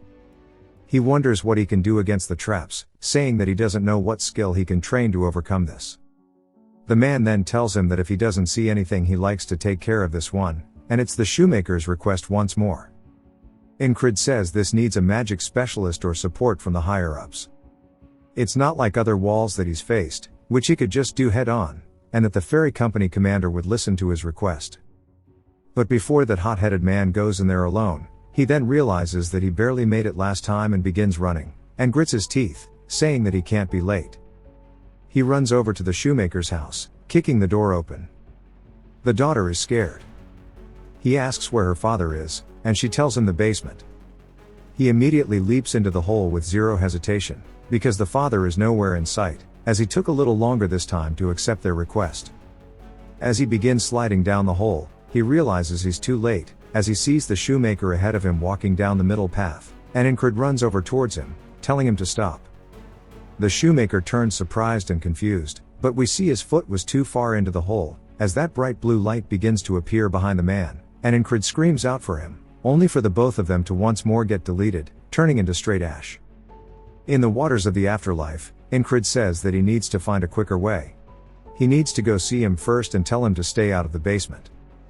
The boatman says that it may only be a moment, but he must have felt the pain of his flesh emulating in his entire body turning to ash, yet he still intends on stepping towards that flame. Ingrid says that it's just as he said, the pain was like a million needles passing through his body in an instant. But that doesn't come close to how bad it hurts for him to watch idly by as an innocent bystander dies, and that is the true way of a knight. I love this guy. He immediately gets up out of bed and starts to head out, as Rem asks where he's going since they need to talk. Incrid says that he's going to save an annoying old shoemaker, and Rem wonders if there are leather boot monsters or something, wondering what the hell he's going to a shoemaker for. Incrid makes it in time, and he's actually the one digging the hole. He says that he can stop him from digging and make him ignore it, but he can't let something as dangerous as this remain. He tells the shoemaker that he'll go in alone, so he shouldn't follow him. The shoemaker says this is still his house, so he can't let him do that. Incrid tells him that this isn't a negotiation, and the dude agrees. He says it would take too long to find a magic specialist, and there's no way they'd even listen to his request. It's a mysterious trap that he has some information on, and someone is bound to die while exploring it. That goes even for him and his squad, so he needs to find as much information about it as possible. One of these paths must be rigged, and he wonders if the only way to find out is by walking through them. He says using the repeating loops is the easy way out, and there must be a better way for him to do this.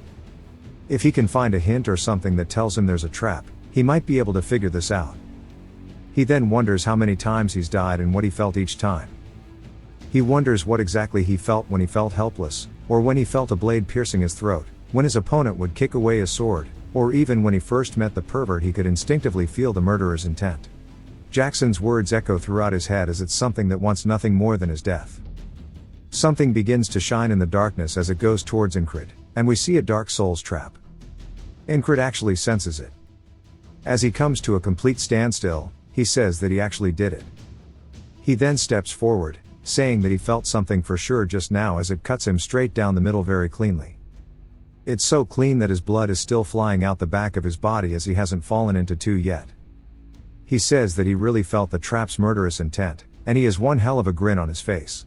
The next day, he immediately heads back down to the shoemaker's store and says that detecting the murderous intent of the trap is today's wall. As he stands before the entrances, he says that he can't just walk in. Instead, he needs to walk back and forth until he gets a good feel for it. As he slowly walks forward, with each step, he stays locked in, saying that he hasn't set his foot on this path yet, and he doesn't feel anything, wondering if this is the right way.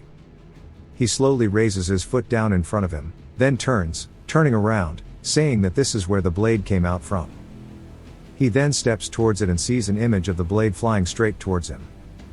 There's nothing coming yet, and he says that he didn't actually detect it. He just remembered what happened. The shoemaker asks why he keeps walking back and forth and if he needs to take a piss. Incrid says that he told him to stay up there, and he hasn't been down this path before, so he'll keep going until he detects it. As he continuously steps forward and back until the night comes, the shoemaker asks what the hell he's even doing down there without eating. Incrid says that he'll come back tomorrow morning, so he shouldn't go in there since there are traps everywhere. He tells him to please help and take care of this, as he can't even sleep because he's afraid that he'll lose his daughter. Incrid asks if he doesn't have any leads that might point towards his missing wife. The shoemaker says that there have been a lot of missing people lately, so they haven't addressed it. He says if he sees a brunette woman with freckles wearing this wedding band, to please let him know. Incrid says that he understands. That night back in the barracks, we see him focusing with Esther laying on his lap. He then turns, thinking he senses Jackson, but instead, it's the opposite direction. Rem says that he's like this because he hung out with the stupid shoemaker, telling him to go to bed. Incrid says that now that he thinks about it, this is the first time he ended a loop without dying. He wonders what happens if the day just passes like this and if it'll continue into tomorrow, and he guesses he'll find out.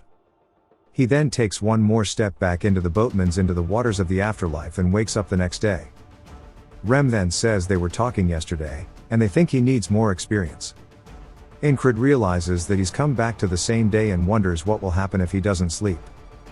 As he sits out watching the moon slowly set and the sun begin to rise, his eyes look tired, and he begins to fall asleep until he wakes back up in his bed. He says that he just blinked, but he's back in his room. Rem once again says he needs more experience, and Incrid says that he can't get past the loop without facing the wall, but this is fine, as he has no intention of facing it without overcoming this. It goes on for 10 days and then 20. He says that this is different from simple fear. He needs to feel it as he slowly lowers his foot down into the pathway. He says that lingering feeling of death is something he needs to be familiar with. As he continues slowly lowering his foot, it has now been 40 days. He throws the torch aside, and we're 50 days in now. On the 60th, he is getting closer and closer. And on the 70th day, we see a bunch of corpses' hands reaching out from under the ground, tugging all over his clothing, trying to pull him down into the ground. He doesn't continue his step forward, and he smiles as he's got some kind of idea of what it should feel like now. That night, Jackson comes in for a sneak attack, which Incred dodges. He then turns, looking at Jackson, and Jackson asks if he really figured it out in just a few days. It is now the 72nd day, and he's got his whistle daggers and everything ready for war. Then Rem asks if he's going to war at the shoemaker's place, and Incred says that he won't come back until he's slashed through 10 boots. Rem asks what the hell that even means, as Esther watches intently. Incred says that there are 6 paths and only one leads to an exit without traps, was what he thought. But whoever made this tunnel is a true creep, as there are traps in every single path. A safe option does not exist in the first place. But still, there is a path ahead of him. He just has to make sure that he does not step on the traps. On the first path, you instantly burn up into ashes if you take a wrong step. He exhales deeply before raising his foot, slowly marching forward. He senses the trap starting to activate as he stops his foot before it touches the ground. He realizes that this is what he needs to do all the way through, and with his foot still hovering, he slowly starts to move it to the side before he confidently slams it into the ground, and there's not a single hint of the trap activating. He stays locked in, focusing on his senses, saying that one step at a time is all he needs. As he just has to continuously keep this pace up, taking baby steps, focusing to not activate the trap, as he's opening his sixth sense, he begins to feel the path open up ahead of him. He begins walking forward as naturally as breathing was to him, following his sixth sense. He then steps into an area with light, which as he slowly opens his eyes, he sees torches in front of him, and he says that once again he has overcome a wall. A ghoul begins to attack at him, but he cleanly slices at it, cutting it clean in half, sending its torso across the room, and he smiles, thanking this cycle because it has given him a great present. Our boy is a freak. As the ghouls continue running forward, Incred says that ghouls have a strong poison on their fingernails. Even a slight scratch will lead to a serious injury. Normally, a ghoul takes multiple soldiers to subdue. But we see him charging, slicing through a good chunk of them. Incred then rotates, keeping his momentum carrying through with his hips, giving us that classic baseball swing, cutting the group in front of him also in half. He's not done there, as he grits his teeth and lowers his blade and does a very big overhead slash, making his way through the ghouls. He then leaps through the air with his sword behind him and swings forward, cutting the one in front of him in half, but also the head off of the one behind him. As he lands on the ground, they begin falling over, he's gassed out. He says that he fought quite well back there, and his squad should have seen this with how they've been treating him recently. He then hears some ghoul dogs barking and running towards him. As he looks over, the shit looks like straight nightmare fuel.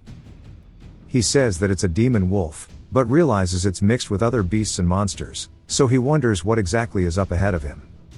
Meanwhile, Esther is jumping roof to roof, saying that Incred seemed weird today.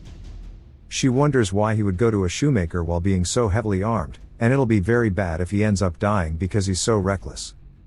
She then starts to sense some energy coming from the shoemaker's house, saying that it's the smell of a spell, and she looks very wary about approaching it. Back to Incred stabbing his sword into one of the wolves, he still stands there, panting. He hears some weird breathing, saying that it's coming from deeper in the cave. It's really faint, as if it's about to stop any second. He wonders if it's another demon, or if it's the one who dug the tunnel. But what he sees ahead shocks him, as there are corpses littered all throughout the section. He begins looking up at the corpses, saying that he spent a lot of time in the battlefield, so he doesn't blink at the sight of a regular corpse. But this is definitely not the same. He begins to hear a woman begging that somebody please grant her peace, and she begs for him to kill her, as he spots the wedding band on her finger. It's the shoemaker's wife. He recalls him saying that she is a brunette with freckles. Incred starts to feel hella pissed, as a man says that he's been hearing some noise, and it looks like he has fresh new material. He doesn't know how he got here, but all is well, and that he can make a friend for Bamillo. Incred asks the man if all these corpses are his doing. He asks who else would do it besides him. And the man says that those pieces of trash are failures, and that this child behind him is Bamillo. This is pure art, saying that he'll make something beautiful out of him too. Incrid says that he's a magician, and his instincts are telling him to run, because like he said before, he's lucky if he dies when facing a magician in combat, but if he survives he'll meet a worse fate. Incrid is too far gone, saying that he'll kill him even if it takes him tens of thousands of lives. As he pulls out the whistle daggers, he throws the first one forward, directly towards the man's head, but it bounces off a barrier. Incrid instantly closes the gap with his sword reared behind him, then feels a heavy hit, directly under his armpit, on his torso, sending him flying backwards as if he just got hit with a bullet of air. Incrid lands safely from the attack, but never keeps his eyes off of the mage. In the corner, we see Esther watching this, saying as expected he's fighting a magician. She hasn't managed to gather a lot of power yet, but if she gathers everything she is now, a nobody like that will be meaningless. The man raises his fingers up, pointing them at Incrid, before shooting out another air bullet. That shit broke the sound barrier. As it starts to fly towards him, he dodges it in the last second, which tears his clothing. He says he can't sense or hear it, but he can feel it. His murderous intent, that is. The magician is just surprised that he actually dodged it. As Incrid starts to close the gap, taking this chance, the magician shoots out 4 more air blasts towards him. He recalls some time ago when he asked his squad about what to do if he faces a mage in combat. Rem says to shoot him with an arrow. As once again, Incrid narrowly dodges the attack, but it cuts his clothing. Jackson tells him to kill him when he isn't looking. Odan says that he just needs to get up close and personal and beat his ass. The next 2 attacks begin to come towards him. Ragna says that anything that breathes can be cut down, and nothing is exempt from this rule. The magician's face looks worried, as Incrid is now overhead. With his sword ready to swing down, he says that the magician has an invisible shield that surrounds him. If he can't break it with his whistle daggers, he'll just have to smash through it with pure brute force, as he begins to pour everything he is into the attack. The magician smiles, telling him to go ahead and try. Now that Incrid is fully committed to the swing with no way out, the magician counterattacks with a spell. We see Esther watching as it flies directly up towards Incrid's chest. She says that he has won. It comes into contact with his vest, which Esther had blessed the night before, completely dispelling the magic everywhere in the room, shattering the mage's barrier. His eyes instantly fill with fear, as Incrid continues swinging his sword down. The mage tries to block it with his arm, but it is futile because he gets nothing but cut in half diagonally. There was so much power, Incrid swung straight into the floor. What an absolute Chad. Incrid starts panting. His sword then chips, and he says that, thankfully only his sword got damaged, and that the impact was strong enough to tear him apart. He wonders why he wasn't hurt. And if maybe his armor is actually that great. He then looks back up towards the shoemaker's wife. Now she is no longer moving, he says that her faint breathing has stopped. He's trained his 6th sense and taken down a magician, but he has a very bitter feeling inside of him. As he leaves the magician's corpse there on the ground, Esther walks in, calling the magician foolish, saying that he lost because he didn't use his creation. A flesh golem created to supplement a magician's physical abilities. And that it'll wake up with a few touches, but she'll be taking this. She raises her paw. We don't get to see what happens, because it jumps back to the barracks as Incrid is talking to the ferry commander. She says that she just wants to double check that he said there was a magician's tunnel under the shoemaker's door, and that there was a civilian who was kidnapped and experimented on in the middle of the city. There would be chaos at the news if it spreads. He says that he thinks it's best to keep this under wraps. She asks why, as his contributions would go unrecognized. He says that the lives of the people are more important. Also, he doesn't want the shopkeeper to find out that his wife is actually gone. As the men are filling up the hole, a lot of bystanders wonder what happened to the shoe store, and that apparently they just told everybody that there was a tunnel dug up by the Thieves' Guild. The shoemaker says he's surprised that it was thieves, and tells Incrid to take this as a gift for him, and since his shoes seem quite worn out, he wanted to fix that. And now that's one thing off of his chest. He just hopes that his wife finds her way back safely. Incrid looks over at him with a somber expression, and the shoemaker says that he knows he's done a lot, but he really hopes that he'll find her. Incrid does his best to keep his expression hidden, and tells the shoemaker in an almost broken voice that he'll do his best. Later that evening, as he's watching the sunrise, he wonders if it was really okay for him to lie to the shoemaker like this, and that it would have been better just to tell him the truth and let him experience despair maybe. He says that maybe if he becomes a knight, he would be able to prevent these things from happening, but he doesn't know yet. As he stabs his sword into the ground, he walks away, leaving it as if it was a gravestone for the man's wife, as a symbol of regret that he'll never forget. Some time later, we see some demon dogs charging at the group. They effortlessly kill them, and they're making a shield formation while the men inside are killing the wolves. Incred says right after taking down that magician, they took on a monster hunting request immediately. As it's a much slower fight than they're used to at this point, with the wolves being taken care of extremely slow, it's making Rem low-key fall asleep, and Incred says that he doesn't think this will make him stronger. He says that this is what other people go through, and he maybe should have taken a solo mission instead. Rem says that he can tell he's thinking that this isn't enough, and he wants to fix that for him.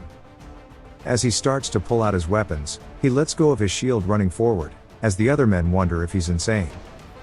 Rem starts effortlessly ripping apart the wolves, and one of the men tells the spellbreaker to rein in his men.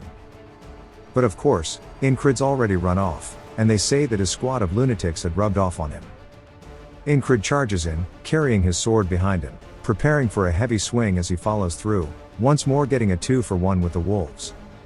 Rem says they shouldn't get things mixed up, as they were the ones who rubbed off on his craziness. Incred asks if it's really okay for him, the craziest one, to say that. Rem asks why he's the one catching strays. Incred tightens the grip on his sword, and he and Rem start tearing the monsters apart. The other soldiers watch, saying they are both not there upstairs. Incred then cleans his blade after the fight, and the men can't help but acknowledge that they are still really good at their jobs. Incred still doesn't seem that happy, and Rem notices this, saying that he doesn't seem satisfied. The men say that if he really wants more action, he should go to the armored units. Incred asks if they are fighting strong monsters. The man says that they went to fight a herd of monsters. And we see some more nightmare fuel, as the soldiers are yelling for the archers to support them. But there's nothing happening. Something starts to fly in off screen, and the man looks up, horrified, only to see a harpy flying straight in. The men start getting kidnapped one after the other, as they are forced into a circle and picked up by the harpy. They then drop from high up, either killing them or severely injuring them. Rem says that looks like it hurts. Incred spots the harpy, saying that in his brief stint as a mercenary, his group was massacred by them, and they were people he really liked. He starts to unsheath his blade, saying that he refuses to let any more people die today. Both Incred and Rem begin running forward towards the harpies. The harpy lets out a screech, making the normal soldiers cover their ears. Incred explains that a harpy's cry disorientates you. As it comes in for an attack, he says that it's actually not as painful as death. So he got through it with sheer willpower. He swings his sword forward, cutting into the harpy's wing, and begins to follow through until he cuts it clean off.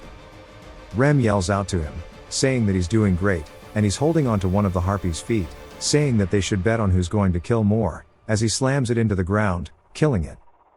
Another harpy begins to fly in towards Incred, and right as it gets to the back of his head, he says that they're not here to have fun, and he avoids the attack, taking back shots too literally, and swings, killing it too. The other soldiers wonder if the spellbreaker has always fought this well.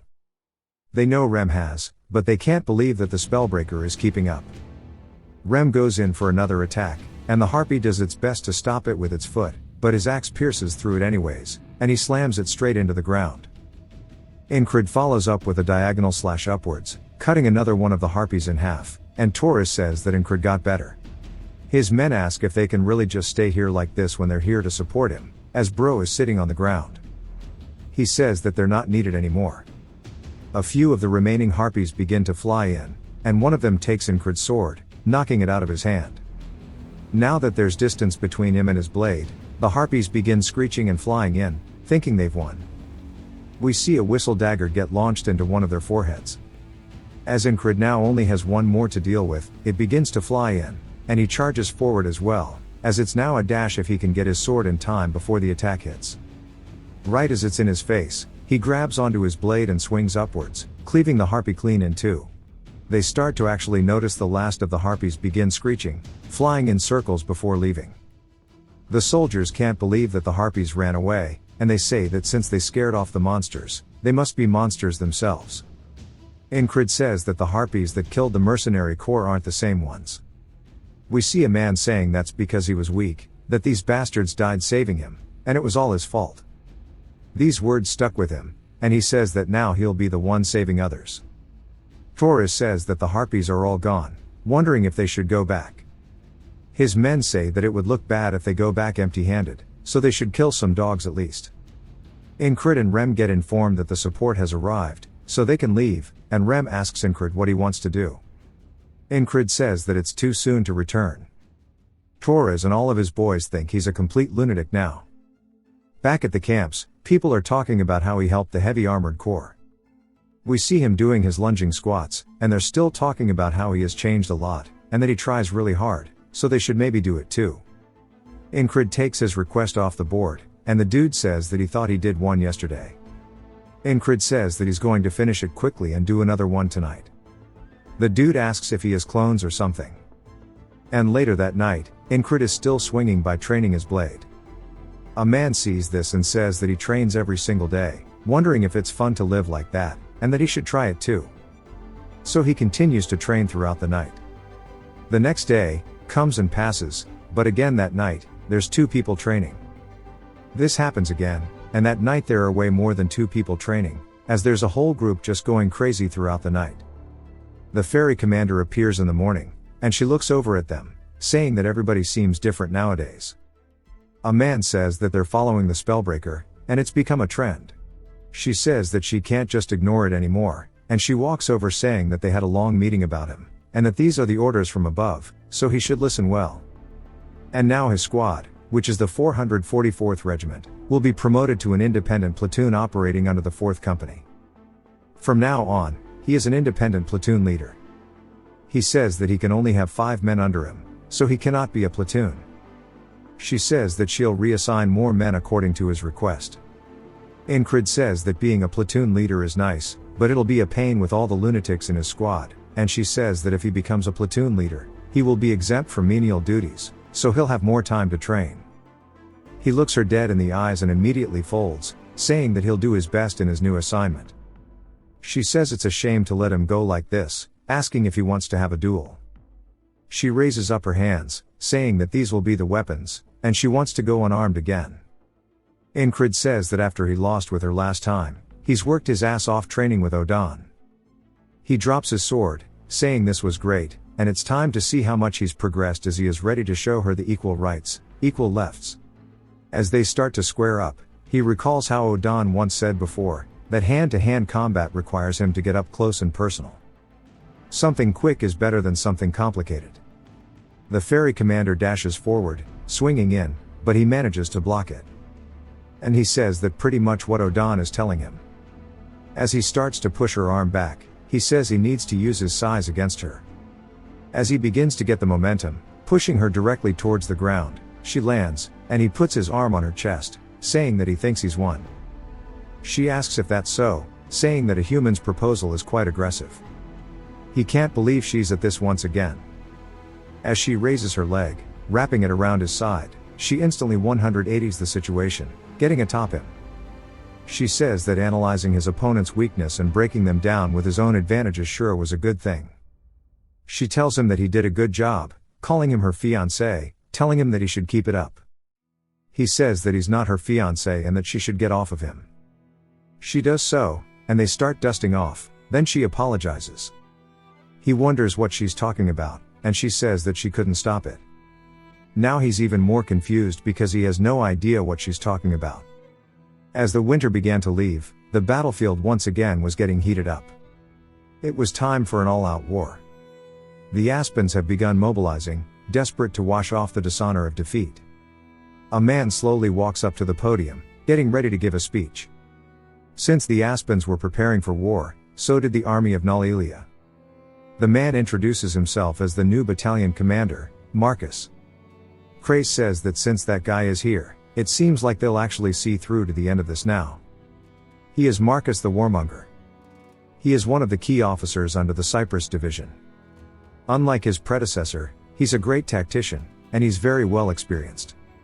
Inside of Marcus's head, he says that the Aspens aren't weak, and their army is filled with nothing but weaklings. And that is the only thing they offer.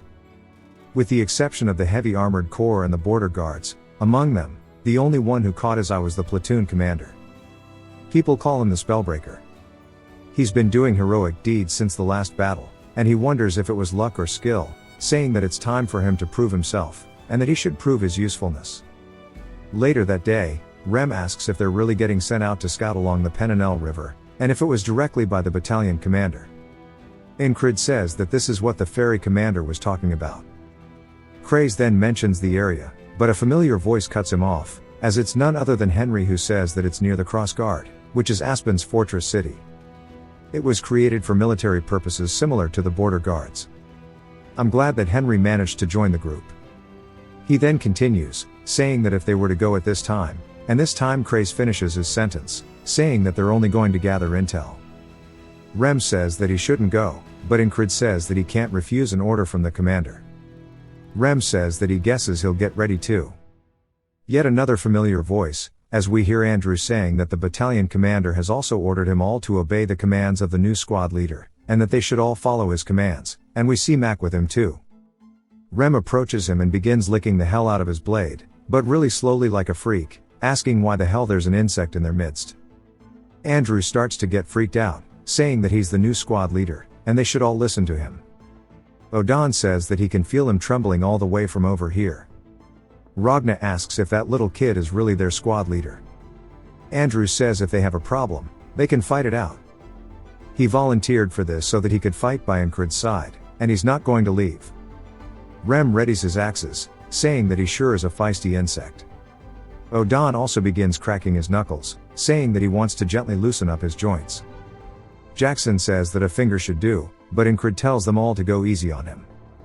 Ragna says that he should focus on his own fight, but Mac begs that Incrid stop Andrew from continuing. Incrid says they seem to be getting along well, and if Rem's offering to duel, it means that he likes you. Mac asks if he's really not planning to murder him, saying that he needs to tell him more, and he starts dragging Andrew away from Rem as Andrew is provoking him. Henry asks Incrid if he knows anything about the geography of the Panhandle River. As he warns him, the area is very dangerous, and he can tell him what he knows about before he sets out. Incrid tells him to go for it, and that night outside of the barracks, Incrid begins walking somewhere, and we see him dripped out, killing that shit. Torres asks if he's not going out on duty, as he's been seeing him around often. He also heard about his promotion, congratulating him, saying now they're the same rank. Incrid says that he won't compare himself to the king's finest, but Torres tells him that he should relax because it's not that deep. Then he asks how old he is, and Incrid says he's 30. Torres says that he can't believe he's older than him, wondering why his face is so young. Incrid just wonders why bro is so old. Torres says that he's the only one aging. Incrid says that he told him to relax, so he will, wondering what the mission is about. Torres says that the two of them will cross the Panhandle River first, and he was going to explain the rest once they meet the others. But the boat Swain isn't here, and it can't be helped. They should chill out. Incrid says sure, as he starts to unsheath his blade, instantly starting to train. Torres tells him to rest, but Incrid says this is rest for him. Torres says that he sure is persistent. He trains hard, people acknowledge him, plus he looks young, and he's handsome, and then he is low-key too much. Bro might drown him in the river. Incrid can feel the murderous intent and turns, only to see Torres crying, and he wonders why he's making that face. Torres sighs, asking if the record at the end was 14-6, saying that at least he's better at fighting.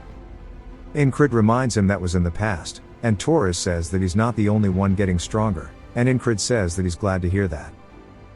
We see Torres' sword starting to get swung down as Incrid blocks it and instantly returns, deflecting his. They start trading blow for blow with one another. On the spot, Torres says that he noticed when he was fighting the Harpies, but that Incrid has gotten way stronger than when they fought previously. We see his eyes are full of determination. Torres grits his teeth and pushes down as hard as he can, knocking Incrid's sword towards the ground. He then instantly rears back his fist, coming in for an attack to Incrid's face. Incrid doesn't take his eyes away from it and spots the hidden blade underneath, stepping to his side just barely in time. As we see blood coming off the blade, Incrid asks where he got that from, as we see it cut his cheek. Torres says that it's his little secret hidden knife, and Incrid says that he's speechless. Torres asks if he's going to say that it's unfair or something, but Incrid says that's really cool and now he wants to know how to use it. Torres says that he's more insane than he thought, and he should practice first with flat stones and use the snap of his wrist. As he starts showing him, but of course, he's an awful teacher, saying that it needs to be like a bam motion. The bosun finally appears, asking if they're going to cross or not.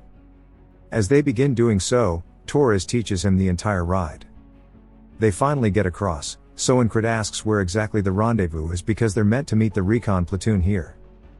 Torres says they should wash beforehand, as there's no reason to start this while drenched in sweat. Incrid smells himself, saying that he's probably right, and they start getting undressed, hopping into the river. Torres tells him it's cold as hell, but that he needs to hurry up and get in, only for him to be absolutely shocked by what he sees. He calls Incrid greedy, saying that he lost his will to compete. Incrid says that he still wants to fight though. Torres says that he's not talking about with their fist, calling him an idiot. A woman then says that they came looking since they were late, but they're wasting their time taking a bath. Incrid's just surprised, wondering how long she's been there because he didn't sense her. She says they need to get near Crossguard by today, so they should hop out. Torres asks how they're meant to do that with her watching, and she says there's nothing to look at in the first place. Incrid hops out of the water, and she also makes a face full of surprise, and says that she takes back what she said. Torres says that her gaze is too lecherous, so she says that she's only looking at his abs. He says that he also has cool abs, and she introduces herself as Pin, the leader of the recon platoon. She shakes Incrid's hand as Torres is looking down at himself, getting body dysmorphia. They get dressed, following Pin, and she says that before she explains the mission, she wants to brief them. Their spy in Crossguard is named Kitten, but they also said there was something important to be relayed. They were supposed to receive word 4 days ago, but Kitten didn't appear at the rendezvous point, and is still MIA. Incrid asks if something happened to her. Pin says that's exactly what this mission is for. They're going to infiltrate Crossguard and rescue Kitten. Crossguard is right next to the land of the monsters and beasts, so the enemy doesn't patrol it often, relying on the monsters instead. They have 3 different infiltration routes. First, a tunnel. Smugglers use it to enter the city, so the guards leave it alone. Second, they can try scaling the walls at night. It's going to be tiring, but it's the safest option. The last would be to enter while disguised as a merchant. This could be dangerous because they have to use the main gates, but it's also the least tiring. Her platoon will head in first just in case Kitten is running late and head to the meeting point. The 3 of them will be the only ones entering Crossguard. Whichever route they pick, it's going to be equally difficult, so she'll let them decide. Incrid says that she says it like it's all so easy, and she must know better than anyone that it's going to be hard. Torres says that it would be better for her to pick since she knows the area. Pin says in that case, they set out tomorrow, and they'll go with the first option, the tunnel. That night, while they're all camped out under a rock, Incrid is still practicing flicking his wrist, using stones so he doesn't hurt himself.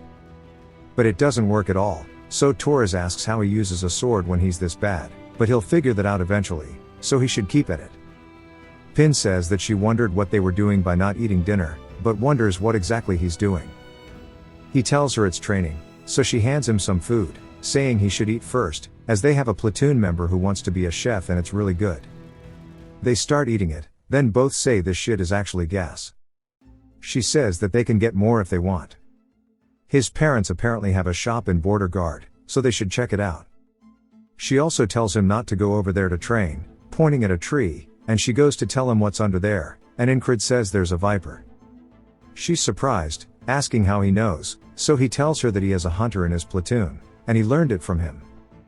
She says that he sure is well prepared, and she likes him after all, asking if he wants to train with her too, but it'll be adult training.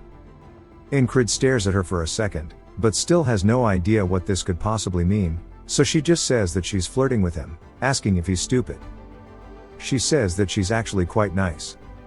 Torres asks why she's doing this in front of him, but Incrid straight up refuses. She asks if he's taken, and then says that she did recall hearing about him with the company commander, and it sure is a waste. He can't believe this has become so widespread. As Pin goes to leave, she points at Torres, saying that if Incrid talks casually to him, he should talk the same way to her. He says only if she wants, She says they'll go to crossguard tomorrow so they should get some rest. Torres has been ignored until the very end. Ingrid is sleeping, and as he falls deep into sleep, we see the boatman's face holding the lantern. Ingrid immediately opens his eyes again, saying that he hasn't seen that guy in a while, and it probably wants to tell him something. He recalls the ferry commander apologizing, and he smiles while getting the chills. This mission might be rough. As they start heading out the next day, he says he can tell that it's going to be a massive wall as they finally approach the tunnel. Torres asks why they are moving during the day, as it would be better to move at night. Penn asks if he's stupid, as the guards are turning a blind eye, but they aren't clueless about what happens here.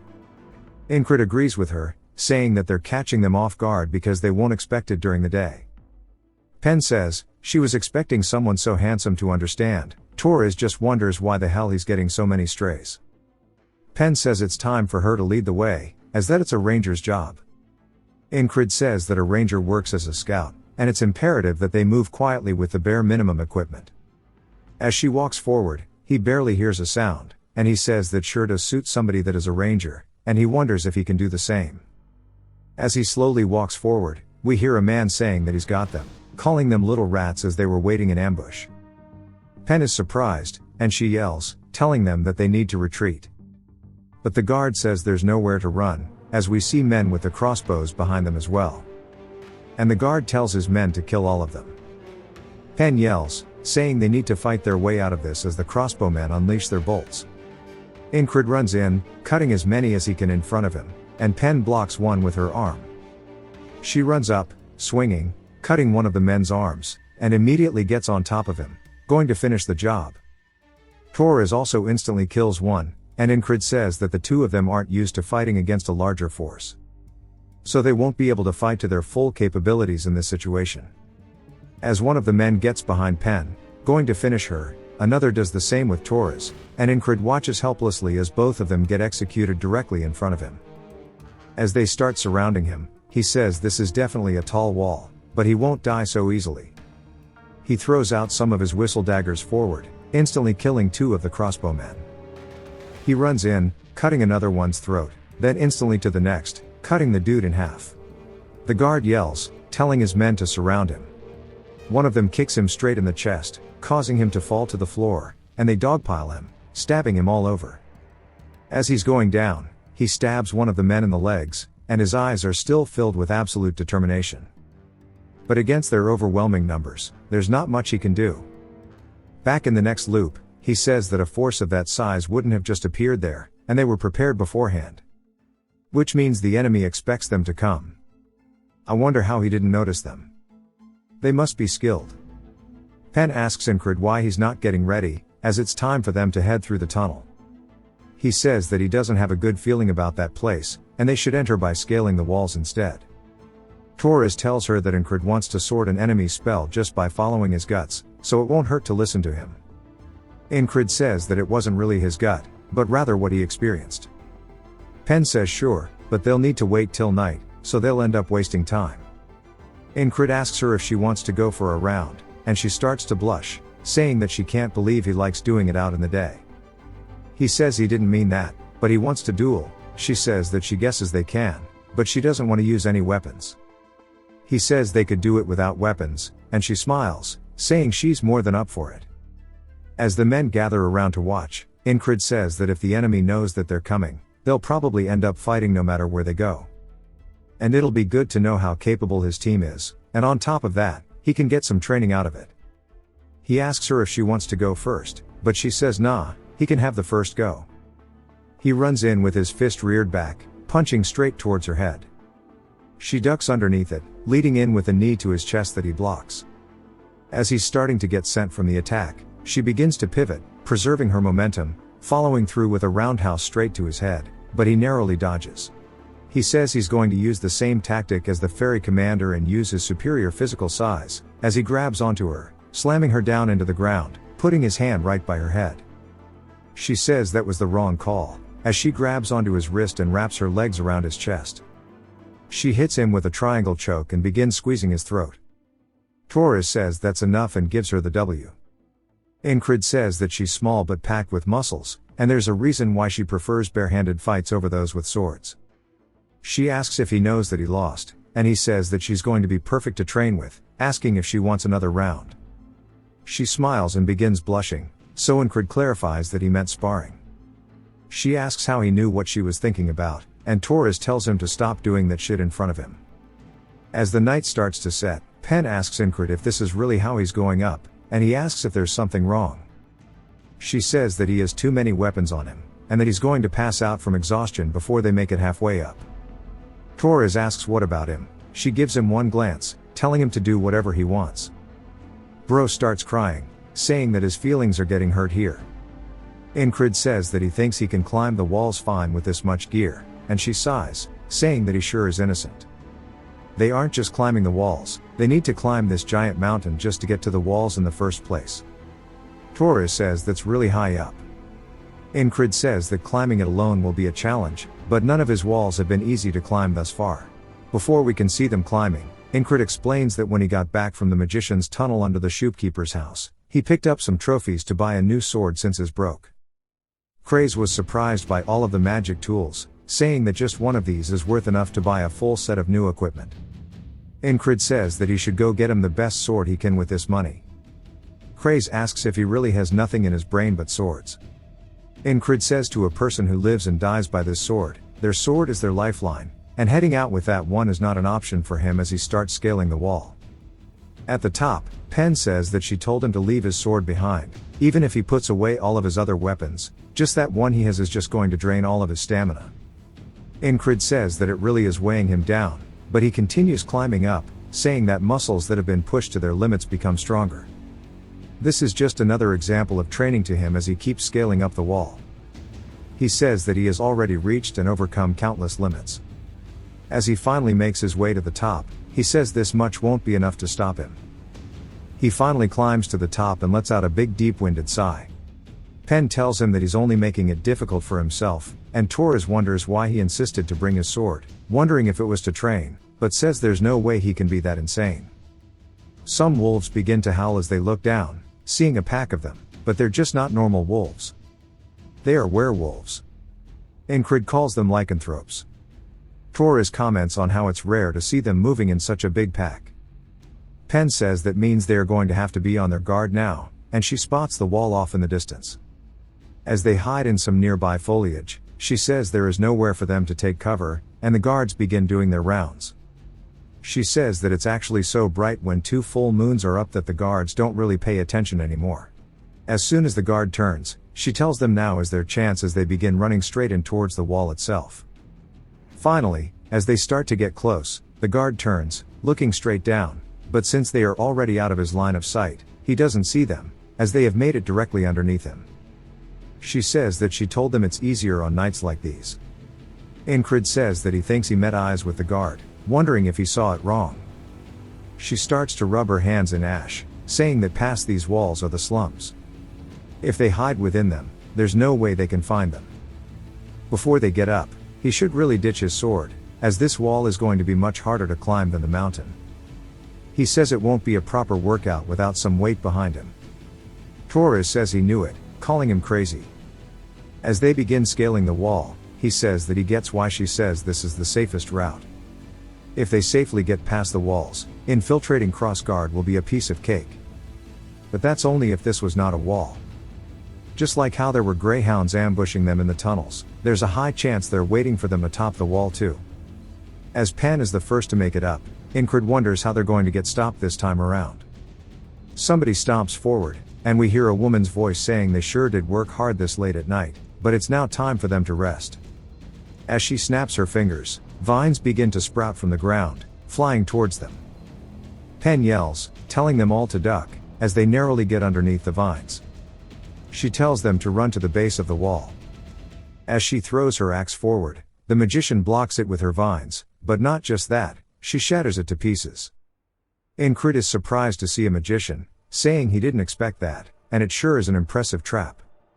He dashes forward, getting right in close to her, but a vine pops out from underneath the ground, blocking him from directly attacking her now. He says he's dealt with the magician once, using his sixth sense as he prepares to thrust. He does exactly that. As the blade starts to go straight towards her, he says that he should have her, but she doesn't take her eyes off the tip of his sword. He recalls Jackson's words about how he should trust his senses, but he shouldn't swear by them, because a strong opponent can fool them, especially magicians. She begins to push him back with her vines, knocking him into the air, entangling him completely. Pen and Torres spot this from halfway down the wall, and she calls him an idiot, asking what the hell he stayed up there for. Vines begin to make their way down the castle wall, killing both Pen and Torres in an instant, piercing their chests. Incrid is doing his best to free himself, but the vines are way too thick and he can't get away. The magician says that she applauds his courage for not running away. He grits his teeth while staring at her, and she introduces herself, Richa of the Rose Vines. She begins to raise her hand. She clenches her fist, and Incrid can tell that this life is over as a giant magic explosion happens within the midst of her vines. He says that just like how not all foot soldiers are equal, he should have expected the same would apply to magicians, and he got too cocky. He got drunk on the fact that he grew stronger, and charged in without analyzing her. The boatman asks if he knows his place now, saying he is an oddity using the power of loops to get stronger instead of suffering like he should, but against an overwhelming tall wall, he's nothing but an ant. Incrid thanks him, saying that he thinks he reignited that spark within him, and this is exactly the wall he needed. The boatman says that he can't wait to see the third wall. I love how the boatman's face is becoming more distinguished with each and every passing loop. We then see Pen asking if he really wants to try disguising themselves as merchants. He tells her that he has a bad feeling about the other ways. She says that's fine, and they just have to enter along with the merchants who go in regularly to trade. He asks her when that will be. She says tomorrow morning. He says that if it's tomorrow, he wonders how that will work because he can't make the day go by without surpassing the wall. He wonders what will happen. Torres says they have to wait another day. As Pen says they should have some time and enjoy themselves. She then tells one of her men to get everything they've got. Incrid wonders what it's going to be. As she brings out a lot of alcohol and meat, Incrid wonders if she really just brought out alcohol in front of the enemy, asking if she's insane. He says that it would be too dangerous to get this relaxed. She says it's more inefficient to be stressed out in the first place, and that he'll end up losing sight of the forest if he's all uptight, and that he too should take a drink and relax as his shoulders look tense. He says that he's always done his best to overcome his limits, and he thought that was for the best, but she's right. He was tunnel visioned, and he began to think that the only way to surpass this wall was to face it head on. As he steps forward, he says he wants to think about this calmly for a second.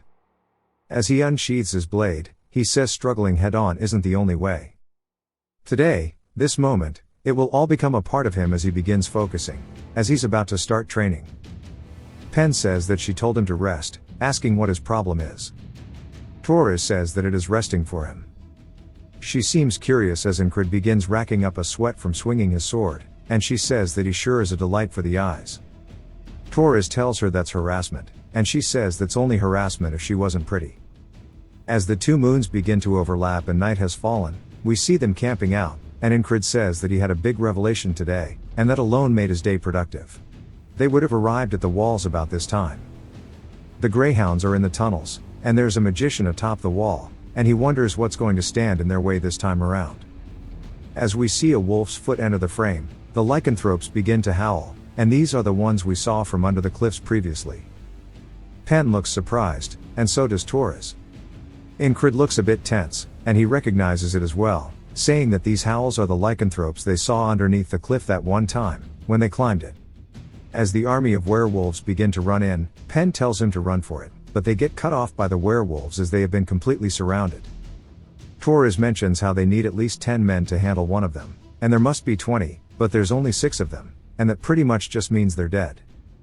Pen says there definitely weren't any monsters nearby, asking where the hell they all came from. Incrid didn't sense anything at all either, and he says that fooling the senses is very similar to what happened last time with Richa. The wolves let out an even nastier howl, and Incrid says that he said he wouldn't just throw himself into his problems, but he refuses to get taken down so easily. As he charges straight in, he begins to use all of his senses, feeling where the attack is coming from. He looks over, spotting a second one, dodging backward to avoid it. He says that they're going to attack in irregular patterns from all over, and he can't respond properly while concentrating on a single point anymore, as there's just too many attacks. One of the werewolves leaps in with its mouth, and he blocks it with his sword, and he says that focusing on a single point is the problem, and then he zooms out to a larger field of view. But as soon as he does that, all he sees and hears are the screams and cries of everybody being ripped apart. This poor dude is getting skrunked on. Some of the men are being torn into like a pit bull at a daycare, but poor Torres got crazy back shots, and it's not the typical ones that he'd like, dying almost instantly, as Pen had her throat bitten by the werewolf. Ingrid says that he knows that none of this matters once this day loops, but seeing these brutal deaths is still very painful to him. As he manages to push the werewolf back, biting his sword, he swings, cutting its throat, sending blood everywhere. He then raises his sword overhead, changing his grip, piercing down, stabbing another one in its shoulder blade. One of the wolves charges in, and this one has a scar on its head, and we see it hit him straight in the stomach. Ingrid begins to spit up blood, saying that if it's smart enough to throw a punch, this one isn't the same as the others, and this must be the leader of the pack. It instantly goes for his arm, and then uses its large size to easily whip him around, launching him into the air overhead. Ingrid looks down, seeing nothing but a pack of werewolves below him, and takes one more glance at everybody's corpses. He hears the boatman, saying that no matter which wall he picks, they are all hopelessly tall. As long as the loops exist, he will be forced to repeat these situations forever, asking if he still finds this fun. Ingrid says this certainly isn't ideal. As Torres and Pen are staring at him, they ask if he's delirious or something. Ingrid says there is no reason for him to give up, and that he's fine, and they can continue. No matter how hard these walls may be, it's not like he won't be able to find a way to overcome them, as walls are only a temporary obstacle. But he's come up with nothing so far. Torres and Pen won't lose to the Greyhounds one-on-one, but there's no way out when they're surrounded by that many people in this small area. The best way out of this is to not be surrounded in the first place. If he can figure out where they're hiding using his sixth senses, then that might be a good start. We then hear the guard once more saying that he found him some rats, as they have been surrounded in an instant with the crossbowmen cutting off their exits. Ingrid says that he got nothing with his senses, only for him to once more get dog-piled on by the spearmen, dying. He wonders if there is magic here as well, blocking his senses, and he tries to go fight Richa once more. As he dodges underneath one of the vines, he asks if the magic that's been cast in the tunnels is her doing. She's surprised that he knew about that, saying that somebody named Roger must not be doing their job properly. This is probably the Greyhound guy. But again, he gets killed by the vines, and he's still practicing the wrist snapping technique. He wonders why the rock isn't coming out. Torres says that he's really bad with his hands. But Ingrid's still thinking about it. There's no way to escape the ambush with his senses when a magician is involved, even if they did get out the ambush, it is the persistent lovers that they're talking about. And there's no way they could evade all of them. The same goes for the lycanthropes. It's a many versus few situation, and if he doesn't find a way to bridge this gap, then he's going to have a hard time. As he's running in headfirst, he then stops himself, saying that he is running at the problem, tunnel visioning once more. Back to the cave, he swings his sword, deflecting one of the spears, cutting a man's arm off. Then back to the fight with Richa, he says that he can't be hasty. This is a rare opportunity for him to train endlessly once more after all. Back to the lycanthropes, into the spear death. Richa is the only one where it looks like he's making a good bit of progress. I take that back, as we see his sword soaked in blood as he's killing a lycanthrope by grabbing onto its head, slicing it off. He says that he won't waste this precious time, which he can use to become stronger, only for him to immediately get killed. The boatman's lantern begins swaying, and he wonders how much longer he's going to play around. If he doesn't want to stay in this loop forever, he better choose a wall to climb over once and for all. Ingrid says after repeating all of them, he could tell each of the 3 walls are excellent, and it's almost a waste to have to choose one of them. Then, in one of the loops, morning arrives, and Torres wakes up, spotting Ingrid training in front of him. Ingrid punches forward, and then snaps his wrist as the hidden blade comes out of it. Torres is surprised, saying that he couldn't do that yesterday, asking when he figured it out. Ingrid says it was around 30 days ago, leaving Torres confused, asking what he meant. Ingrid says now that he has become strong enough, this is actually the 79th loop, and he's going to climb over this wall and progress to tomorrow. He says that they have time before they go into the tunnel, wondering if he could get a simple pouch made, and he gives them the measurements, saying that he needs to be wrapped around his wrist. The guy says that that's not hard. Then Incrid comments on the inside of Pen's boots, as they seem special. She asks if he's that curious, as she takes off her boots, saying that she put fabric on the inside, and it dampens the sound of her walking, as there are a lot of sensitive monsters in the area. Incrid tells Torres they should do this too. Torres is surprised, as Incrid says that she's saying that there's a lot of monsters, but she reminds him that they probably won't run into them. They do it anyway, and Incrid's foot is barely making any sound at all, to the point that Pen is surprised, asking if he has worked as a ranger before. He says no, and she says that even if he did the fabric dampening to his boots, it's hard to walk this quietly. It's because he's practiced this loop over and over again, and to survive in the smuggler's tunnel, he needs to find the enemies first, and then create a gap. It's not easy to find where they'll ambush from in this dark tunnel, but they have an expert on their side. He asks what they should do if there are enemies waiting in the tunnel, and Pen says there's a low chance, but they can run if that happens. He then asks what will happen if the exit is blocked, and asks about the width and height of the tunnel, wondering if there are any side paths if their main one is blocked. Torres asks if he's scared or if he has a bad feeling about this, as he's asking a lot of questions unlike his usual self. Incrid asks her if they are armed and waiting for them, if they are as good as dead. She says that he could sit this one out if he's scared, as it'll be better than listening to him talk ominously. He's saying that they should just be careful, and she can tell that he's serious, but she wonders where it's coming from. Incrid says that the way to make his comrades act like he wants them to, given their ranks, he can't use force, and that means he needs to persuade them.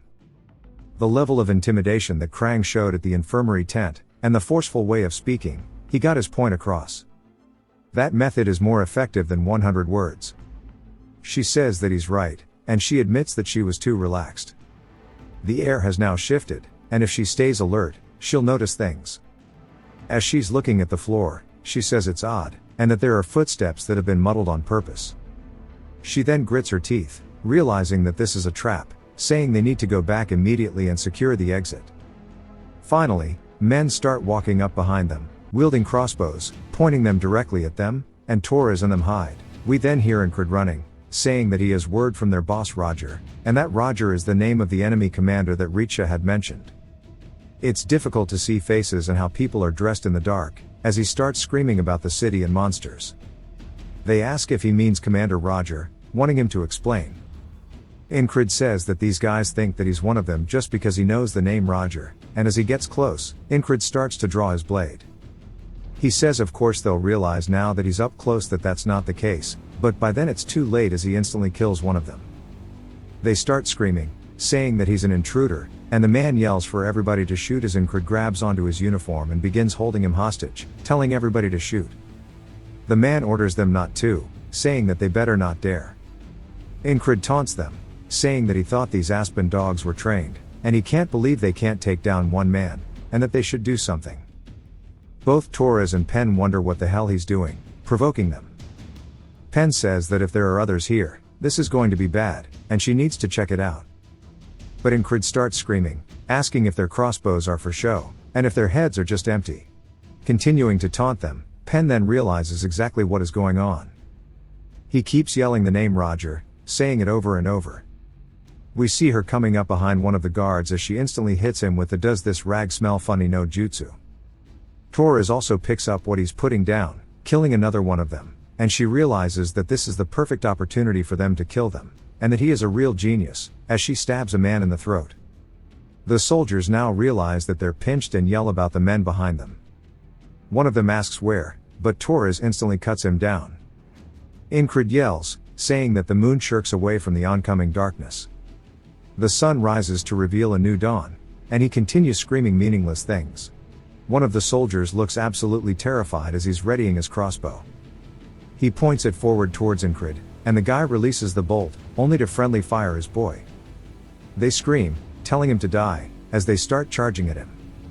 Incrid says that's the end of wasting time, but that wasn't enough. He throws out 2 whistle daggers, hitting 2 men each in their eyes, as Pen yells that they need to get to the exit. They then hear more soldiers marching in, so he turns, spotting the main forces of Roger's greyhounds. I guess Roger is not this guy, my bad. He yells, saying that he has word from Richa. The captain freezes up, asking how he knows their name, as he yells, saying that they need to run. The guy realizes now that he was being toyed with and yells, telling his men to chase them. As they're about to reach the exit, they finally make it out with the soldiers directly on their asses. Pen asks if they're going to continue chasing them, wondering how to avoid them, saying they need to go to the creek or the cliff. But Ingrid says they have to go to camp. She asks why, but he tells her there's no time to explain. She decides to go with it, telling them to follow her. He says the sun will set soon, and it's about time for him to call them. He's definitely about to use the werewolves to kill the soldiers. He recalls Henry's words about a flat earth-colored stone near the Panhandle River, and that vipers live under those stones, are extremely dangerous. As he puts his sword behind one, he flings it backwards, and we see the tail of a snake as one of the soldiers blocks it, saying that his tricks aren't going to work. We then see a viper that pops out from the broken debris, but it's not just one, as he continues throwing rocks to cause the soldiers to panic and scream in absolute fear.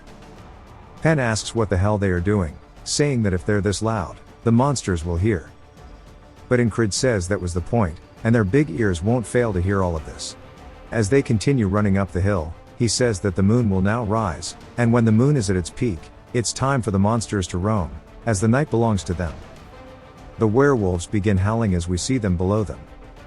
Ingrid says that monsters care not about what's in front of them, they just want flesh and blood. He then tells Torres and Pen to go on ahead. They ask if he's really trying to get them to abandon him, as they wouldn't go without him.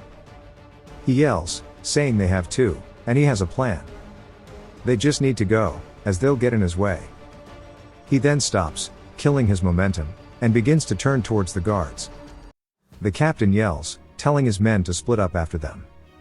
And he says that with all of the greyhounds and lycanthropes in one place, he can get them to fight each other to the end, and that this is the diverging point, and he needs to get them all to focus on him so they don't go after Torres and Pen.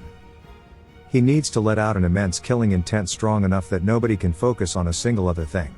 As a red aura emanates off him. Bro is straight aura farming at this point. The captain immediately turns towards him as a chill runs down his spine, but so does the alpha of the werewolves. The captain grits his teeth, realizing what must be done, and yells, telling his men to kill him first. The werewolves also begin scaling the cliffs directly below him and leap up directly behind, as the soldiers are in front. Ingrid turns, using his senses, and he dodges the attack, saying that friend or foe, it no longer matters. It will be in complete chaos here, and it's just as he wanted. Everything has turned into a Black Friday sale at Walmart. While Torres and Pen are running away, Torres says that he doesn't know if this is going to be okay, and they should head back. They then hear the werewolves howling and turn, worried, only to see the absolute bloodbath, saying that he's now alone in a sea of enemies.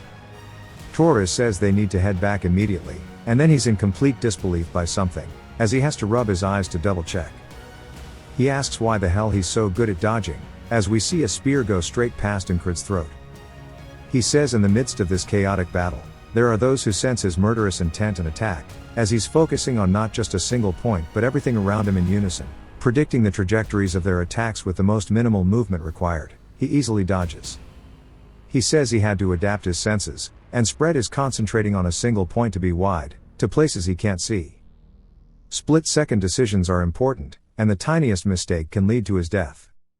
He says that the tiniest mistake will never happen though, as he turns smiling. The captain yells, telling the greyhounds to get into formation.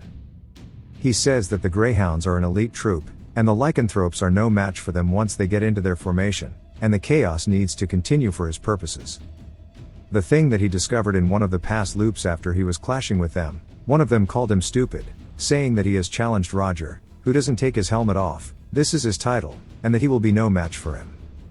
Turns out the captain is Roger.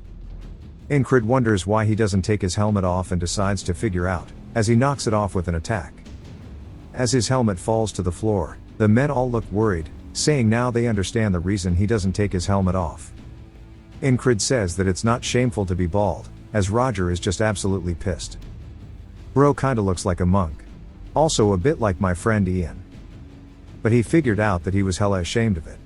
Ingrid yells, telling Roger to take his helmet off, and says that, Oh, one who sent his hair follicles off to heaven first, he needs to reveal the desolate hellscape that is his scalp.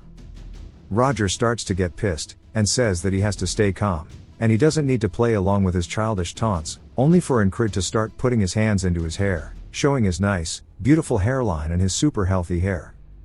And he looks down at Roger, asking if he understands now that this is the genetics he wished he had. Torres is speechless, but Pen says that he's gone mad. Roger completely falls for the bait, losing it, charging forward, saying that he won't let him have a peaceful death. Incrid smiles, telling him to do his worst. As he swings his sword, knocking Roger's sword back, Roger then immediately starts to come in for a follow-up, which Incrid blocks with his blade.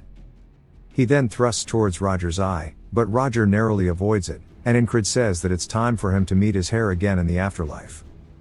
Roger looks up, realizing he messed up. We then see the Alpha's hand come in and instantly take Roger's head off before Incrid even has the chance to finish his attack. As Roger's bald-ass head starts to fly across the ground, he and the Alpha lock eyes. The men start screaming out for Roger. Incrid says that the Alpha attacked when they were distracted, and he sure is smart. The Alpha then immediately closes the distance just to pass by him, heading back into the crowd. Incrid realizes that it's ambushing people by hiding amongst the chaos. As he watches it, he says that the Alpha is more of a problem than Roger, as its increased intelligence and monstrous strength made him repeat this loop hella times. As it comes from behind, rearing back its fist, Incrid turns, saying that he's going to end it this time, though, as he manages to deflect the attack with his blade. As sparks begin to fly, he immediately charges in, generating momentum. But the Alpha does the exact same thing. Incrid raises his sword overhead and swings down, cutting the Alpha's arm off with one clean strike. He then follows up with a shallow cut to the Alpha's chest, causing it to scream. As it comes in for a left, Incrid dodges underneath, lunging forward, ready to thrust. He says that this is the end of it. As he thrusts forward, piercing its chest, he has now killed the Alpha, hella cleanly at that too. While the battle ensues, Torres and Pen are both in disbelief. They feel bad for the werewolf as it falls dead to the ground, and they said that was way too one-sided. Incrid lets out a sigh now that he has finally accomplished his goal. Pen says that they should go join him, and they start yelling out to him. As he looks over, she says that he needs to get out of there. He starts running, as the soldiers yell, telling the rest to catch him. But the werewolves don't allow them to even attempt, as they're getting overrun and toyed with. Pen asks if he planned for all this to happen, and if he knew that the werewolves would be here. He says he got lucky. Torres says regardless of all that, when the hell did he get so strong, and how he knew the enemy leader is named Roger. Incrid says it's obvious that they're confused, because they don't know about his loops, but he can't explain it to them, and he'd rather finish. He says there's something more important, as their mission is not over yet. As they look towards the giant cliffs, he says they need to go climb the wall, because atop it is none other than Richa. The final hurdle of this set of loops. I wish she'd step on me. Immediately we are taken to the wall as they begin scaling up it. We see he has the pouch under his wrist. As they watch him scale the wall, Pen is just surprised, asking if he really wasn't a ranger. Torres says that he wasn't, and she asks why he's so good. He says he has no idea what he's even supposed to be anymore. As he's meant to be a knight, Incrid says that his sixth senses aren't on full alert because of Richa, but he knows where she will be, and that she hasn't moved in the countless loops he's encountered. As he crouches down behind the wall, he starts to give them hand signals to notify them. He says there's an enemy ahead, so he'll head in first. Pen's just confused as Incrid starts running along the edge of the wall. Richa turns, surprised, only to see his sword coming straight for her throat. She summons her vines as they wrap around his arm, and she sends him flying backwards. He cuts some of the vines, and she asks how he is here, as her children are on the move. He says that they're busy facing the greyhounds, and that she must not have trained them properly. She screams out, sending vines once more. He dodges their attacks, and parries the ones that he can't. He says that as long as he continues this pattern, this is all he has to do. One of them starts spinning like a helicopter, and he says that he needs to cut away the thin whip-like ones. As he continues his charge forward, Pen says that she can't believe he's demonstrating such a high level of combat against a mage. Torres asks if they should even step in, but she says that they'll definitely get in his way. Some more greyhounds appear, saying they need to go help Richa. The dude instantly gets asked a question, as Pen says she can't let them get close to Incrid. Richa starts to get pissed as roses begin to sprout from her vines, and she calls them worthless, and shoots out some roses. I was wondering where the rose in her name came from. What a cool attack. Incrid says that he already realized how to beat her, since in the end she's still human. She'll die if she gets stabbed or slashed, but he needs to figure out how to create the gap to do so. He happens to have something perfect for that task, as we see the pouch.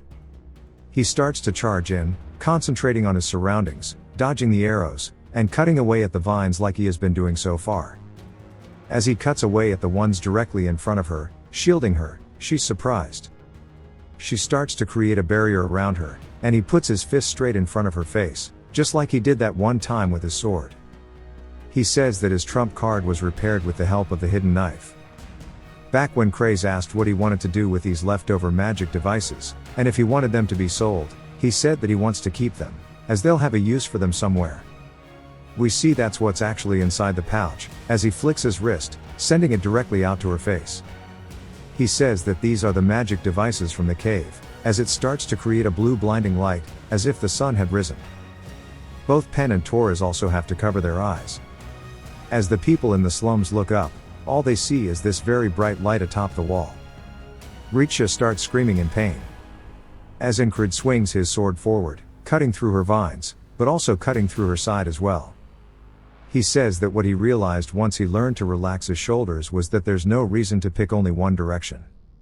Each of the three walls were excellent in their own way. As Richa falls to the floor in the stone with her, he lets out a long-winded sigh, and says that he created his version of today by using all three of them, and he smiles. Torres kills one of the soldiers. When Pen goes to ask about what just happened, Torres says before they ask questions, they need to leave before more people flock to the light. She yells, telling them it's time to move. As we see guards patrolling the slums, they're looking around holding torches. He says that they've managed to infiltrate Crossguard, and now if they rescue Kitten and escape as planned, he can end this loop. Pen guides them to a house, saying that this is the last place Kitten stayed at before they went missing. As we see signs of torture, they must have figured out Kitten was a spy. Pen says this makes things certain, and that Kitten must be dead. Incrid says that the enemy is on their way here, and the informant they were supposed to see is dead. It means that the entire plan was an Aspen trap. The letter from Kitten saying that there was important information to be conveyed was probably made up by the Aspens to lure them and kill them. Torres realizes they were played with as the guards ask the other one if he found anything. He says no, but they know they need to search the area. Pen says they should try to make their escape. Torres says that it's a huge gamble to try to do anything with guards everywhere, asking if there's a way to divert their attention. Incrid says that he has a method that's proven to work, asking if they want to try it. As we see one of the houses set ablaze. The soldiers begin running over, putting out the fire. Incrid says there's nothing better than this to draw attention. Now that he's done this multiple times, he's picked up some techniques, and at this point he might end up as an arsonist and not a knight. So he's going to train with his sword more once he gets back. They finally make it back over the walls, leaving their robes behind. And it's now time for them to return back to Border Guard. Amongst the rebel of the house, we see a man looking at it from up high, as another man, who I thought was Mitch, but it definitely isn't, tells somebody that the infiltrator escaped after setting a fire. The man says that every trap they set up turned out to be meaningless, and they took a heavy blow, and he can't believe Richa would die so easily. He thought the plan was perfect. They had the perfect opportunity to kill all of their rangers and spies, and to inflict a heavy blow on the morale. But he decides it's fine, as there are still lots of things they can do, and he tells the soldier it's time to go, as it's time to prepare for what's next. And we are introduced to the Aspen's genius strategist, Abner. We see them in the boat heading back. As both Pen and Torres are panting heavily, Incrid looks refreshed, saying that he wants to do one more duel after they get off the boat. Torres calls him crazy, saying they've dueled over 10 times on the way here. The boat Swain wonders why they are always covered in sweat. The boat reaches its docking point, and Torres says that their mission is over, so they should rest, and realizes that this is rest for Incrid. Incrid tells Pen that he wants to go for a round, and she says that his seduction skills aren't enough for her to fall under his spell. As they reach the gate, we see a man begging as he needs to meet the platoon of lunatics. Torres asks what's the Baldy's problem. Incrid says that they should go report now that they've returned because he knows this Baldy. We see a familiar face as it's none other than Gilfin. He runs over saying that the guildmaster Craze is in danger. Incrid asks what he means, and Gilfin says that the frogs are here. He recalls that when they took over his guild, the boss was paid by the Aspens, and during spring, the Aspens sent over someone to check on the guild, and they were frogs, and now they are finally here. We get a flashback to 4 days ago as Craze says this should be enough. There's a lot to prepare since they're leaving soon, and it's been about a week since he was at the camp. The higher-ups received goods thanks to him, so this much should be overlooked. We see Gilfin approaching him as he hears a report. The innkeeper is a nervous wreck, saying that she thinks she saw an Aspen spy. Craze says they could send the boys to check it out, and if there is a spy, they can take care of them. As the Gilfin Guild has now volunteered with the night guards, they guarantee the safety of the backstreets, which were not covered by the border guard reservists. Thanks to that, the guild's reputation has arisen, improving their income, and every citizen here is his eyes and ears, which is why he has so much more information. If he raises the tax on the people now, he'll be able to further increase the guild's reach.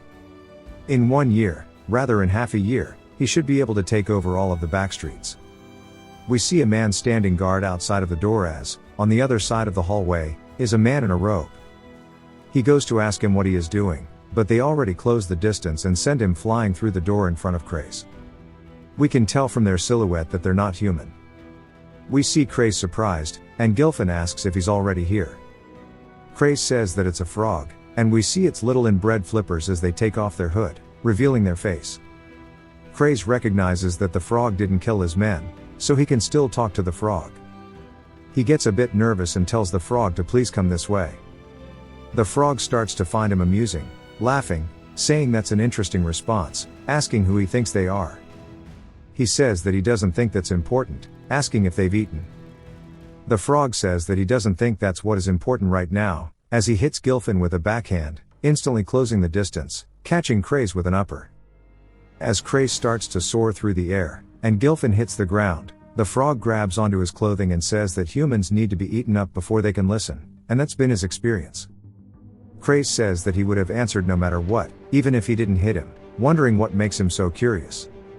The frog says that he's really funny for smiling in this situation, wondering where the last guildmaster went and where he came from. Craze says the previous guildmaster has died. The frog asks to who, as Craze says it was to the border guard reservist.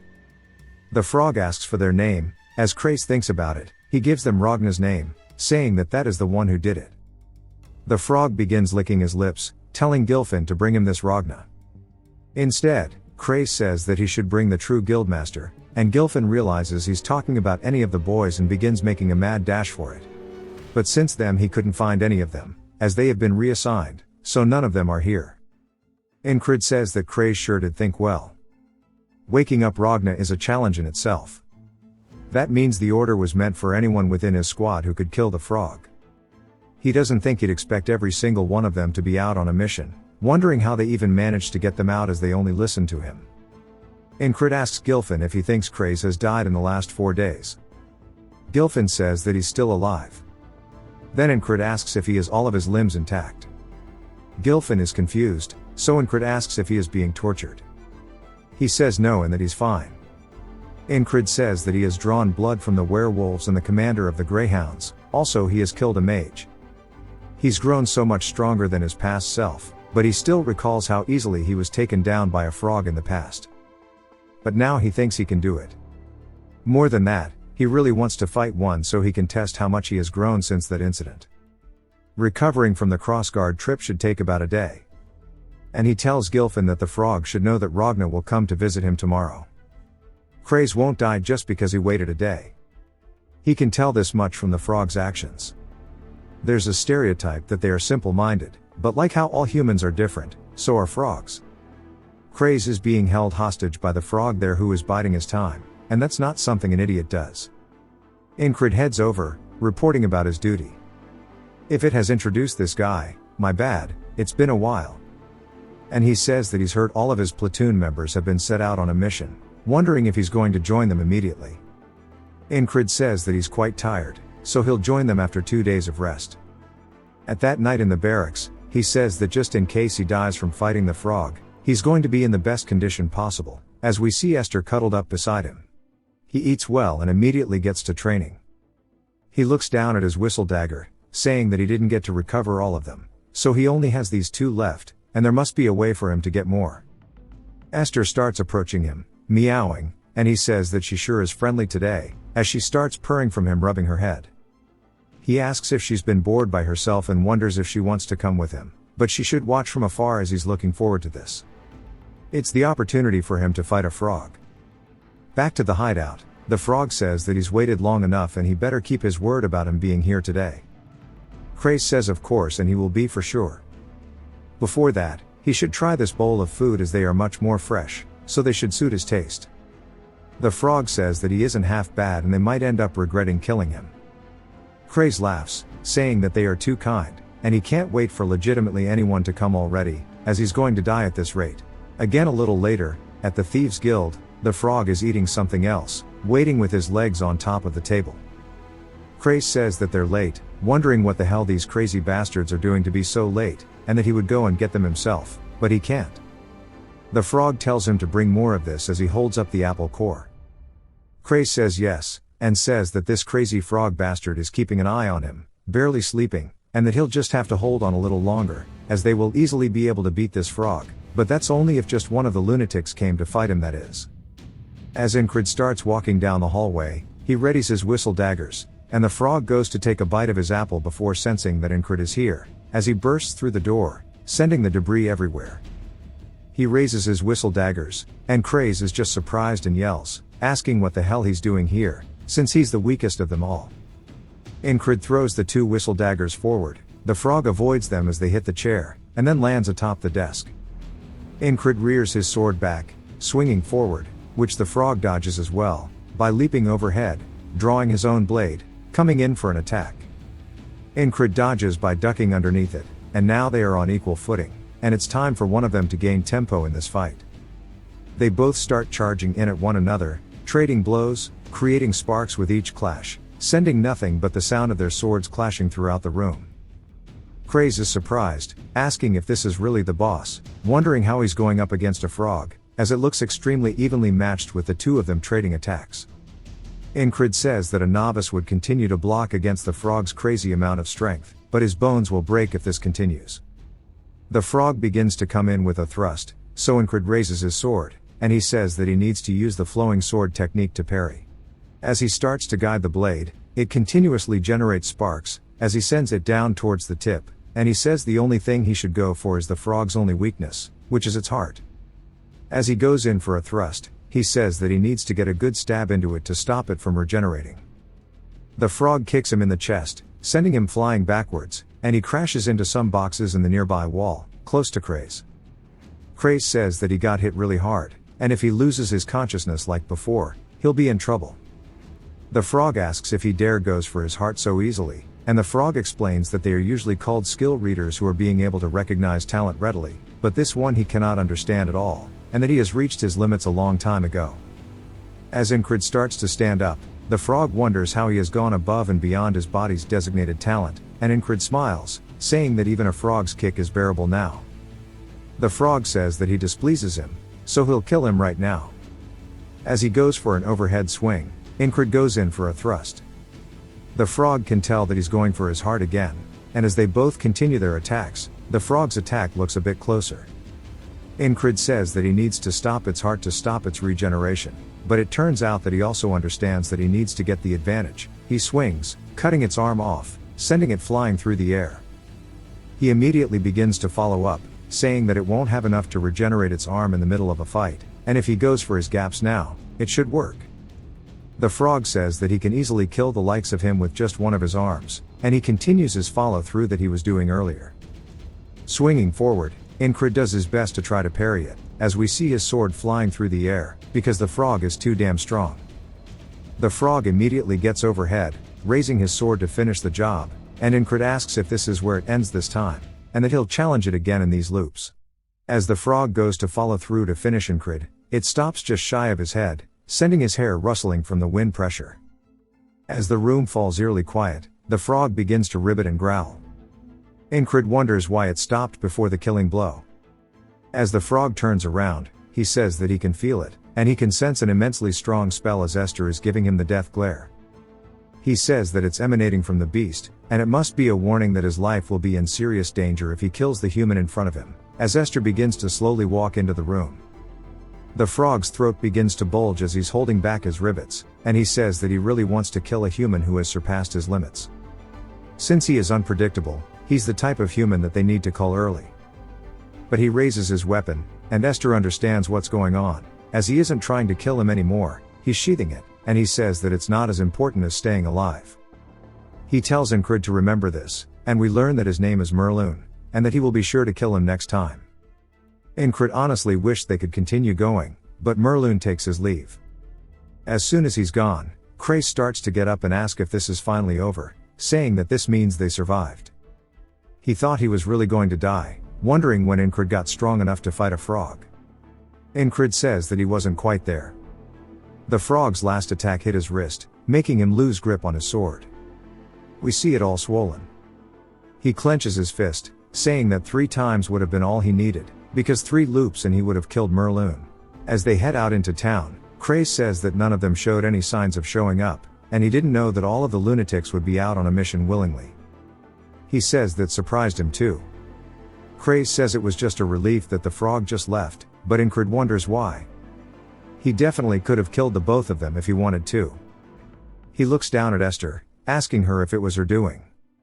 She meows, and Crace asks if he's really talking to animals now. The first company commander runs in, asking where he's been, and notices the bandages on his arm, asking if he's hurt. Incrid says that he got into a fight. The first company commander says that's bad timing, but it's not like they need him to fight now, so he wants him to join, as it's been asked of him by his own company commander. He wonders what she wants. As we see her overlooking a battlefield, she says that she understands why they consider these men lunatics. Rem is tearing apart the enemies, and looks absolutely bored doing so. As he only kills 3 men, he leaves, saying that's all for today. A man yells, saying that there are more, but Rem says that's all he agreed to. A bit later, Ragna enters the camp, bloodied, carrying a man's head, and they said that they thought he died, but he's still alive, since he went missing in the last battle. Ragna says that they should have told him if they moved camp, and puts the guy's head in the other guy's hand, saying that he's going to go to sleep. The guy says they never moved the camps. Then he starts freaking out, because he's holding the head of the enemy commander, and they can't believe that he made it into the enemy base and came back out alive. Odan is straight up bullying these dudes, saying that they sure are noisy, and they need to be taught some manners. He grabs one of the man's arms, and just squeezes it, crushing it in an instant. The other soldiers are scared that he broke that shit like a twig. For Jackson, they're unable to get a single hit on him, because he's dodging each and every attack. He also doesn't feel like putting in any effort without Incrid.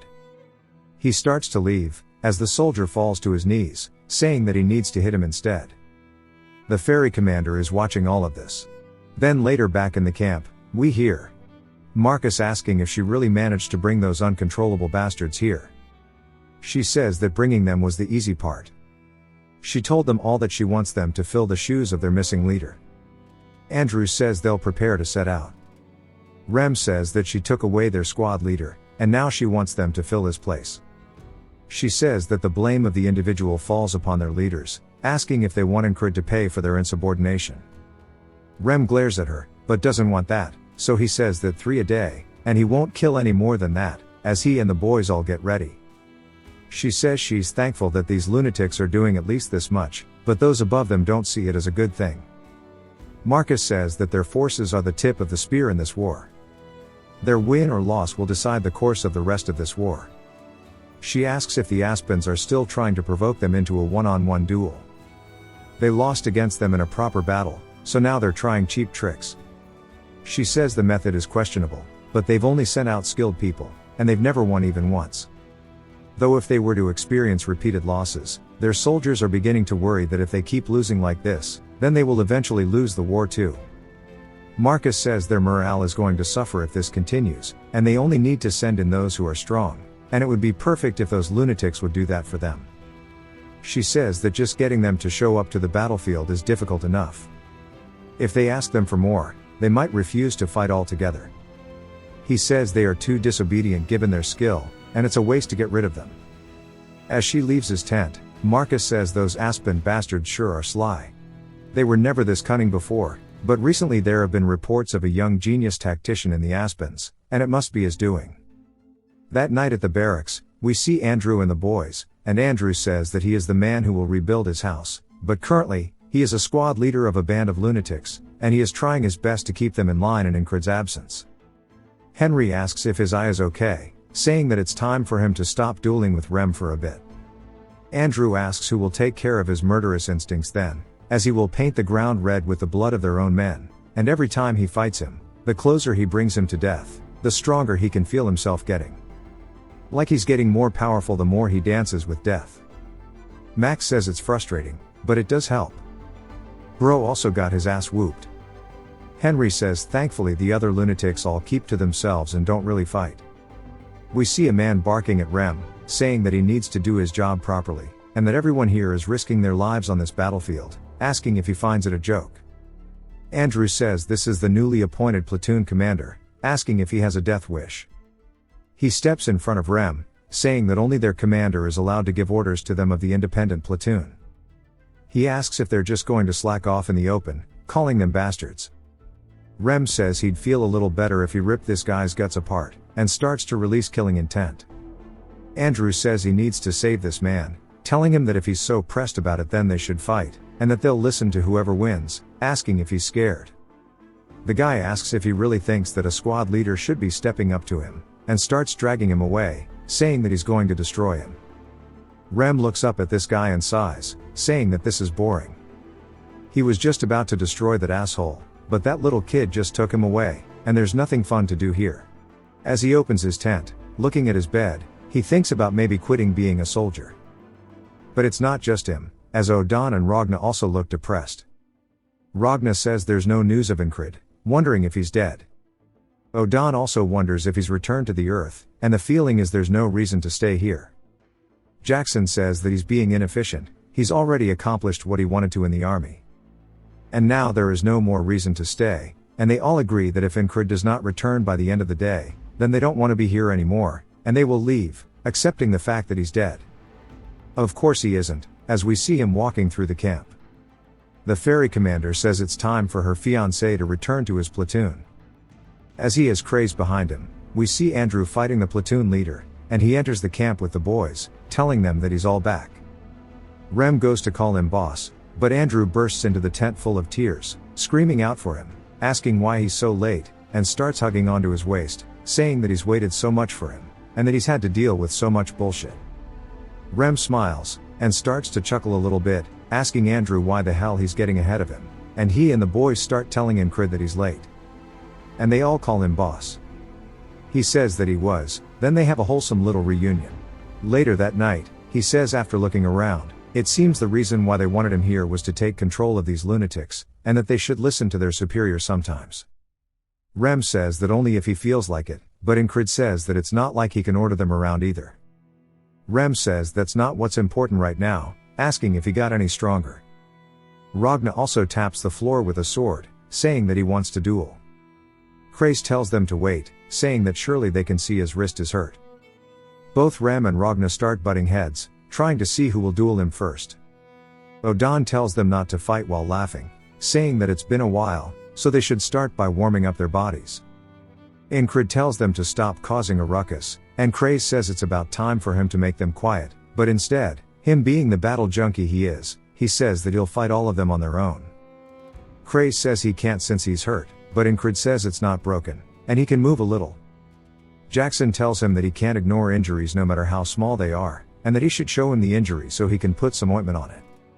Incred can't put strength in it, but he thinks he can still hold the sword, and after fighting the frog and cross guard from earlier, he's gotten stronger yet again, as now he was able to fight Merlun and stand his own. He says of course he is still far from being a knight, and the heights he must reach are still far away, however, he has already climbed so much. I am proud of bro's progress. He wants to show everyone how strong he's gotten so far. Jackson tells him that it'll be bad if he goes overboard, but dealing with any side effects is his burden to bear. Ingrid smiles as the boys all step outside, ready for him to scrap. Rem is up first, saying that he seems pretty confident, and he can't wait to see how much he's really improved as he dashes in. He swings directly towards Ingrid, and Ingrid watches the axe and actually swings and knocks it away. Rem notices that something is different about him. He's moving without hesitation, and his confidence only comes from a man who got stronger. Rem starts to laugh, saying that he can't wait to see more. Ingrid readies his sword as Rem comes in for another attack. Jackson says that they've only been away from him for a week, yet he's already this different from when he stopped changing. Odan says that his patience is waning, and we see him open his eyes so clearly. For the first time. Ragna says that Rem better hurry up and finish his turn, but it's not just him, as everybody shares this sentiment. Rem can feel them burning a hole in the back of his neck, saying that there's no way he could wait patiently either. A bit later, after they finish their duels, Jackson says that he should tell them what happened. Ingrid says it's nothing, and he fought a frog before coming here. Andrew says that's not nothing at all. Then Rem mentions that he heard he went to Crossguard, asking if he saw a frog there. Craze butts in, saying that they met one at the Thieves' Guild, and he only got hurt after he returned. Odan asks how the mission was, so Ingrid tells him that they set up a trap. There were greyhounds, lycanthropes, and a mage waiting for them. Andrew looks confused, saying that he tried really hard too, and he did his best to fight these crazy bastards, but he still can't close the gap between him and Ingrid. They say that even with all odds against him, he still survived. Ingrid says that he just got lucky, as we see Esther sleeping on his chest. He says that there was much to learn from the duels today, but he could feel them holding back because of his wrist, and he wants to recover and fight them at full strength. So he wonders how much he can bring out of his platoon when he's fully recovered. Rem says that he doesn't want them to lose to a frog anymore, and Ragna as well says there's still much to learn. Odan says that training is the only way. Jackson says that he can still see openings in his fights. Ingrid says he'll win if they fight again, and Rem laughs, saying that he sure is confident, and he and all the boys start to slowly fall asleep. And just as he starts to actually slump out, Rem says they'll fight again when he's healed. The rest keep chiming in, saying that they'll get rid of his bad habits, and there's no end to the training, also he should use more of his senses. He says yeah, they'll do it once he's recovered, and Esther starts covering her ear since they won't shut the hell up. Once more, they start to fall asleep, and they continue yapping, and both he and Esther can't believe they won't shut the hell up. Rem says that he'd just need to block it and then cave its head in, and starts guiding him. Ragna as well says that he just needs to learn more of the heavy sword, while Odan says that he just needs better muscles. Jackson says that he shouldn't get cocky, because that'll lead to mistakes. Ingrid tells them all to go to sleep, and they immediately lay back down, saying good night. That was probably the hardest wall of all, getting them to shut up. As the morning comes, he sits up saying that he slept in, and he hasn't woken up this late in a while, saying that it seems that Esther slept in late too. As he wakes up, Craze asks if he's ready to go. Ingrid asks if the men are at the front, and he says that those who can fight are all at the front right now, and only those standing guard and the men of the logistics platoon are at base. He starts doing some planks and feels his wrist hurting, saying that it feels worse than yesterday, and he shouldn't have fought, but they seem so eager, and he couldn't let them down. After thinking about it, it makes him want to swing his sword again. He looks up, spotting a sword on the rack, and walks over, grabbing it, saying that he's supposed to hold it with two hands. But if he has enough strength, he's actually wielded the sword with just his right before, and if he trains enough with his left, then there might be something to it. But when he swings, we see it's very awkward. He says that it's a pathetic sword path, like when he first held it, and there is nothing better than this to review everything he's learned thus far.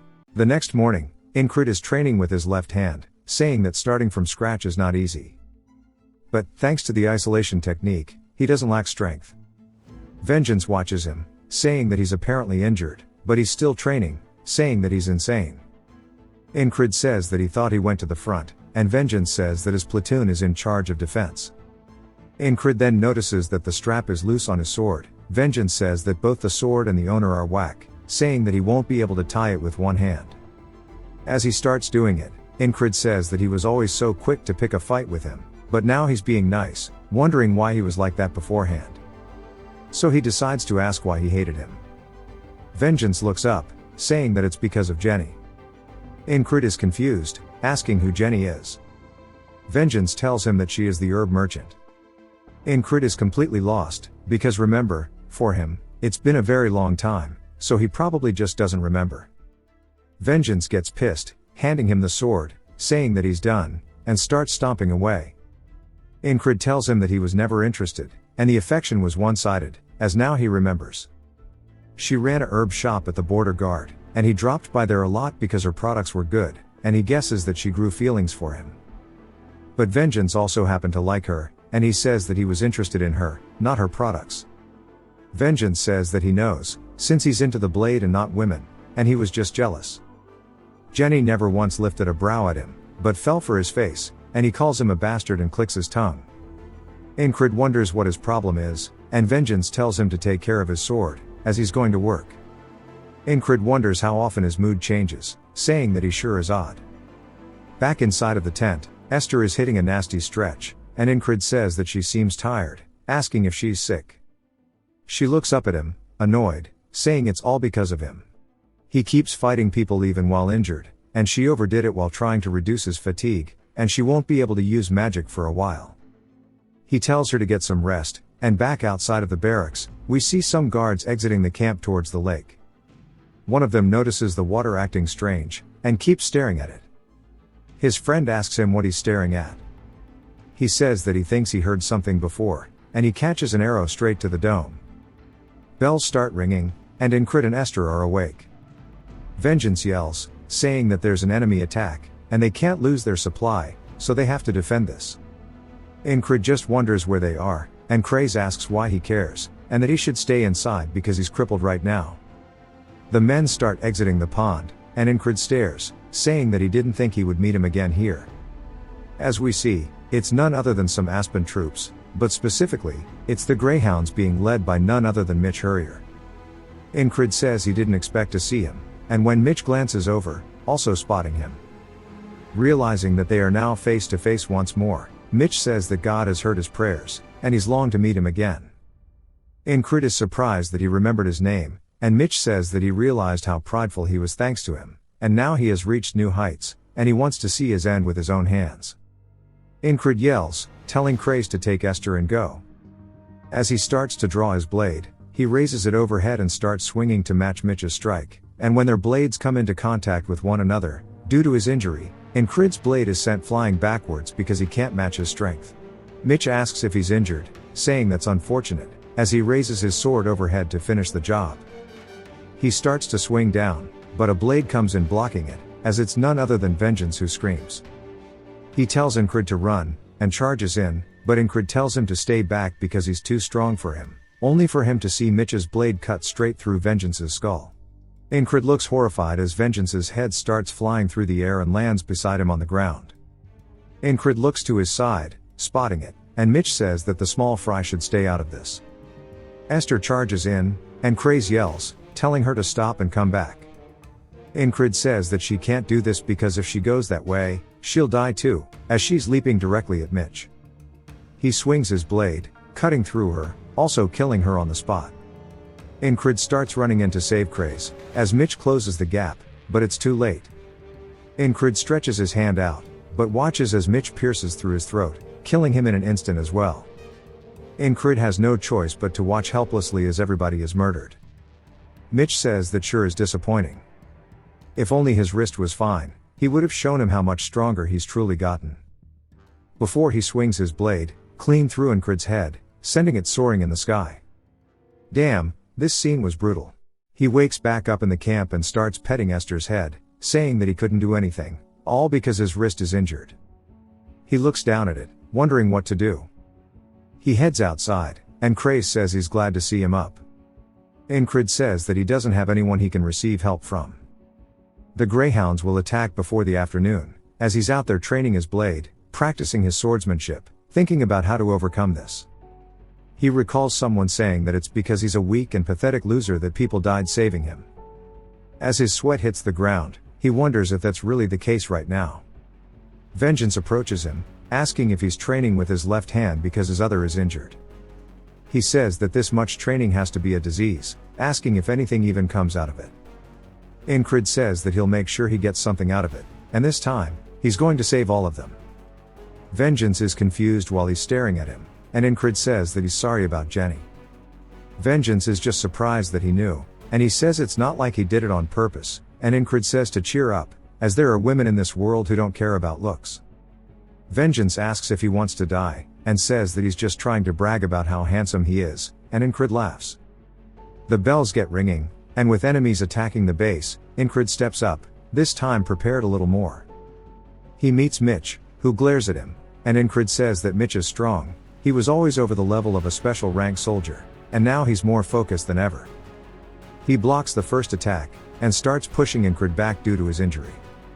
Incrid creates some distance, saying that he's lacking in strength because he can't use both hands.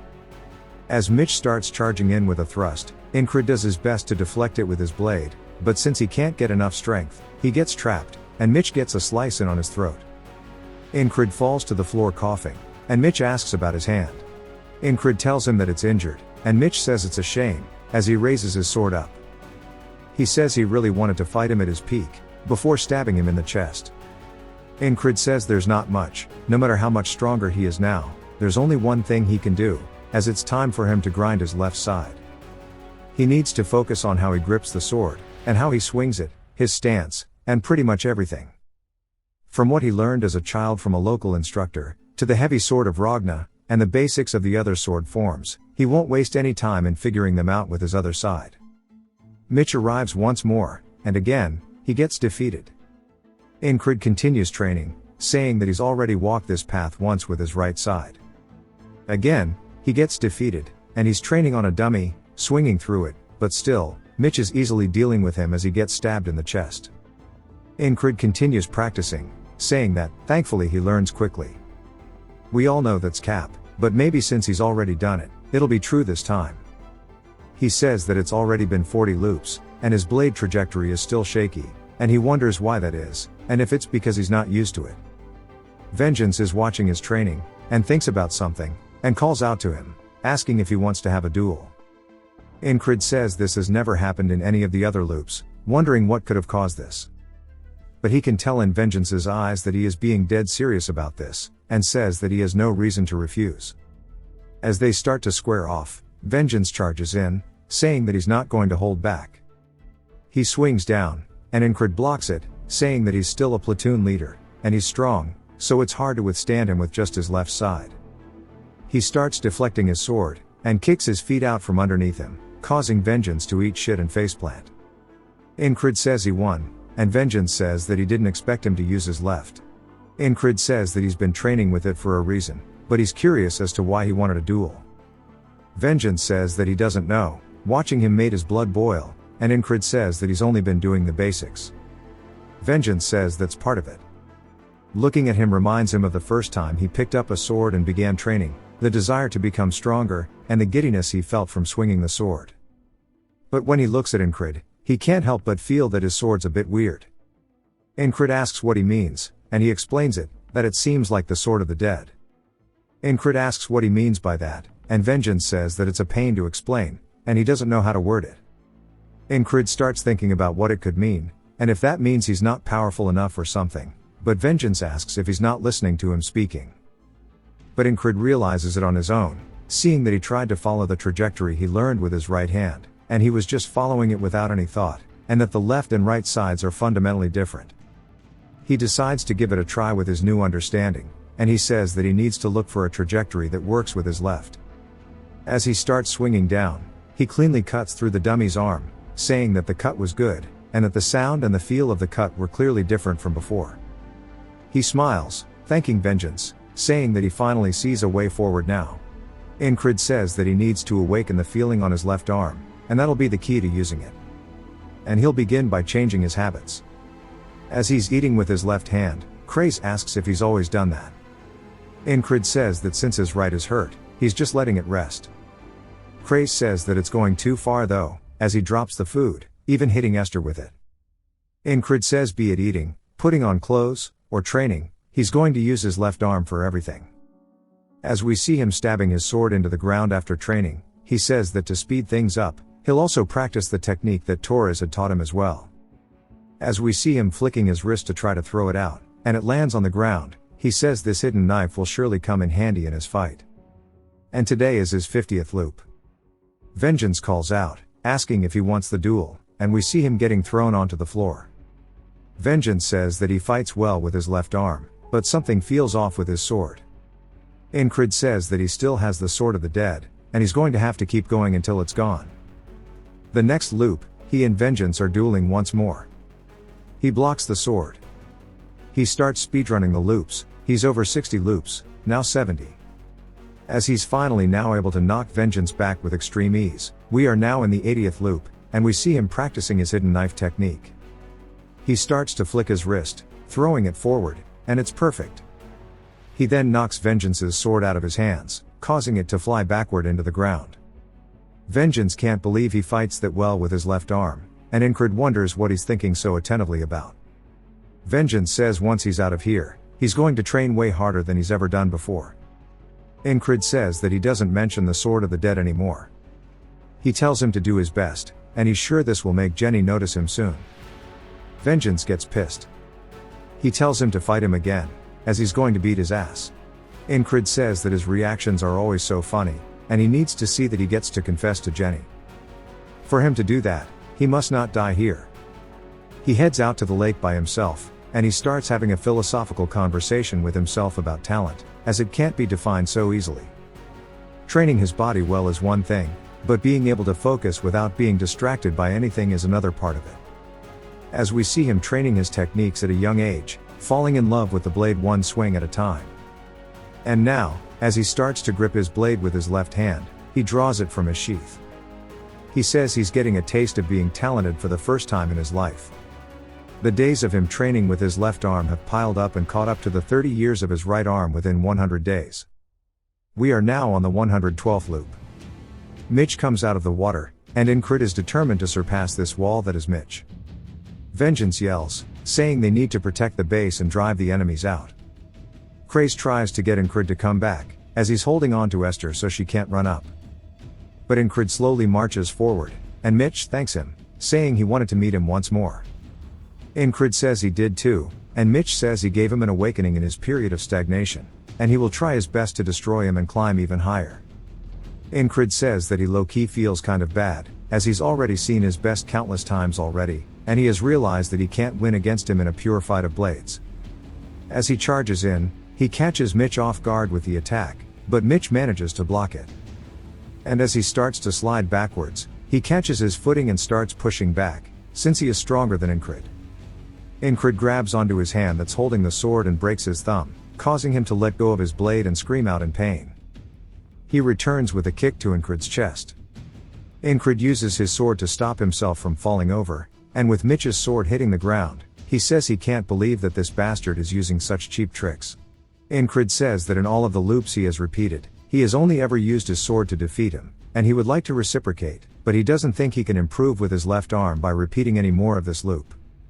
This battle of blades against Mitch was fun, but he's going to have to surpass this. Mitch says that this might be his way of trying to survive, but it's no use, as he picks up the sword with his left hand, but warns him that he can use both of his arms. Ingrid says that he can too, as he's been training for this reason, but he knows that to fight and defeat the next wall, he won't be able to accomplish it with his sword alone. He's going to have to use a skill that he's been saving up for moments of desperation. It is the ultimate skill in the Veil and Mercenary sword technique. As he rears back his hand, he yeets the piss out of his sword. Mitch uses his to block it, confused. Ingrid charges in, grabbing him by the throat, saying that the only way out of this is for him to get into an all-out brawl with Mitch. Ingrid starts to come in with a punch, which Mitch narrowly dodges. He calls him a bastard as he starts coming with his sword, but Ingrid doesn't give him the chance as he grabs onto his waist and tackles him, saying that he just needs to get close no matter what. They both fall to the floor. Ingrid puts his knees on his wrist so he can't use the blade, and he says that he needs to win at all costs, and will tear his flesh with his teeth if need be. He raises his hand, now in a mounted position, and starts wailing on Mitch's face. He says he has to use all methods at his disposal to achieve victory. As Mitch is reeling from the punch, Incred comes in with another, saying that this is the essence of an all-out brawl.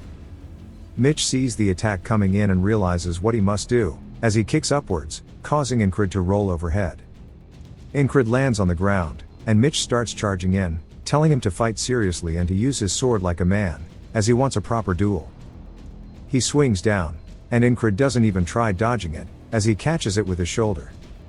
Mitch is surprised, but we see that he came prepared with shoulder plates, and Incred says he's being extremely serious right now. He then starts to swing in once more, but we recognize it as he's using the hidden blade technique to cut across Mitch's face as he dodges the punch. Mitch's left eye gets caught in the attack, and half of his face is now bleeding hella from the assassin's hidden blade. Mitch starts to let out a primal scream and pushes down as hard as he can, cutting through the shoulder plates into Incred's shoulder. He then follows through with a swing, getting a very deep cut in. Incred says that first his wrist and now his shoulder. If this drags on, he's gonna lose, and while his sense of distance is messed up with one of his eyes gone, he needs to use that to his advantage before he gets accustomed to it. Mitch charges in full of rage, and Incred then flicks his wrist, causing the hidden dagger to get sent flying towards Mitch. Mitch puts his sword up to block it, and it catches him straight in the hand, and Incred comes back in with another tackle, taking advantage of this.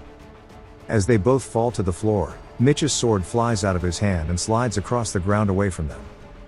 Mitch calls him a bastard, and Incred grabs onto his leg, putting him in an ankle lock and breaks his ankle in an instant. Mitch starts to scream and punches, trying to get him away from him. Incred then goes to the other ankle, breaking it as well. Mitch, realizing now that he's a cripple, lets out another primal scream at the top of his lungs. This shit is crazy. As he's sitting there howling in pain, everybody wonders what's going on. We learn that Mitch was called the lazy genius. He was a man who was satisfied with what he had despite his talent. However, he changed once he returned from the last battlefield. The fire in his eyes was back, and he never left the training grounds and mastered his blade. His talent, now combined with hard work, allowed his blade to finally shine. It didn't go the way he wanted to, as he's now crawling towards his sword with both of his legs broken. He wonders how it came to this. Incred goes to his sword first and stands before it. Mitch looks up, calling out to him, and Incred looks down at him, also not entirely satisfied with this, but says that he was a very high wall, and he gave him a rude awakening both times that they've met. Mitch says that he doesn't want this kind of fight. As the wall begins to crumble down, as Mitch crawls forward, he begins begging him to just have a proper fight. As he just wants a proper clash of blades with him, and stretches out towards Incred. Incred picks up the blade, telling him that while he would have loved that, that's not how it goes, because in the end, they're on a battlefield, and that this is nothing but war, before he slams the sword down through Mitch's neck, killing him and impaling him into the ground. And while Incred says this, he doesn't feel the greatest about it, because he too is a swordsman, and he has an insane amount of respect for Mitch. Mitch's men start running in, screaming out to him, as Vengeance yells, telling his boys to fire and to kill all the Aspen troops. As they are being pushed back, unable to go claim Mitch's body, Incred takes one final look at him, realizing that the wall has been completely destroyed.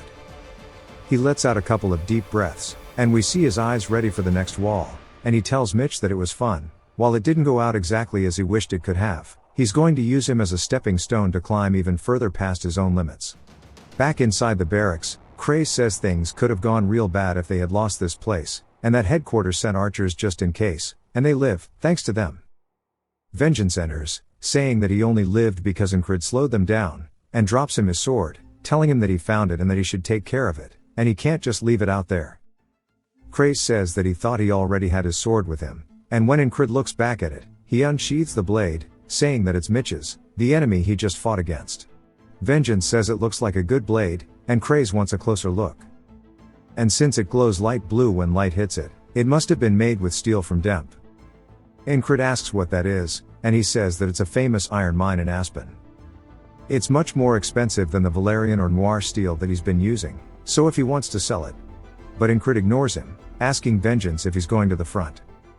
Vengeance asks if he's trying to come with him, and Incred says that he can't leave his men for too long. Craze asks if he's going to use that now instead of this blade. Vengeance says that he should use the sword he's used too, but Incred grabs onto it, saying there's no need to use just one, and that he wants to start using both of them.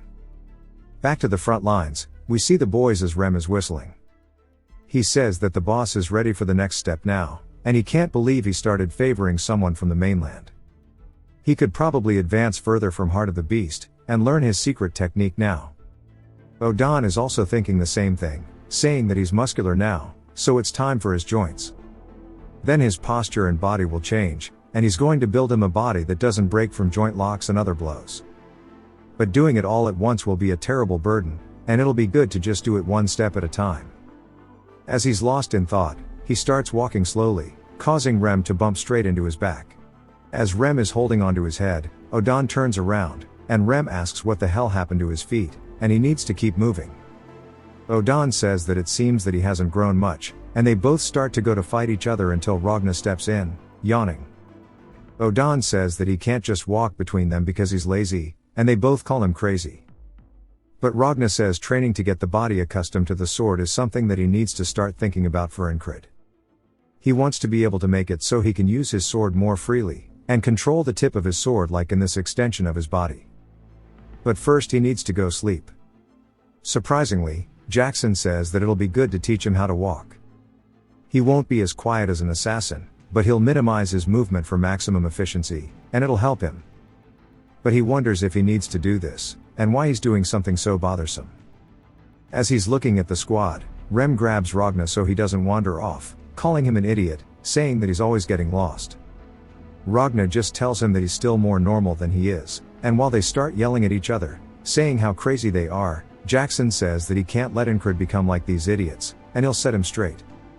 The ferry commander is also there and notices something, telling all of her men to stop, as Aspen soldiers appear from the bushes. She wonders if they're about to fight, and the man introduces himself as Raoul, asking if anybody will have a one-on-one fight with him. She says here it begins, it's their cheap tactic to draw out a one-on-one fight. She says it doesn't seem like much, but they keep losing, causing very low morale, and they can't just ignore him, because people think they avoided them because they can't beat them. And it's not like she can step up either, because they would call her cowardly, and morale will improve if they just get one good victory. She recalls Craze saying to use the lunatics, as they'll be in a good mood since Incred returns, so they'll listen for a while. She glances back, asking Rem if he wishes to go. He wonders what she's talking about and glances over at the soldiers, and they start shit-talking him, and he says that he'll definitely step up to fix some of his boredom. As he does, the men laugh, saying they can't believe they sent out a barbarian, before Rem sends his head flying off. And in an instant, before the other men can react, they look up to see it, and start screaming as they get painted with blood, and Rem starts laughing like a maniac, asking who's next. The soldiers say that he's crazy, but he sure is good at fighting. As the Aspen soldiers begin begging for mercy, the ferry commander says that it seems like morale has been improved by such a good fighter.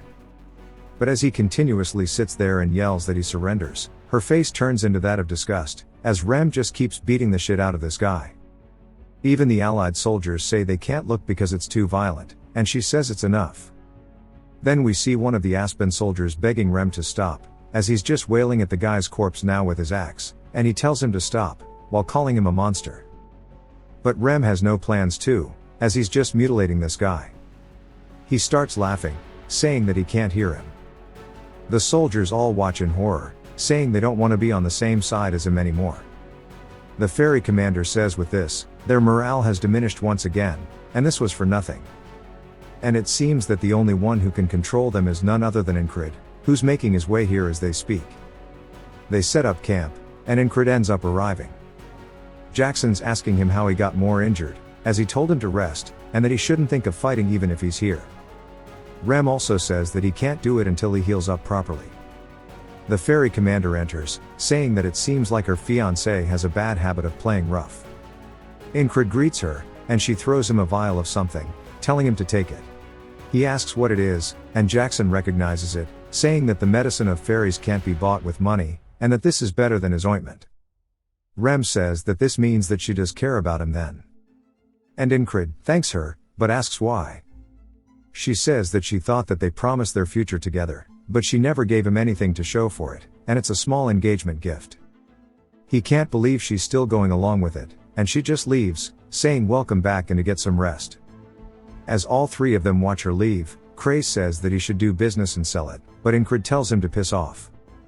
Rem jokingly says that he's better at talking to women than using his sword, and Ragna says that he is. But Incred is just wondering why she's still joking around about the engagement, and he can't understand her at all. A few days after reaching their front lines, the Aspens continued to repeat little skirmishes, but avoided a proper fight. Thanks to that, his wounds got a chance to recover, as we see him doing squats with some weights. Odan tells him he's up early, asking if his body is doing better now. Incred puts down the weights, saying, thanks to the fairy's cream. Odan asks if he's trying to get his shit rocked, and Incred says bet. And then we see the aftermath of the fight. Odan's analyzing his wounds, saying that his right wrist, shoulder, and lots of contusions all over his body. And it's not yet time for him to abuse his body like this. But if there's still a fight, he'll definitely participate, asking if he's right. Incred says as long as he can still move, the answer is yes. Odan looks around, making sure nobody's watching, and then calls out to him. Incred asks what he wants, before a warm feeling starts to envelop his body. As Odan is now starting to glow a bright golden yellow, it begins pulsing all throughout Jackson. Incred says this feeling is divinity. As Odan is doing something to him, a giant ray of golden light begins raining down to the both of them. Odan starts to retract his wrist as the light leaves, and Incred turns surprised. And Odan says that he shouldn't say anything, and he won't speak of this to anyone, and he will swear this upon the name of their lord. Incred realizes he must have his reasons, and says that he won't. Odan walks away, saying that this morning fog is a blessing from God. We learn though that divinity is the hallmark of clerics who serve God, and miracles can heal the injured. Odan, who always prays, has never once used divinity before, and nobody knew for certain whether he was truly a cleric or not. As Odan is begging his lord for forgiveness, Incred wonders if maybe there's a rule against using divinity, as it feels like he broke some to heal him. Incred thanks him as he walks away, and Odan says that if someone finds out that he used divinity, they'll send the inquisitors. As he left the church with many restrictions, and they bound his body so that he couldn't use his divine power, but despite the stabbing pain in his chest, he couldn't let Incred be. Odan says that the Lord always presides over them, but never responds to them, but after meeting Incred, he began to believe that his words live within him, and he will that he believes is right. After mealtime, Craze asks if Incred needs help with his wound again, as he'll apply the ointment, but Incred says that he's got it. It's not fully healed, but it's mostly there, and he can't show this to the others if he wants to keep it a secret, and he needs to be careful in the field too. And he asks when they are going to fight. Craze says both sides just keep testing the waters. Their troops, commanded by Marcus, are their vanguard preventing them from flanking them, and their main force is here waiting at the Green Pearl.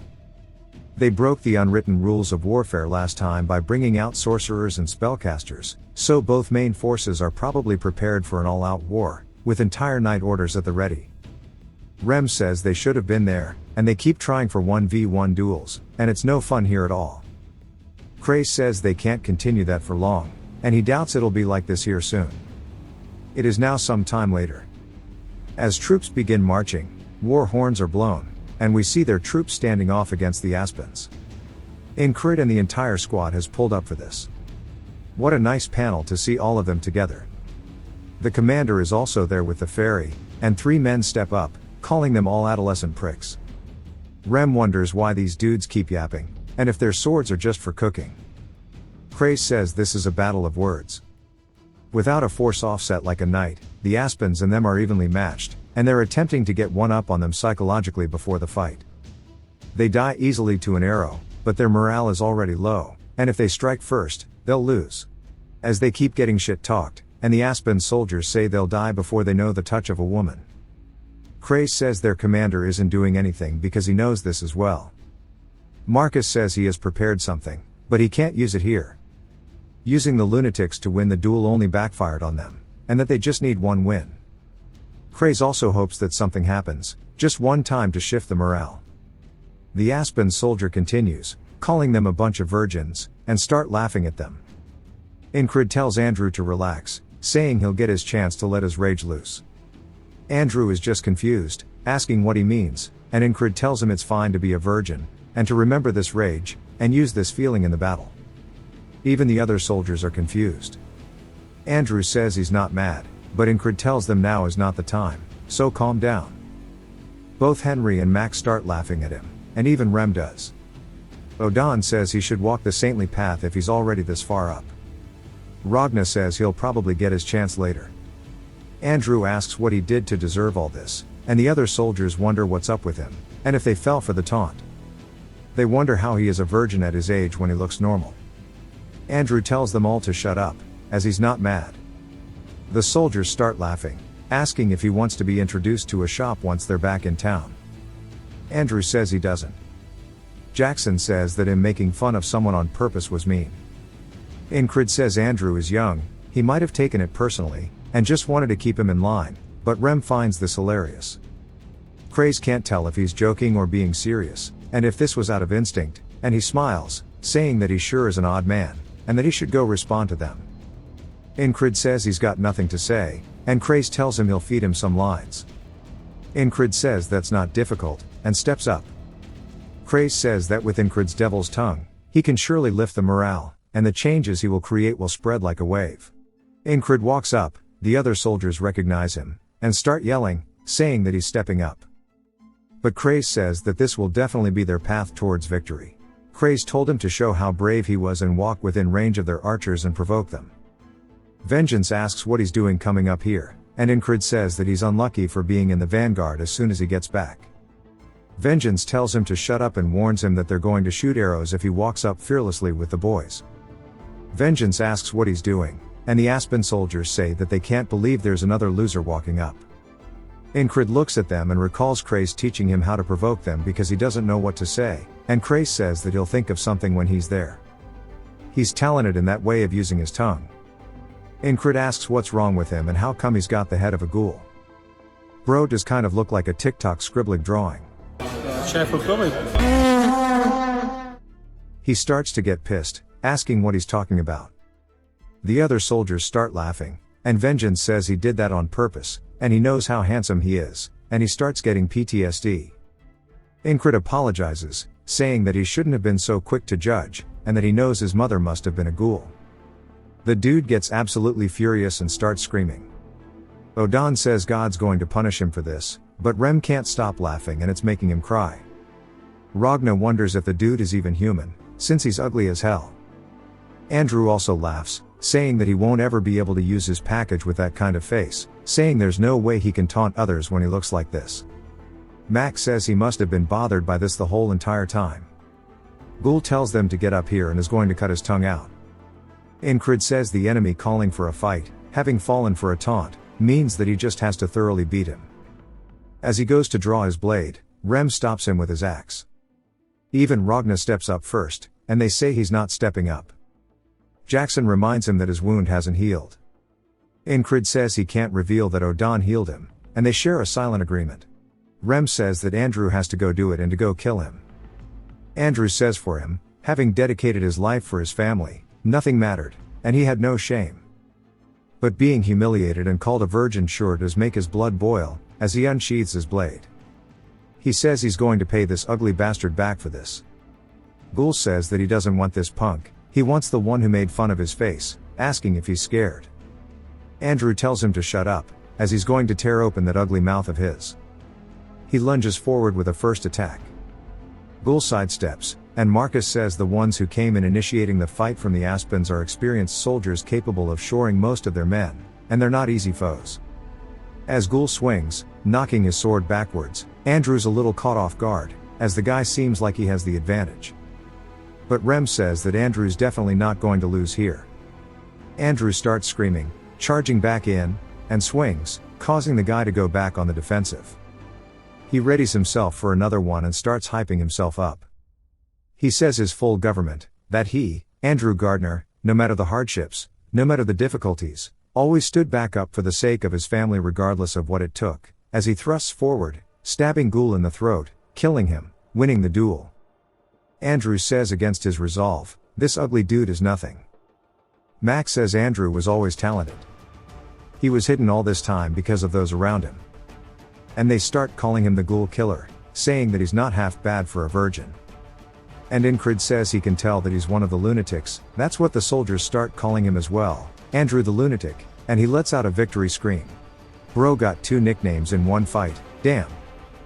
He asks if everyone saw that, saying that he finally got some. Max starts getting second-hand embarrassment, and Rem laughs, saying that he's so damn lame. But Odon and Ragna clap, and Incred laughs a little bit too. Craze says that Incred didn't fight, but as expected, this worked in their favor. Marcus says that now will do, and he yells, telling his men to break the formation of the Aspen. As from the top rope come Torres and his squad, instantly dispatching the soldiers in front of them. They turn, realizing that they're getting flanked by the border guards, but it's too late for them, as they're getting torn apart. Marcus says while they are occupied with the flanking border guards, he tells his archers to ready and fire, as they start to blot out the sky with their arrows. Arrow scenes like this are one of my favorites in medieval series. Incred and the rest run in. And with this, the tides are now turning. Marcus calls the Aspen soldiers dogs, saying no matter what cheap psychological tricks they pull, the ones who win in the end are the ones who fight better. As the boys are about to get some action, they still stop Incred from fighting. The enemy commander gets called out too. We see it's none other than the Greyhound Company leader, the Grey Dog. He says their preparations are complete, and they can move. And the commander smiles, saying finally. And since the Aspens are running, this means they have won the fight. Craze wonders why they are going along with it, saying this is too easy. Even Marcus realizes this is wrong, and his men say they should chase, but he says they are going to hold, as they are definitely up to something. That night, we see the Grey Dog approaching a tent, and when he enters, we see the commander and 2 other people. The commander asks if he gave them the word, and he says yes, but they can't be seen yet, so they're standing far away. They took the 1 guerrilla 100 men challenge and doubled it. The commander says that the Nalilia bastards are the same as ever. They strike with the border guards and break through with the heavy infantry, and it's all they ever do, and that Abner's plans are different. As he said, the knights have already proven that a small elite force controls the battlefield. However, that small elite force does not have to be composed of knights, and it will be them, the Aspens, who will win this battle. The next day at the boys' camp, a coin slips through the air, and it's none other than Craze, who says that 2 days of standby since returning from the field, and he thought there would be another battle straight away, but this feels more like the calm before the storm. There are 2 things the Aspens can do in this situation: fall back or bring in a different force. The commander said he was prepared for another spellcaster, and they didn't find anything despite doubling the scouts. He wonders what the hell they are thinking, and also what's going on in everybody else's head since they're so calm. Incred is stretching, as Jackson and Ragna are there as well. The ferry commander asks if he's good to move already, and he asks what brings her here. She asks if it's odd for a commander to inspect her troops, but he wonders what kind of company commander does that herself. Incred steps up, saying that it's about time that he would have healed up naturally, and he should be well enough to have a duel. Ragna asks what he's doing, and Incred says that he went easy on him last time because of his injury, but there's no need for that today. Ragna says he wasn't planning to do that anyway, as he swings down directly towards Incred. Incred blocks it, but it sends him backwards. He says that Ragna's swordsmanship is clean, almost beautiful, and compared to that, his is too crude, rough, and unkempt. However, that is what he's built up until now, as he starts charging in. He explains the techniques he's absorbed, as he uses his sword to drag up some dirt, and he flings it up towards Ragna, who blocks it with his sword. Ragna recognizes it as the Valen sword technique, and Incred says this is the path he's walked, as he comes in for a heavy overhead swing. Ragna backpedals and says that that's the sword technique he taught. Incred says it's also time for new opportunities, as he uses his left hand to grab onto his other blade, and he draws it as Ragna's running straight in towards it. He thrusts it towards his head. Ragna watches and dodges to the side in time, asking why he's using 2 swords. Incred tells him that this is the path he has chosen to go forward. Ragna tells him that's interesting and swings in, and Incred blocks it with both blades. Ragna tells him to try harder, as this fight isn't over yet, and Incred smiles. Their swords start colliding, and sparks fly, and Rem anxiously bites his nails, saying that Ragna is serious today, and if only he didn't lose that damn bet, and he wants it to be his turn already. Jackson says that he doesn't like heading out to fight, but against Incrid, he would definitely like to. He makes himself snap out of it, saying that this isn't like him, and Odan is lost in thought, saying that next time he'll be more bold in training, and maybe he'll break his joints, but he hasn't quite got there yet. And he almost sent him to meet the Lord, as he starts laughing. Cray stares at them, saying that they're all out of their damn mind, but he says they've always been this way. The ferry commander says that they're all like kids waiting to play, and that Ragna, and the rest only shows motivation in front of Incrid, wondering what it is, and says that he has this weird ability to attract people to him, including her. And she'd also like her sword to get in on some of that action too. Cray sighs, asking if she's also a freak. Rem screams, saying that he can't take it, saying it's his turn already, and then he's going to kill her if she steps in line, even if it's his commander. She asks if this is mutiny, and Incrid says that everybody here is so strong, but they still aren't using their full strength against him, but he can see a bit of it now that they're all hungry for victory. As everybody stares at him, anxiously waiting their turns, he says that the day he returned from the recon mission in the tall grass field, these faces are what he swore to draw out of them. And if they have the time to chat, they have the time to fight, and he won't get tired before he duels every one of them. It jumps to night as he is thrown face first into the bed. Andrew tells him to wash up, but Rem says that he's exhausted and to leave him be. Cray says that they fought so many times, and he barely got better from his wounds, and he thought he was going to open them again. Rem asks if he wants a beating, as Incrid starts to fall into a deep sleep. When he opens his eyes, what he sees is a forest. He's confused, wondering what his dream is, as there is not a boat or the field of flowers like before, and this is something new. The animals of the forest begin running from something. As he hears a man screaming to fight, he says that this was from his time as a mercenary when they fought the harpies, and we see him running as well, as somebody is hiding in the forest and smiling. This is definitely the guy who said that they all died because of him, and Incrid is surprised. We get another flashback to one of his comrades telling him to get behind him before the harpy attacked him. Incrid says that all of the mercenaries were good people who accepted him even though he was dog water, except for that man who stabbed his comrades in the back. Incrid couldn't believe it, and the stabbed guy asks why. The harpies start tearing him apart, and one of the other mercs call to him, only to get steeled. They realize they were in danger, telling him they need to fall back and called him Enki. But he as well was betrayed. He was the strongest amongst them all, but he used that strength to kill those who trusted him. He told Incrid there is no running and he must die here. Incrid asked why. The guy tells him that he got a better offer than this piece of shit merc corps.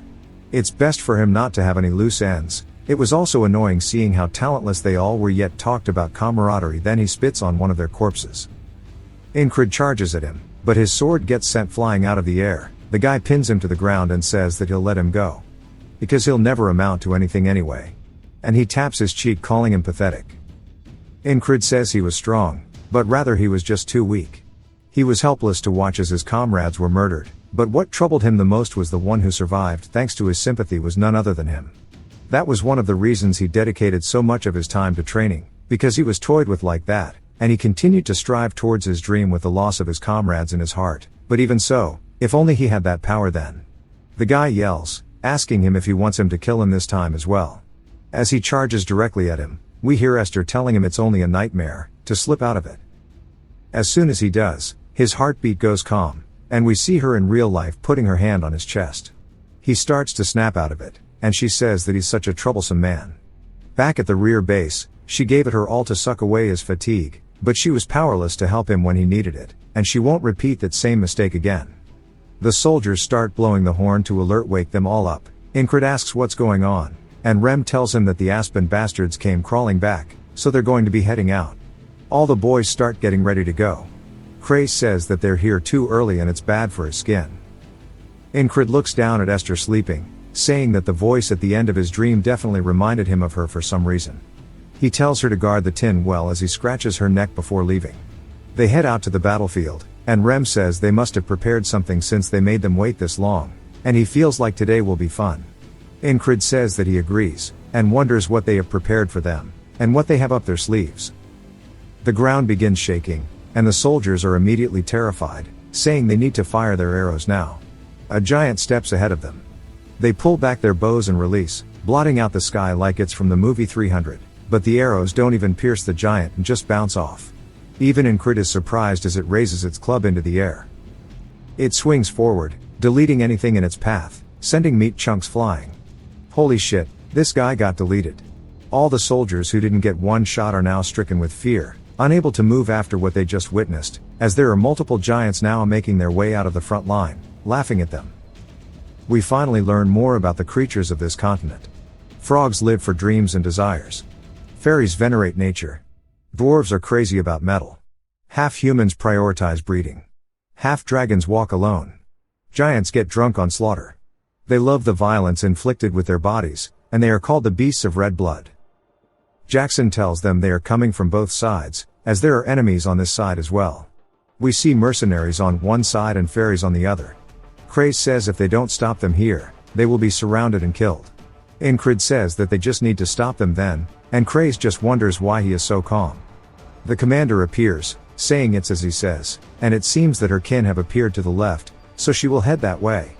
He tells her if that's what she wants to do, and she asks if he will give her a kiss for good luck. He says no, and she calls him cold. He says even now, she's joking in this situation. But he says that since she's going that direction, what remains is the giant ahead and the right flank. Rem says that it's his turn, and he'll show him what's up, and if he watches closely today, this is what he will learn next. Incrid wonders why he seems so happy, and what he's going to do. Rem walks forward saying this is fun, and this feeling is like the first time he ever stood on a battlefield. He readies his axe, saying that even without Hearted the Beast, he never even blinked at axes coming for his head, but the reason why he chose to train in it is because it has its uses. His heart starts beating. He says that he can forcefully make it faster than usual, suddenly blood rushing through his body. The soldiers begin panicking, asking where the retreat order is. As the giant leaps at them, Rem charges forward with his heart still thumping, and it sounds like a war drum. The giant gets closer and swings down. Rem leaps up in front of the soldiers and blocks it with his axe. We see him starting to push back against it, but he's managed to successfully block it as he slides a little bit backwards on the ground. He says that his blood vessels expand, and his muscles get pumped up and become more dense, all due to the heart beating. He says this technique, starting from his heart, energizes his whole body. He starts to scream, telling Incrid to burn this into his mind. As he starts pushing back against the giant with each and every step, he yells, saying that this is the heart of the superhuman. He pushes up as hard as he can, but it sends his axe heads flying. It's enough though, as the giant's arm is sent flying back as well. While his axe is flying backwards, we see it was actually a giant shockwave sent throughout the entire area, so much so that it blows off the helmets of some of the soldiers, and one of them is just stun-locked. Rem charges forward with his one good axe. The giant is pissed, and he swings forward, calling him an insect. Rem jumps on his knee up to its head as he grabs onto its mustache and plunges his axe directly into the side of its skull. The giant begins screaming and swings upward. Rem dodges the attack, but it destroys the rest of his axe. He looks down at it, saying that these weapons are so damn weak, the only one he has left is inside of the giant's skull. A spear gets thrown at him, he catches it without even having to turn. He looks back, seeing one of the soldiers telling him that he has to win this. Rem starts to laugh and says that's not bad at all as he charges forward.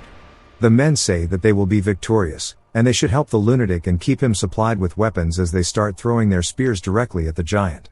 Incrid watches, saying that he's fighting the giant on equal, rather with a strength advantage.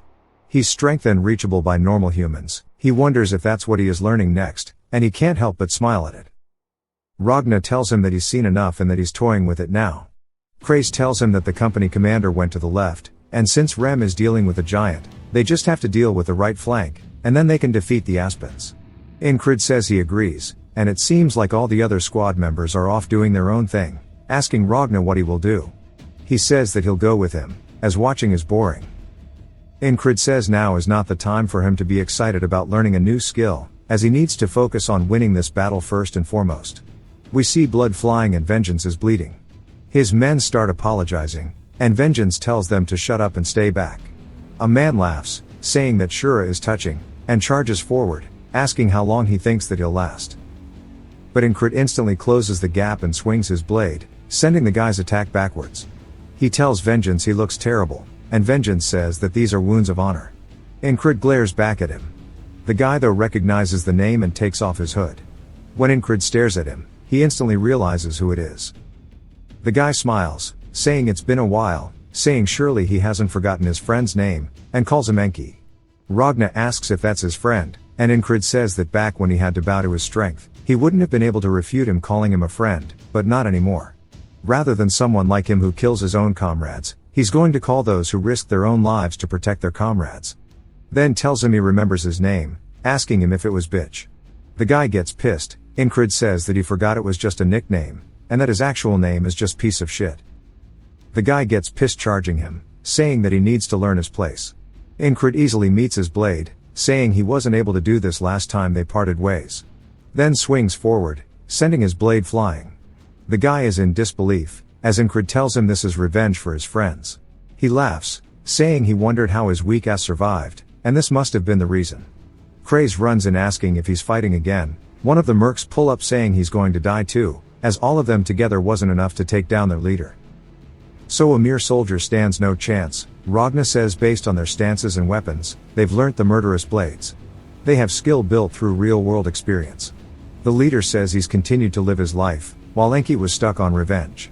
He swings his blade forward, saying that he's been promised a lordship after they win this battle. So he'll climb so high he can't even see his feet. Ingrid just stares at him, asking if that's all he had to say. This pisses him off, and he leaps forward saying he's always hated that damn gaze he has. He thrusts forward, but it's sidestepped. Ingrid says that his blade is as sharp as a needle and flexible, calling it the Eastern Key sword. Ingrid readies his blade, recalling the man saying he'd be unable to do anything even if he let him live. As he charges in at him, he continues recalling his bad memories of him. He thrusts forward saying he'll kill him this time, calling him by his nickname Enki. His blade starts wiggling. Craze yells saying he won't be able to predict the path and yells out for Ingrid. But he charges straight forward, staring at the blades. We learn that Ragna already taught him how to handle this style. Ingrid charges under the attack, as Ragna's words echo through his head that he should do his own thing with weight behind his actions. As no matter how strong those who train in the murderous blade are, if they don't prune their actions they are vulnerable. Ragna says he already knows how, as Ingrid swings forward cutting this dude in half. Blood begins to shoot out of his mouth, and Ingrid says he'll correct him. He's not important enough for him to make his life goal. As his blade is still swinging all the way through, until he's completely severed the guy, he says he is no longer the Ingrid who watches his comrades die, nor will he let him haunt his dreams. Ingrid looks up at the sky, saying he can't hear the answers of the dead. But he hopes his friends enjoy this. Ragna's sheath starts dragging on the ground, and he walks forward taking it off saying that was good. It's his turn now to stretch his legs though. One of the mercs asks who he thinks he is, but his sentence gets ended short as Ragna raises his sword and dashes past him taking his head off in an instant.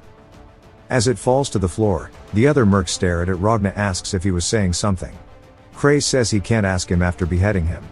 The rest charge at him. He takes a single step forward, dodging an attack, retaliating by cutting one of their heads off. Then thrusts his blade into the next dude's, in another fluid motion stabbing the next guy in the throat. All of it was in the blink of an eye. Ingrid says he only took a few steps, and used the most minimal movements needed to finish the job. He's impressed once more by how truly strong his squad is. 3 more mercs charge at him, saying they'll do it all together this time. Ragna tells him to pay attention to this as this is what he needs to learn. He holds his sword up, and lowers his stance. As the men charge at him he exhales. He looks forward at his target, and in one stride he is behind all 3 of the men, having severed their torsos. Ingrid is speechless, as he just witnessed a wall form before his eyes. Ragna says that he just thought of a name for that technique, and that he will call it scission. Ingrid just stares at him blankly, asking if that's the best he's got. The war continues, as the Aspens are confident due to the giants on their side. The Nalilia soldiers are scared, before we see Odon towering over behind them. He swings his clubs forward, disrupting their front line. And the Aspens are terrified now, asking why the other side also has a giant. Odon laughs saying that he's just an ordinary human. The Aspen soldiers tell him to stop lying, as he's insanely huge. He says he'll give them some time now to ensure their survival. They ask what he means, as he begins to walk forward, counting from 5, which each second, he gets closer. One of the commanders yell, telling his men to get into formation. They charge forward at him on his 3 count, but he just continues counting until he gets to 1. He stomps the floor, which alone is enough to send the soldiers flying and shattering their weapons. Turns out he actually charged forward with his weapons crossed. As the blood drips off it, He tells them he's called upon the war god today. And he's told the god he will be sending him a few souls. That shit goes hard. The soldiers begin to run in fear, saying they need to kill him.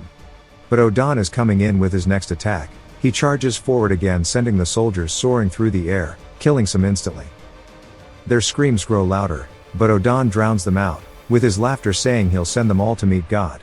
On the left flank we see the commander and her kin. She says that for fairies it's custom to live in secluded forest communities with their families. But times have changed, one of them call out to her. And she says that a few fairies in exchange for money and their nidals, have either become mercs or joined armies. The man raises his nidal, saying that he won't chase after her if she runs. She draws hers, saying it's the same for her too. He says he wants to see whose nidal is the more superior weapon. As a leaf begins floating on the battlefield, they both vanish in an instant, leaving only the sound of their blades clashing to be heard. She pulls her blade back, creating sparks. The man raises his arm, and reverse grips it, before plunging it into the ground where she was standing. He realizes he's cooked now, as she appears behind him saying that no fey weapon is superior to the others. Because in the end it's all up to the user's ability. He tries to pull his blade out, and he manages to actually meet her, saving his life. He then grabs her by the throat, then tells his men to jump her now. But as he does, we see them all dying in unison. As they fall to the floor, a blade is pulled out of one of their throats, and Jackson begins to clean it. Bro is the Flash of this universe. The man asks how that happened, and the commander says that him trying to distract her and use his men was smart, but it wasn't smart enough. As she plunges her blade through his head, lifting up his now corpse with her nidal. She throws him to the floor, and she asks Jackson if it's okay to let Incred be. He says he'd have died long ago if this was enough to kill him. She says that means he trusts him. Jackson of course does, but tells her now they have the upper hand. She says that Commander Marcus knows how to fight, unlike the useless commander beforehand. So they won't waste this opportunity. Marcus yells, telling the heavy turtle infantry to march forward. As we see them with their tower shields. The Aspen soldiers recognize them, and get scared as they back up. Andrew runs in saying they ain't going nowhere. They recognize him as Andrew the Virgin, saying they have to run unless they want to meet the same fate as the ghoul. This pisses him off and he leaps at them like Rem would, which even Mac notices, saying that he can see it. The lunatics are rubbing off on him. They say there is mana in springtime air, and it seems as if that air is seeping all throughout the battlefield, drowning everything out. As everyone is regrouping with Incred. Spring breeze is also signaling the beginning of new things to come. The enemy commanders begin to flee from the war. Marcus yells, telling his men to alert the border guard it's their turn. He's destroyed the enemy's plans, and turned the tide in their favor.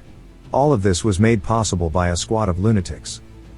Craze says that their platoon never would have been this enthusiastic before, but because of Incred the influence of a single man changed the outcome today. The fairy commander stares at them all, saying it seems that they are all drunk on the springtime mana. We hear Maruk yelling for the men to scream the name of the heroes of this battle, as a chant for the lunatics erupts. There's a few people chanting for the Virgin. Poor Andrew. Craze says he doesn't know if this is right, but as long as Incred's happy with the chant. He raises his fist into the air, and people start screaming. We see the Aspen commanders. Receding hairline says that Lord Abner's plans weren't bad, they just didn't expect them to have someone strong enough to defeat a giant. Wondering if Marcus planned ahead or not. The Greyhound is there too, saying that bastard keeps getting in their way. He even took out Mitch as well. He looks pissed. 3 daggers get lodged into his horse's ass, causing it to scream in pain. He falls off of his horse. And he yells, telling Hairline to go as it's the border guards. The soldiers begin to turn towards the oncoming cavalry. A flail comes straight in, but the Greyhound manages to block it. Before the border guard jumps atop him. This is the commander of the border guards, who says that the Greyhounds always appear to be their equals, but here they are tired from fighting with their rear echelon. All of the troops begin to be slaughtered. The Greyhound says too many died while supporting Mitch. They cannot afford to fight the border guards right now. Hairline takes one look back and says oh shit, but while he is distracted Torres comes in and gives him that much needed haircut. Saying to just let it go bro. The Greyhound sees this, then swings pushing the commander off of him. He yells alerting his men to fall back. Torres asks his commander if they should chase, but he says nah. They will be cast aside like the dogs they are. And the only ones left are nothing but strays anyways. They gained a massive W over the fight with the Aspens, But the battle they fought was only a small beginning piece. The proper war still waits in the tall grass fields. Inside the tent, Craze says they are moving bases tomorrow. So they'll wait near cross-guard and pressure the Aspens. Ingrid says there's no alcohol or party to celebrate their victory. But there are rewards for those who contributed to the battle. Rem says as a reward they don't even need to help with the moving, which is great, it's all thanks to him defeating the giant. Odan says he took out a ton of enemy soldiers. Ragna as well says that the enemies wielding the murderous blade would have been a problem otherwise. Rem barks at them for bragging, asking who told them to butt in. Jackson watches, calling them all idiots. Ingrid says this is enough, if they want to fight they should duel him instead. Jackson says he really won't miss a beat. Andrew is excited, saying it's his first time having that kind of experience. The thrill he felt as their name was being shouted was the best. Rem says it's because he's young it was able to move him, and calls him a virgin. Andrew tells him to stop saying that. Rem asks if he's trying to scrap. Ingrid sighs, then glances outside to see Henry sitting by himself.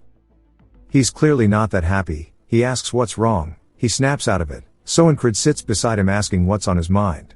And if he's thinking about the widowed florist again. He laughs while blushing. Ingrid says from what he heard in the grass fields his dream is to marry her. But he can't do that if he's here in battle.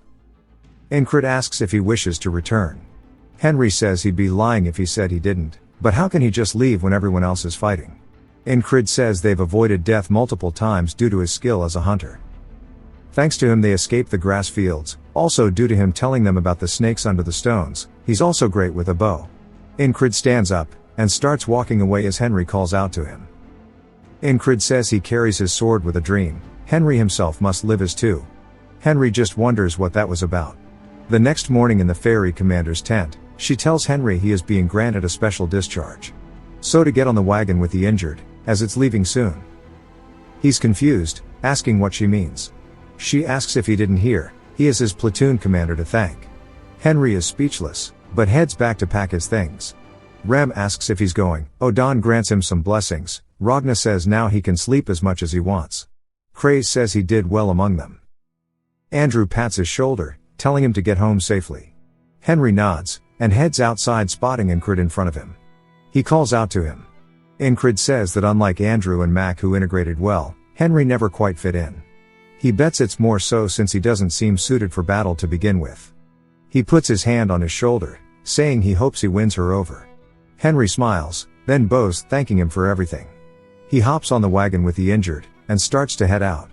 The commander asks Ingrid if he saw him off. He thanks her for accepting his request. She says anything for her fiancé. Asking when he wants their betrothal. He says in 10 years. She says that she's fine with that, but she isn't into old men. He says if he's talking about what he's into, he isn't quite into fairies.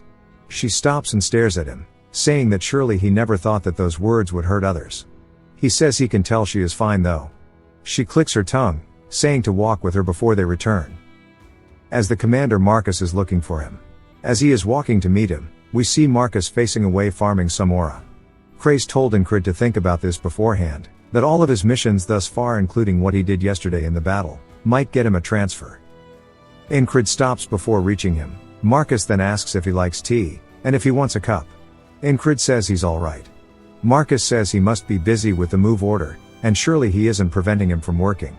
Ingrid says he is free, since he barely has anything to pack. Marcus laughs, saying he didn't think he'd be capable of sucking up. Ingrid says he only spoke the truth though. Marcus says he sees, it's also true he has achieved a great deal. Ingrid says if he's trying to poach him with his direct superior present, it means he wants him regardless of what it takes.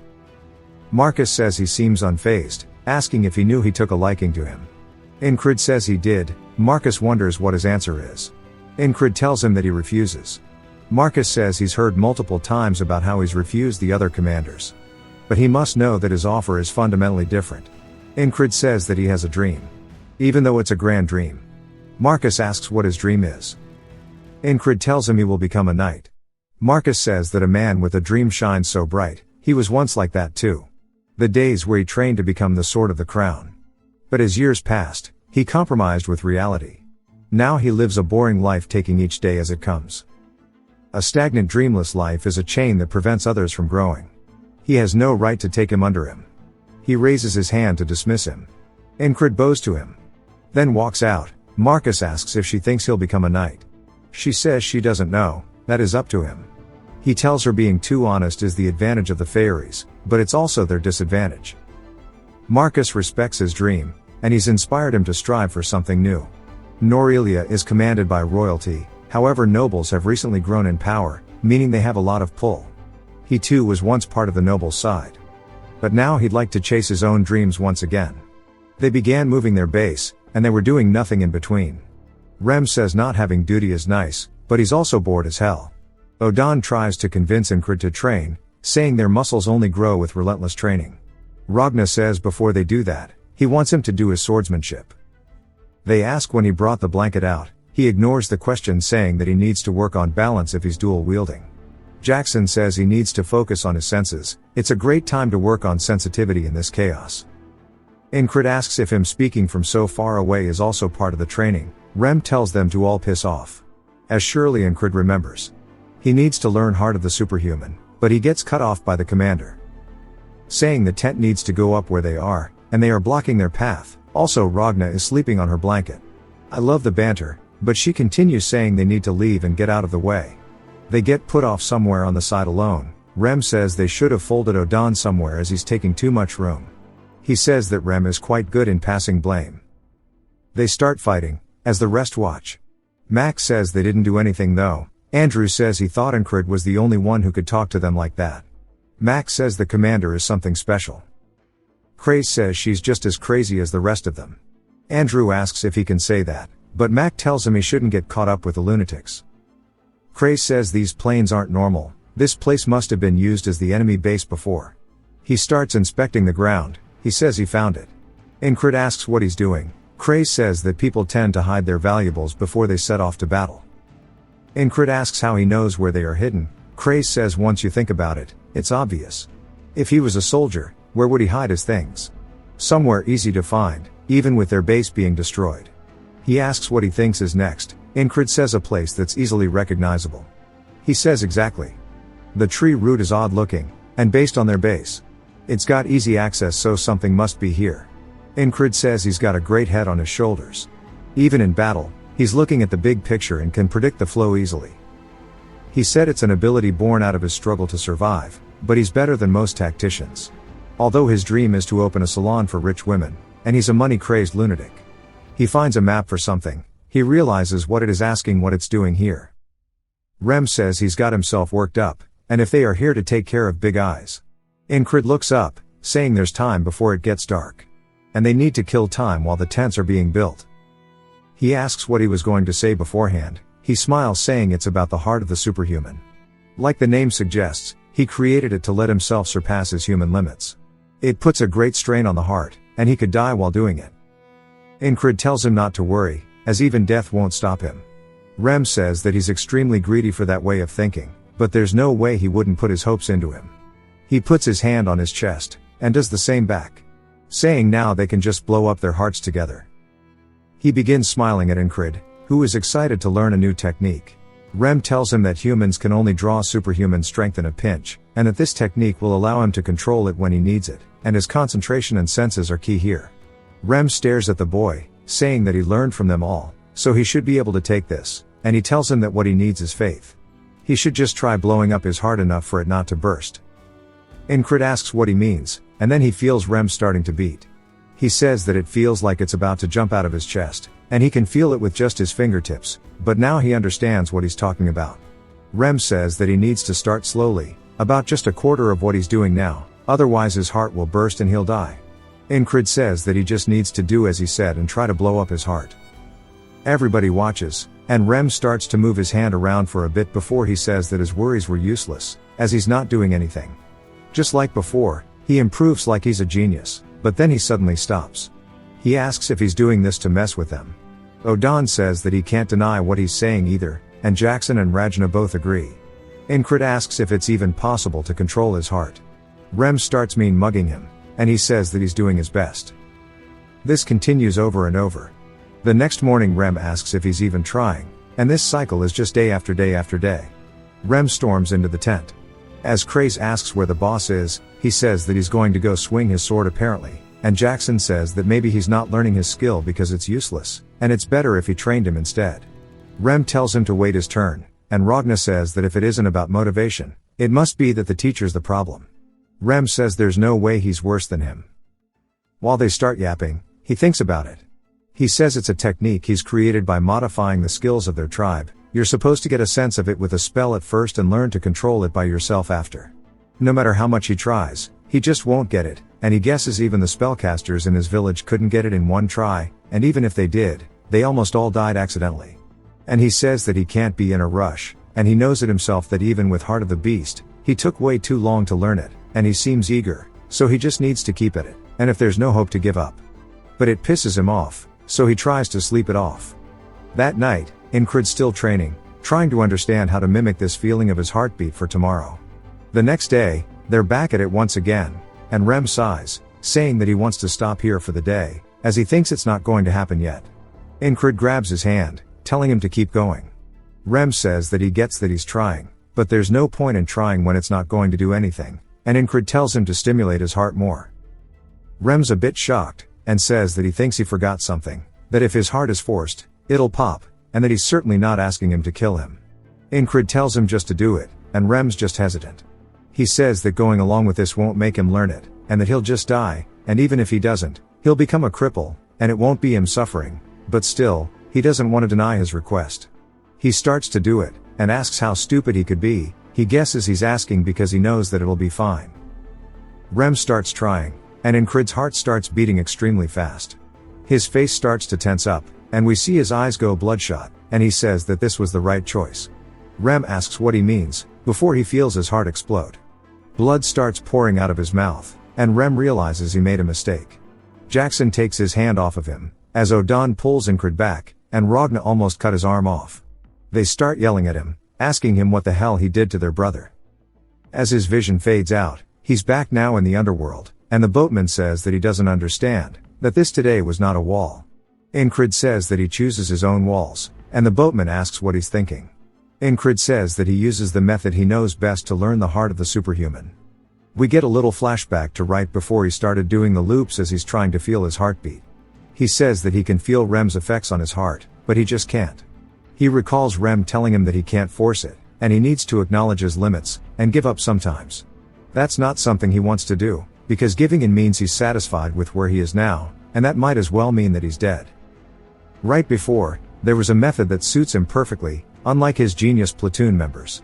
Like the skill that allowed him to fight an enemy way stronger than himself, and rather than being petrified in fear, what he needs to do now is to learn part of the superhuman. He says that he knows a very simple place to start, he just needs to control his heart. On the next loop, his heart explodes once more, and everybody starts panicking trying to get him to wake up. Then the boatman asks if this is all he can do, and he continues dying of an exploding heart. Incrid says that Heart of the Superhuman lets him use superhuman strength, and that he gets during life or death situations at will, so if there is a life or death situation, it should be easier to activate. The boatman says that he's completely lost his mind, asking if he doesn't think of the pain he will suffer while he does so. Incrid says that he can take it as long as it continues letting him walk forward. Next loop, Rem says that it's not happening today as well, and he should just wash up and get some sleep, and not try alone. This is actually the 27th loop. Incrid says that he still can't do it on his own. He tells Rem that it will work if he tries harder, and Rem asks if he's really trying to get him to kill him. Incrid says yes, and Rem gets annoyed, saying that he shouldn't drag him into his insanity, as he doesn't want to kill his superior. That sets Incrid off guard, and he says that he knows he doesn't care about that, reminding him that he committed aristocide. Rem tells him to keep bringing it up and see what happens, but Incrid is just trying to figure out why he's reacting differently in this loop. Even if the wall was created by him, if he doesn't surpass it the day resets, and it's fine because he can continue training. He wonders why Rem didn't listen to him, and that he's going to continue until he figures it out. The 40th loop he's telling him to press his heart harder, and he does that, as well as the 50th and 60th loop. He finally tells him that it's an order. He then does it, and Incrid says that he fully understands now that he only listens to him when he commands him. He starts focusing, and Incrid says that Rem and the others all ended up here because they don't listen to orders, and he didn't ever order them around because he didn't think they would listen to him. From a certain point, all started listening to his commands, and he wonders why. But first he's going to focus on himself. He feels his heart pumping faster and faster. He tells Rem to keep going. Rem looks worried as he continues pressing more and more until Incrid's heart burst, spitting out blood. This is just what happened with every single loop. He continued to die from his heart exploding until he finally got a feel for it and was able to do it himself. Rem asks if he really learned how to do it in a single day as we see Incrid sitting there with his heart beating extremely fast. After all of his loops, he manages to do it on his own. He grabs his blade, and he said there's been 100 plus loops, but he wasn't truly counting. He walks up against a cliff face, with all of the boys watching Rem, then realizes what he's going to do. With his sword still in its scabbard, he thrusts it forward, and he starts to force his heart to beat faster and faster until it stabs into the wall. We see it immediately start to shatter the cliff in front of him, seeing the debris flying everywhere. Damn, our boy's come a long way. He says he finally surpassed the wall he created for himself. Ragna and the rest are just surprised by how strong it was, and Rem says he wants to ask him two things. First is whether he's from the West, and secondly if he really is a genius. He says no to both. This is the section for my personal thoughts. There's a timestamp in the description, or YouTube chapter to skip it if you want to comment the word at the end of the video. Or feel free to turn it off as there's no more recapping. My thoughts are still the same as the previous part, we'll update them when more chapters come out. Before diving into my personal thoughts, just remember, to us in Incrid, his journey is long and grueling, but to everyone else, it's happening almost instantly. He wakes up, and suddenly, he's a different person. It's easy to forget that while enjoying it. Now, I'll say it straight up, this series is easily my favorite to read at the moment. Nothing else keeps me as hooked. I've always been a sucker for time loop stories. Ever since I watched Groundhog Day as a kid, I've loved the concept of being the only constant in a world that resets every day. And in this series, it's like a mix of All You Need Is Kill, which Edge of Tomorrow is based on. But here, the loops actually mean something. Now simply put, the only legit hint we have towards the loops, is the amulet he got from the old lady, as it's meant to give him what he desires the most. We'll see more when it's expanded upon for sure, but we can tell that Incrid's loops are purposeful. They aren't just resets for the sake of resets. Each loop is a chance to make a deeper impact on the world around him. He can change things. He can rewrite his own story, and we're watching him slowly piece together how to do that. It's packed with character development, real feeling character interactions, and while it's got plenty of wholesome moments, it's also full of bitterness that fuels him to keep pushing forward. There's a genuine sense of struggle in every loop. Every death feels heavy, every loss stings. And that's what keeps it so compelling. There's symbolism everywhere in this series. Combat is fluid and impactful, and every skill he learns remains relevant.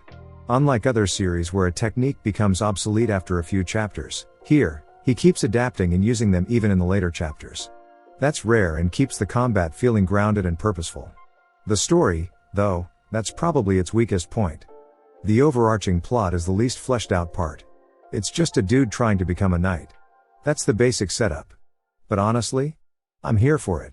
The pacing is slow, deliberate, and impactful. The world building is done right, everything feels connected and purposeful. Even the side characters have lives that feel like they're still moving forward, even when Incrid isn't there to witness it. Now, let's talk about symbolism because this series is absolutely stuffed with it. Early on, Incrid spots a bug at the start of the loops. It's a small, almost insignificant thing, a perfect symbol of how worthless and unnoticed he feels compared to the other soldiers. But the next time he sees it, it crawls out of Rem's boot, and this time, he crushes it. It's a clear sign that he's refusing to stay in that same insignificant place.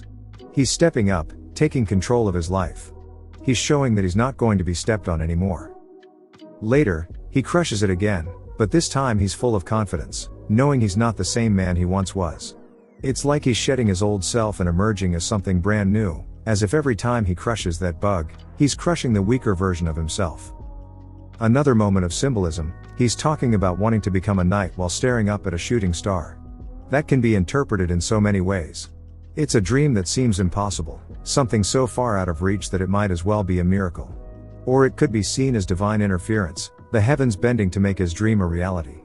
The star is fleeting, but in that moment, it's a beacon of hope. A reminder that even if something seems impossible, it can still happen. After the second loop, we see a scythe dissolving. It's a literal representation of him escaping death, not succumbing to despair and giving up. It's like death is trying to reach him, but he's actively defying it. Then after the third loop, he and the rest run with the sun rising in the distance. That sun can mean a lot of things: the birth of a new man, a new beginning, or a reminder of how far he's come. Every sunrise is a new chance to rewrite the loop, a new day to learn from his mistakes. The new shoes he gets from the shoemaker have a double meaning. They're a constant reminder of the man's wife he couldn't save, a symbol of his failure. But they also represent his readiness to step forward as a knight, to protect the innocent, to perfect the loops, to minimize the damage he couldn't prevent before. The shoes are a way of grounding him, literally and figuratively. Every step he takes is a step toward redemption for those who have died throughout his loops. The sun rises again later, and this time it's different. His sword is chipped, a clear sign that he's taken a loss. But instead of holding him back, he gets a new sword, showing he's been reforged, ready to move forward. It's a message that even misfortune can be a stepping stone if you're willing to learn from it. The chipped sword was a reminder that unlike him and his infinite deaths, those around him aren't invincible, that he's going to take hits, but he can still keep going, when they can't. Then, in the latest wall, we see a bright light atop it. It could symbolize hope for the villagers in the slums or the fact that Incrid is finally rising to the occasion, becoming the man he's been striving to be. Or it could even be a sign that a new challenge is waiting for him, a light that he has to reach, a goal that seems so close but is still just out of reach. And that's just the ones I've spotted. If you've noticed more examples of symbolism that I haven't mentioned, drop them in the comments. I'd love to hear your thoughts. Now, let's talk about the walls, because that's the core of this series. Each wall is a brutal lesson wrapped in a test that pushes Incrid to his absolute limit. Imagine being stuck in a loop, over and over, facing the same challenges endlessly. That's Incrid's life right now, a series of walls, each one pushing him to his absolute limit, exposing every gap in his training. But these walls? They aren't just obstacles. They're brutal lessons, each one designed to teach him something he can't ignore. The first wall is a slap in the face. It's the harsh reality that experience alone isn't enough to take down those with raw, inherent talent. Despite years of grinding, Incrid is completely outclassed by people who just have that natural edge. This wall is a direct hit to his ego, a harsh reminder that all the effort in the world means nothing if he doesn't have the skill to back it up. It strips away his illusions that sheer persistence can guarantee success and forces him to confront the fact that he's still lacking something fundamental. And it's not just about strength, it's about the fact that no matter how many times he fights, he just doesn't have the raw talent to make it through without getting absolutely wrecked. So he begins to learn and adapt to overcome it. The second wall? It's a wake-up call to the consequences of blind repetition. Incrid has been so obsessed with training, he's dulled his own senses. Everything he's been drilling into his body has become routine, mindless, and when faced with unexpected threats, he can't react the way he needs to. This wall is all about stagnation. It's a reminder that training without adaptation is just as dangerous as not training at all. It's not enough to just keep going through the motions, he has to actually be aware, actually be present, or he's just going to keep hitting that same wall. He's become so consumed by his own methods that he's lost his edge, it is forcing him to reclaim his lost senses.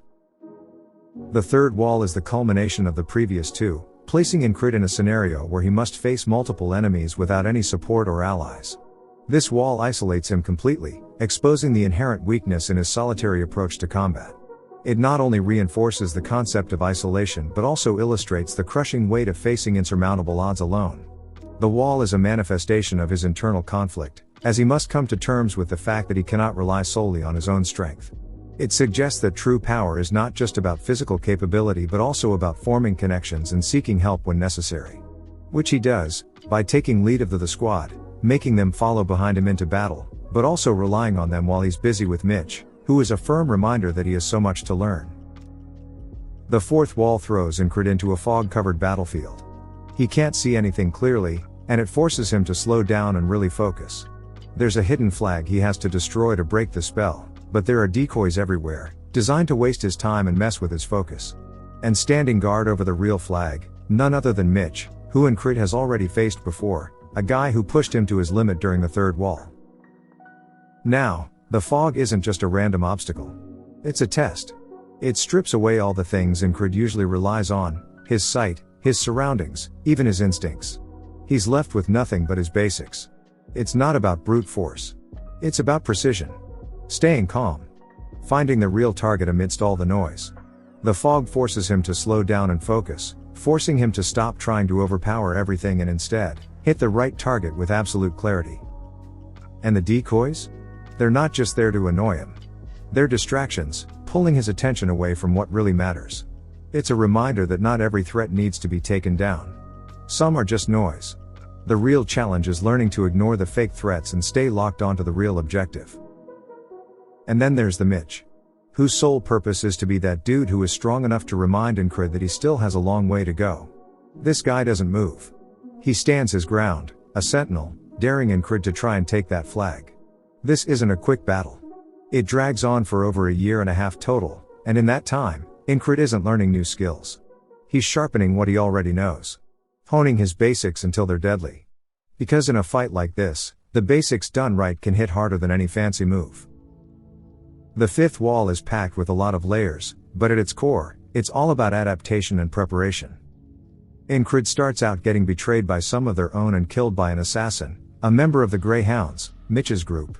This assassination hits hard, not just because he was taken out by a dagger, but because he wasn't ready for it. His body was too cold to move properly, and his strategies weren't dialed in. He seeks help from Odan to warm his body up, and even tries to take down those closest to him, but the assassins keep getting the drop on him. This wall is a turning point for Incrid. It's no longer about brute force or perfecting the basics, it's about learning to anticipate and prepare. And that's what the wall symbolizes, the need to think ahead, to read the battlefield before the battle even begins. He's not just fighting assassins, he's fighting his own lack of foresight. But Incrid isn't just sitting around, throwing shit at the wall to see what sticks. He gets smarter. He talks to Jackson, learns more about the daggers, and starts to dissect his enemy's tactics. He fails, again and again, each time gathering a little more information until he's ready to take them down. And when he finally does, it's not because he got stronger. It's because he got smarter. He changes the battleground, predicts their moves, and uses his preparation to win. It's a statement that he's not just surviving anymore, he's actively taking control of the fight. Then he gains the daggers, another reminder that he can turn even his enemy's strengths into his own. So what's the fifth wall really about? It's not just betrayal. It's not just preparation. It's the idea that the best way to win is to already know what's coming, to be prepared not just for the obvious threats but for the ones hiding in the shadows. And when he can do that, he can control the fight as he wishes. The sixth wall drops Incrid into a deadly game of cat and mouse. The area is littered with traps, the kind that kill instantly and without warning. Incrid is forced to learn how to sense murderous intent, a skill that goes beyond sight, sound, or touch. It's a sixth sense, one that could save his life, but not the shoemaker's wife. Incrid arrives too late to save her, even after sharpening his instincts and heightening his awareness. It's a harsh reminder that even with new skills, he's still not fast enough to stop every tragedy. The traps are relentless, a constant reminder that he can't see everything, can't react to everything, not yet. But Incrid does manage to kill the mage who was performing experiments. He was stronger, but the gap in power was still there. Esther's blessing blocked a deadly attack, giving him the opening he needed to take the mage down. It's not a victory. It's just another sign of how wide the gap in power really is. The mage is a reminder that Incrid's still not there yet, but he is slowly getting there. If he was stronger he could have saved her, but he wasn't there yet. So what's the sixth wall really about? It's not just about sensing murderous intent. It's about realizing that having a sixth sense means nothing if you're too late to act on it. It's about understanding that even when you see the threat coming, sometimes, you still can't save everyone. Now, the seventh wall, this one's a different beast entirely. It's the first time Incrid tries so many different paths, and every single one is a disaster. But instead of getting discouraged, he starts piecing things together. This wall is all about trial and error. Every death is a new piece of the puzzle. First attempt, he gets ambushed in the cave. Incrid tries to fight it out, but Pen and Taurus? They can't handle multiple enemies like he can. They get overwhelmed, and it's game over. Next, he tries scaling the wall. Runs straight into Richa, a mage who toys with his senses and kills them instantly. Brutal reminder that relying on just his senses isn't gonna cut it. So then, he tries waiting out the night, hoping to avoid conflict. But then the lycanthropes show up, beasts so strong it takes 10 soldiers to bring one down. The group gets absolutely wrecked. And that's when it hits Incrid, his real problem isn't strength or skill. It's tunnel vision. He's so locked in on one strategy at a time, he's missing the bigger picture. But each failure is a lesson. In the cave ambush, he learns how to gather intel, using it to take out a number of soldiers. Against Richa, He figures out that he can't rely on his senses alone, he needs a strategy. And with the lycanthropes, he drills his basics over and over, until he realizes that his focus is too narrow. He's targeting a single point when he should be taking in the entire battlefield. On the final attempt, he ties it all together. First, he tricks the soldiers, taking the of them down with pen and Taurus. Then, he lures them out of the cave, straight into the lycanthropes. And then he does something unexpected, he uses his murderous intent to pull all eyes on him. Dodging, weaving, creating chaos without even looking. And right in the middle of it all, he takes down Roger, one of the Greyhounds, and the werewolf Alpha in the same clash, showing Pen and Torres that he's on a completely different level now. Then, he scales the wall again to face Richa. But this time, he's ready. He knows his senses can't be trusted, so he uses the technique Torres taught him combined with a mana stone. Throws Richa off balance, and finishes her for good. So, what's the seventh wall really about? It's about the bigger picture. About taking all these little lessons and weaving them together into one unstoppable strategy. It's not just about trying different paths. It's about learning to see the entire battlefield, not just one piece at a time. It's a complete display of how far Incred's come, but it's also a reminder of how far he still has to go. Now onto some character analysis, a progression breakdown and a bit of how it changes loop by loop. Incred is just too angry to die.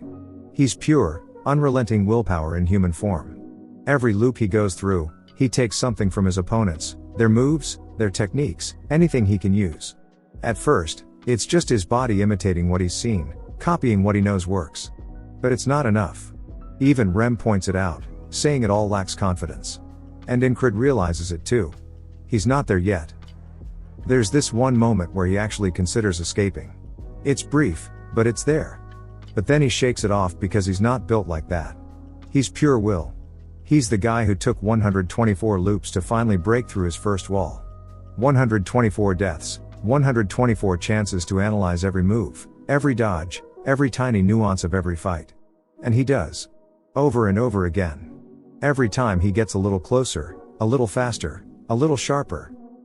His first wall is against a guy who, honestly, isn't even that experienced. The only reason Incred wins is because the guy just doesn't have the skills to back up his strength. But when he does win, it's like time stops. It's just him and the pervert, locked in that moment. And Incred throws the guy's own finishing line right back at him, the same one he's heard over and over every time he died to him. That's when he shatters his first wall. But right as he's feeling that victory, he gets kicked by a frog. A brutal reminder that he's still not even close to where he needs to be. After that fight, he's left battered and broken. Then the boys come in, saving his ass, and he hears the signal that they've won. He closes his eyes, and bam, he's back with the boatman. And the boatman? Dude is relentless. He taunts Incred, tells him that the walls are just going to get worse, that they're going to be impossible. But Incred doesn't flinch. He says he'll do it. 10 toes down. Next thing he knows, he wakes up in a new setting. It's been almost half a year of being stuck in the same loop, and he's finally out. But instead of resting, he's right back to training. He dies in his sleep, and instead of feeling hopeless, he just gets more fired up. And he's not just training. He's watching. He notices how Krang moves, the way he carries himself. It's almost like he's a knight. Maybe a prince. We haven't seen much of him yet, but Incred's taking notes. Now we hit the second wall. This one's rough. Incred dies over 20 times, completely helpless, unable to even put up a fight. But he doesn't crack. 20 times? That's nothing. That's what he says. And he remembers Rem mentioning Jackson, calling him a cat. The rogue assassin type. So, he seeks him out. If Jackson can handle the assassins, Incred knows he can too, if he trains hard enough. And that's exactly what he does. He doesn't need more experience, he needs better senses. He drills himself, over and over, until he can dodge the assassin's attacks. And that's it. Another wall down. Between the second and third walls, we get this small but important moment. The boys show they actually care about him. They offer to help him during the rain, and it's just this tiny, almost throwaway moment, but it matters. Because up until now, Incred's been thinking about giving up, even if it's just for a second. But he never does. Not once. Then we hit the third wall, and this is where Incred realizes he can't do it alone. He needs the others. He watches Mac move and clocks him as a bodyguard type, showing how observant he is. So, he gets the boys together, fires them up, and launches a full-on ambush. They make it to the enemy camp and spot the flag, a key detail for the next wall. That's where he meets Mitch. Mitch is a monster, a literal human wall. Incrid can't even scratch him. And he's getting wrecked, but his men? They follow orders, and they're the reason he's still alive. It's a reality check for Incrid. He watches Mitch walk away, accepts that he can't win, and orders the retreat. But it doesn't sit right with him. He lost 2 of his men, and that loss just fuels him. He's not going to let it happen again. Back at camp, he spots Ragna and Rem sparring. They're going at it, way harder than they ever did against him. And Incrid wants that. He asks Ragna to train him, and Ragna agrees, but only if he throws away everything except what Rem taught him in his stab technique. Everything else? Trash. And Incrid agrees without a second thought. Now, he's going into the 4th wall. This one's all about the basics. He charges headfirst into the fog, ready to die 100 times if it means getting stronger. And he does. He dies, over and over, but every time he comes back, he's a little better, a little sharper. After 100 loops, he even surprises Ragna.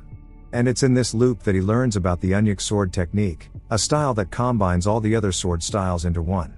And you know he's going to master it. He also learns Ragna's concentration skill. It's like his bread and butter now, something he adapts and makes his own. But then Mitch comes back.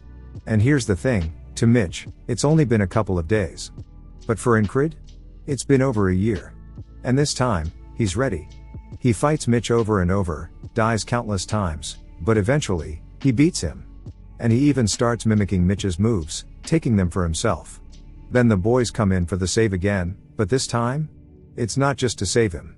It's payback for when Incrid saved them in the 2nd loop.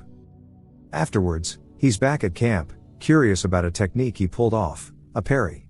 He asks the guys, and they tell him it's something any fighter should be able to do after 100 real fights. And Incrid? He's already done that. They don't even realize how much he's grown. We get to see another moment where Incrid realizes just how much further he has to go. The squire is walking alone towards thousands of enemies, without his knight. And that's when Incrid realizes, that's the level he needs to be before he can even dream of reaching his goal, a baby step towards becoming a real knight.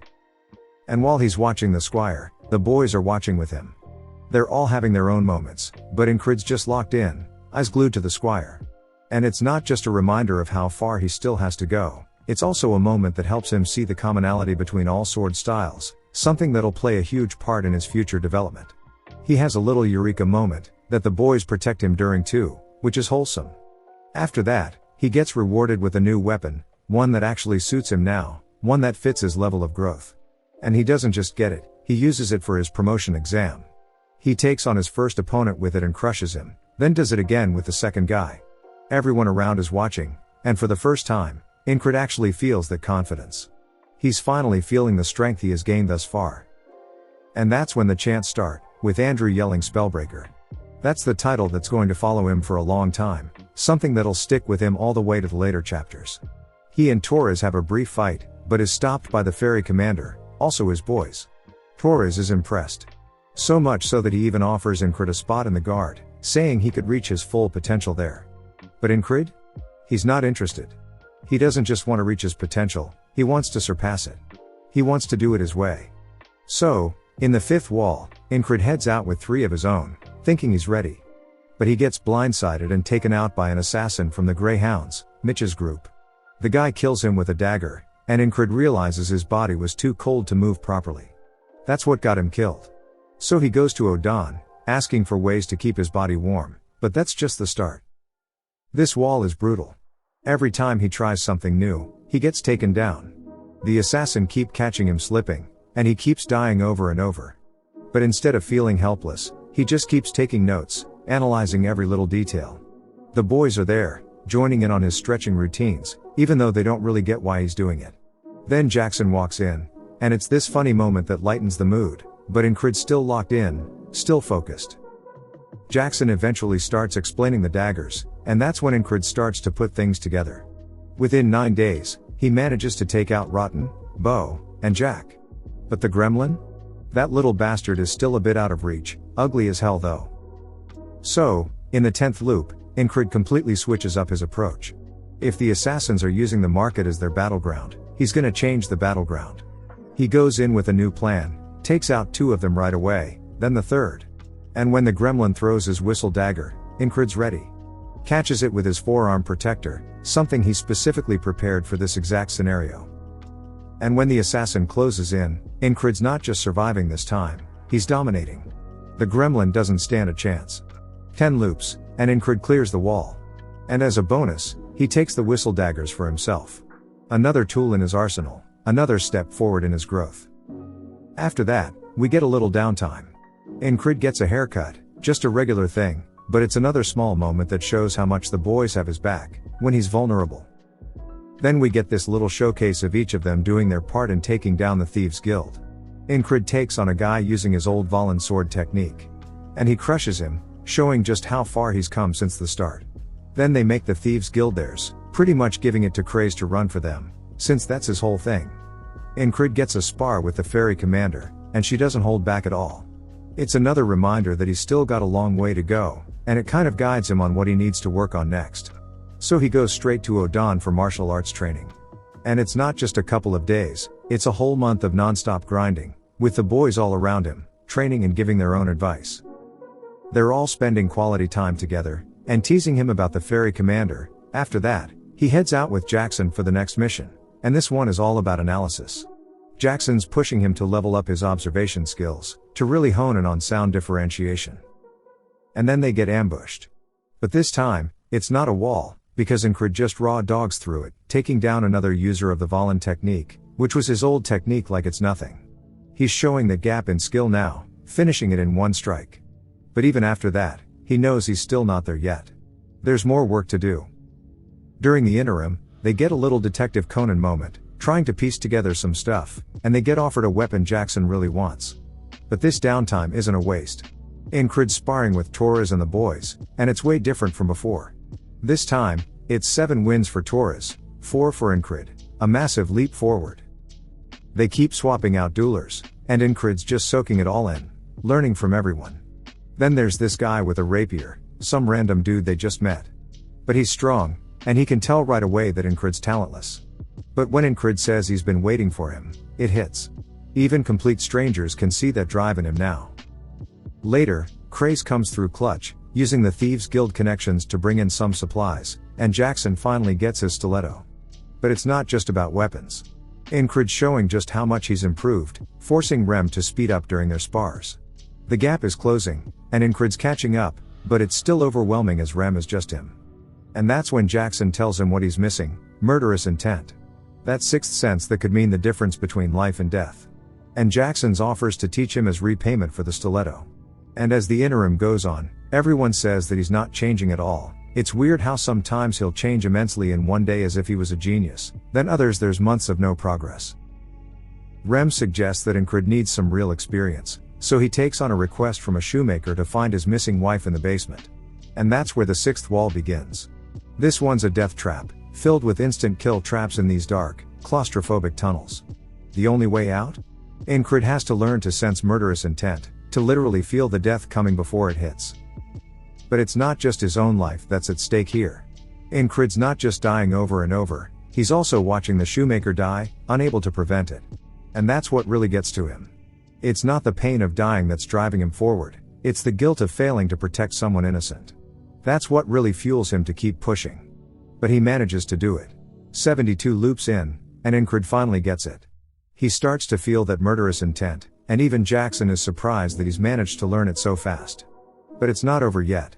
Esther notices how intense Ingrid's been, like he's heading into a battlefield, so she decides to follow him. That's when Ingrid finds the shoemaker's wife. She's barely holding on, begging for death. And then the maid shows up, the one who's been experimenting on her. The boy's advice is ringing in his head: it's still a human. It can still be cut down. He just needs to close the gap. Ingrid rushes in, using everything he's learned. But the mage is just way stronger. He only survives because Esther blessed his armor, and he uses that moment to finish the fight. But he was too late. The shoemaker's wife dies, and Ingrid decides not to tell the shoemaker. He wants the guy to hold on to some kind of hope, even if it's false. After that, the next interim kicks off. Ingrid's still carrying that loss with him, and it drives him to take on another mission, this time, taking out harpies. These are the same things that wiped out his old mercenary group, and now he's doing it for the ones who couldn't fight back.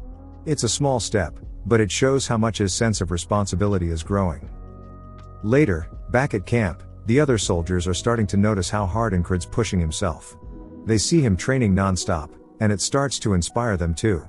The ferry commander steps in and tells him he's been upgraded to lead his own platoon. And, of course, she wants another spar, but this time, it's barehanded. And this time, Incred absolutely dominates. Using everything he's learned from Odan, he just destroys her. It's another solid reminder of how much he's grown. After that, the war officially kicks off. Henry's in his platoon now, along with Andrew and Mac, and that leads to some fun interactions between the guys. Then Incred heads out with Torres for the next wall. I won't yap too much about it, since it was the most recent wall. This loop is all about Torres' hidden blade skill. Incred's focused, using everything he's learned, every move he's picked up, and he completely dominates this wall.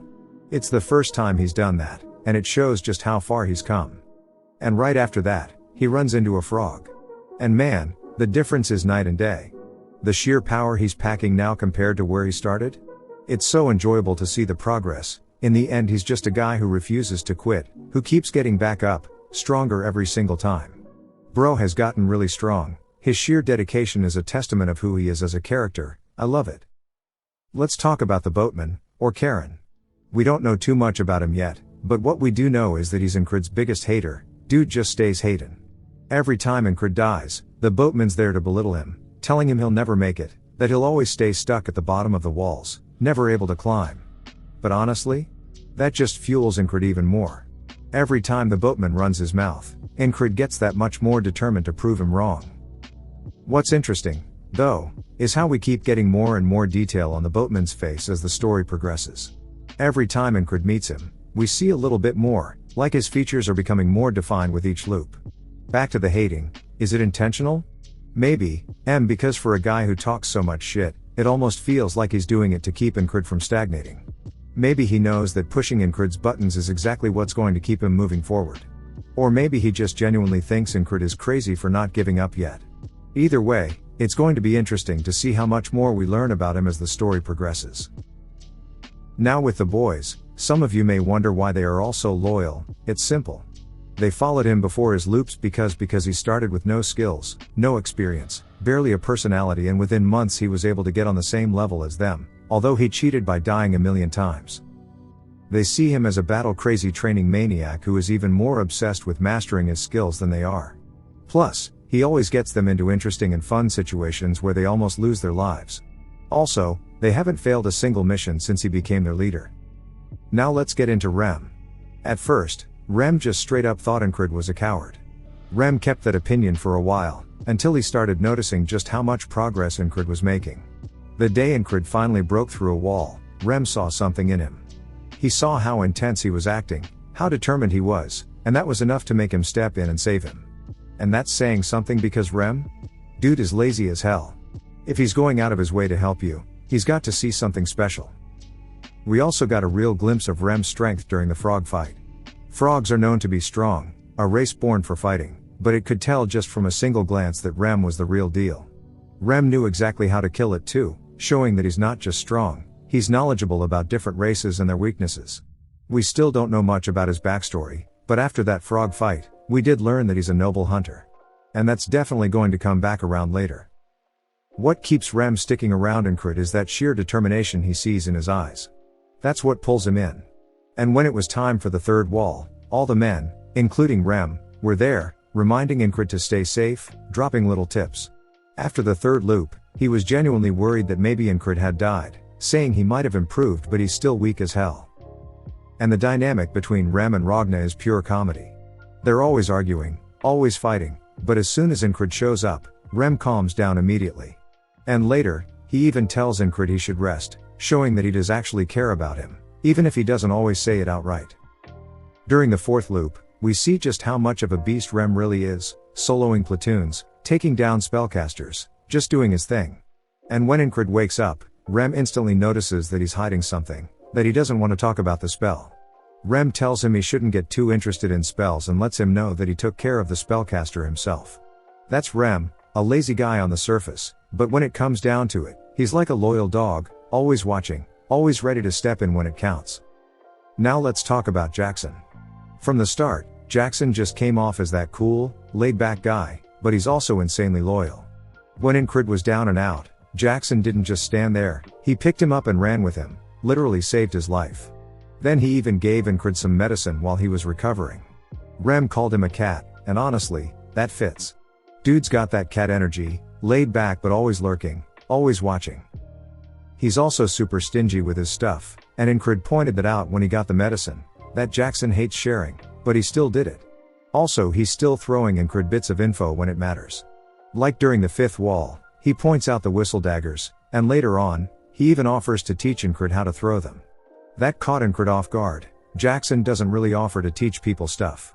But after 9 loops, Jackson was confused if he was a genius or not. Jackson's also there when Incred is fighting the rapier guy, ready to jump in if things go sideways. And when he sees Incred hitting a wall with his progress, he doesn't just let him struggle. He thinks about how to help him, saying he can teach him to speed up.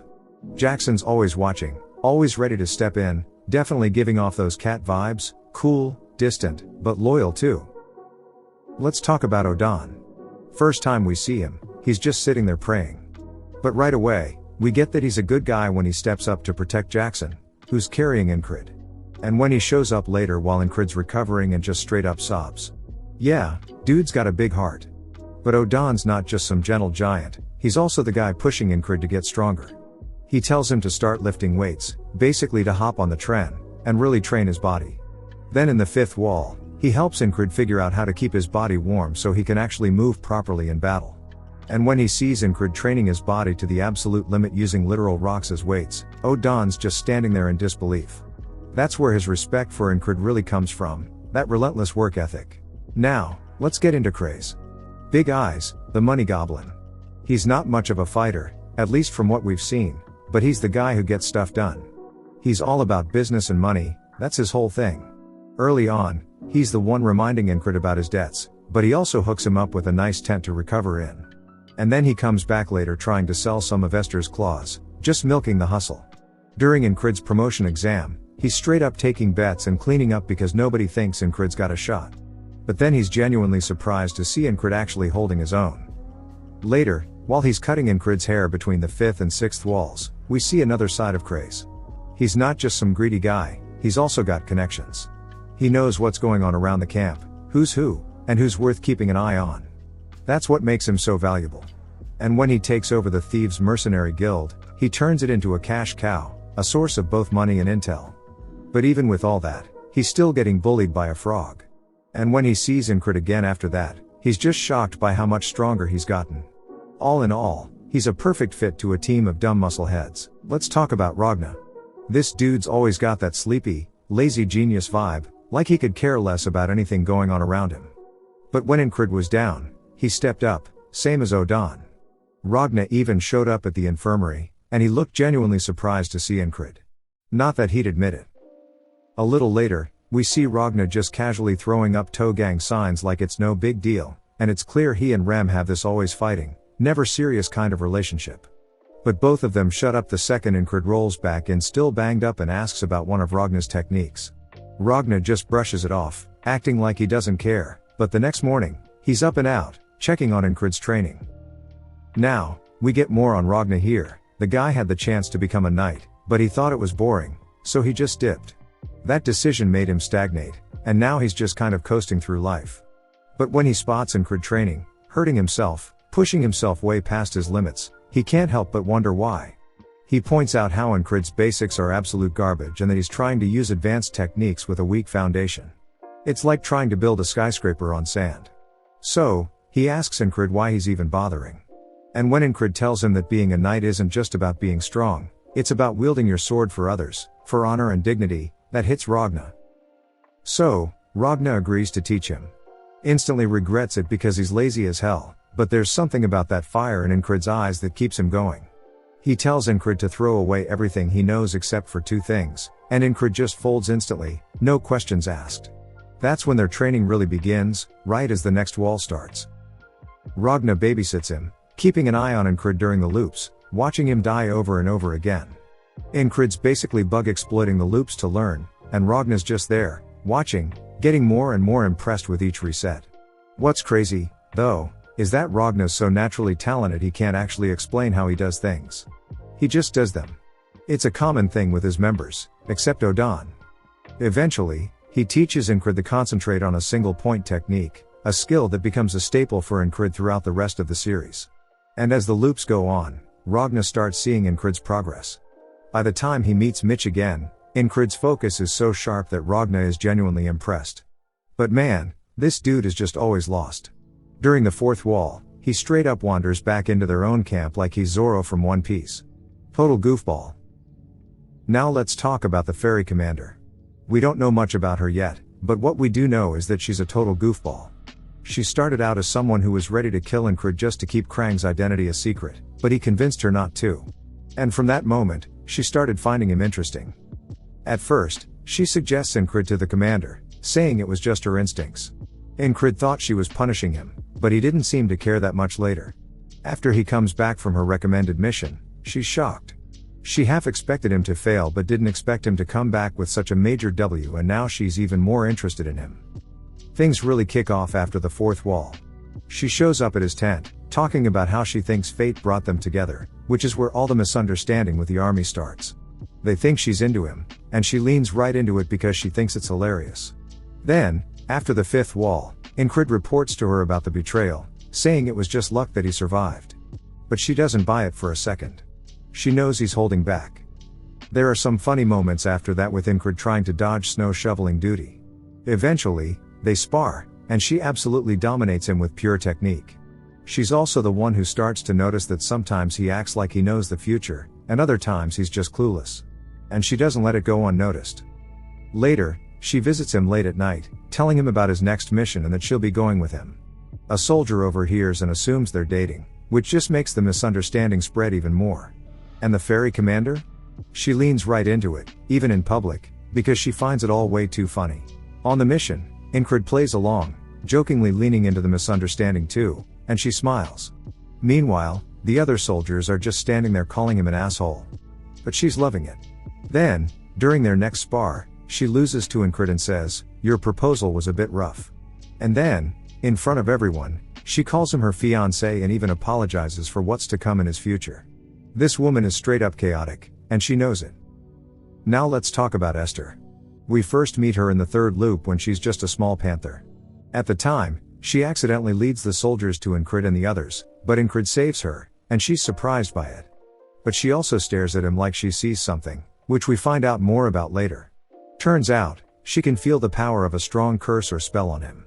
And she knows that the only way for her to get out of her panther form is through that curse. She saves him during the fourth wall and sticks by his side for the rest of the series. Throughout the loops, she helps him in a lot of small but significant ways. At one point, Incrid even tries naming her, and it's funny as hell how much she hates it. She's a constant presence during his recovery, cuddling up next to him every night and using her magic to aid in his healing. There's this one moment where she invades his dreams, showing him her real body, and she's a baddie. It's like a glimpse of who she really is beneath the panther form.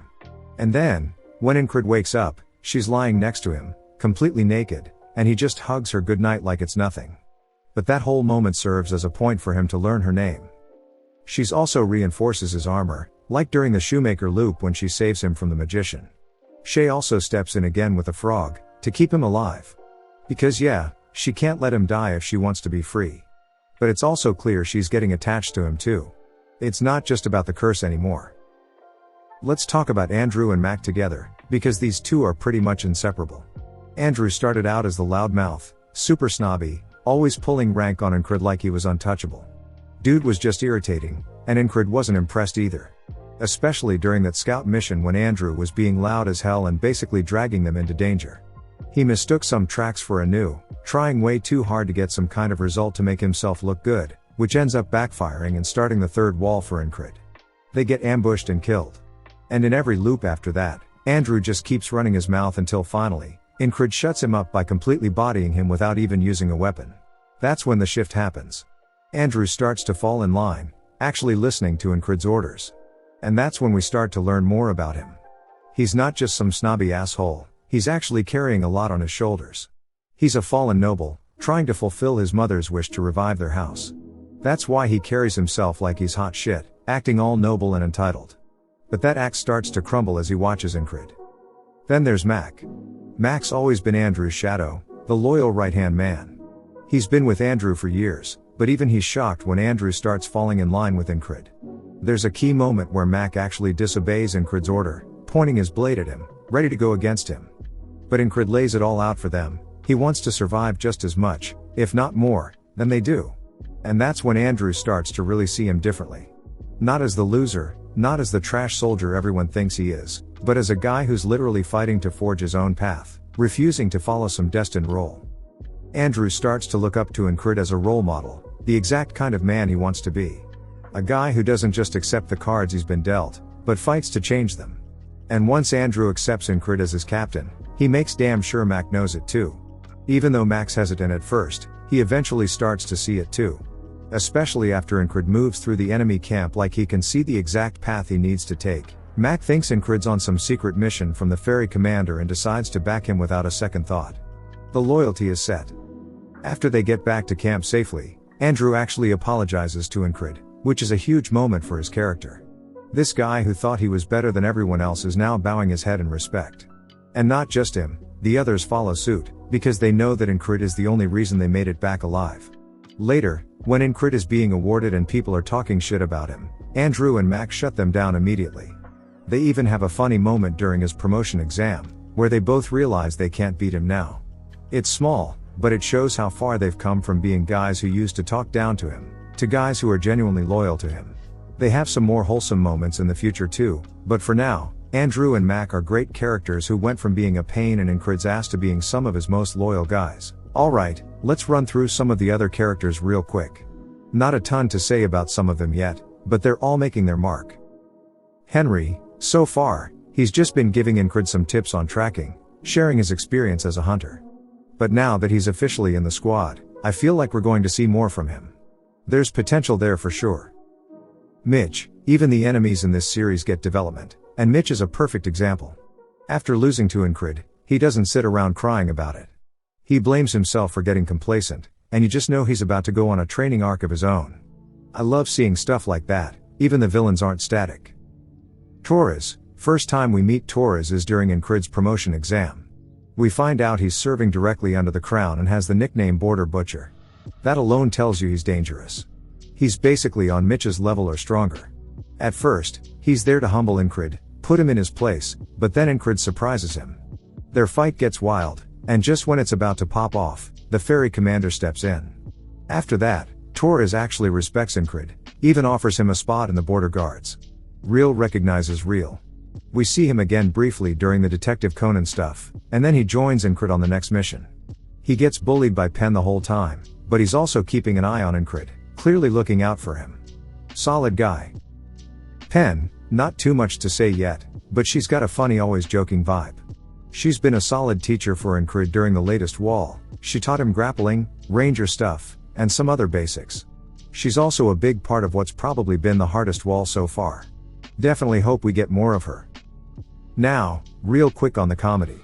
It's there, and it's done right. It's not shoved in your face or over the top, just sprinkled in at the perfect moments to keep things from getting too heavy.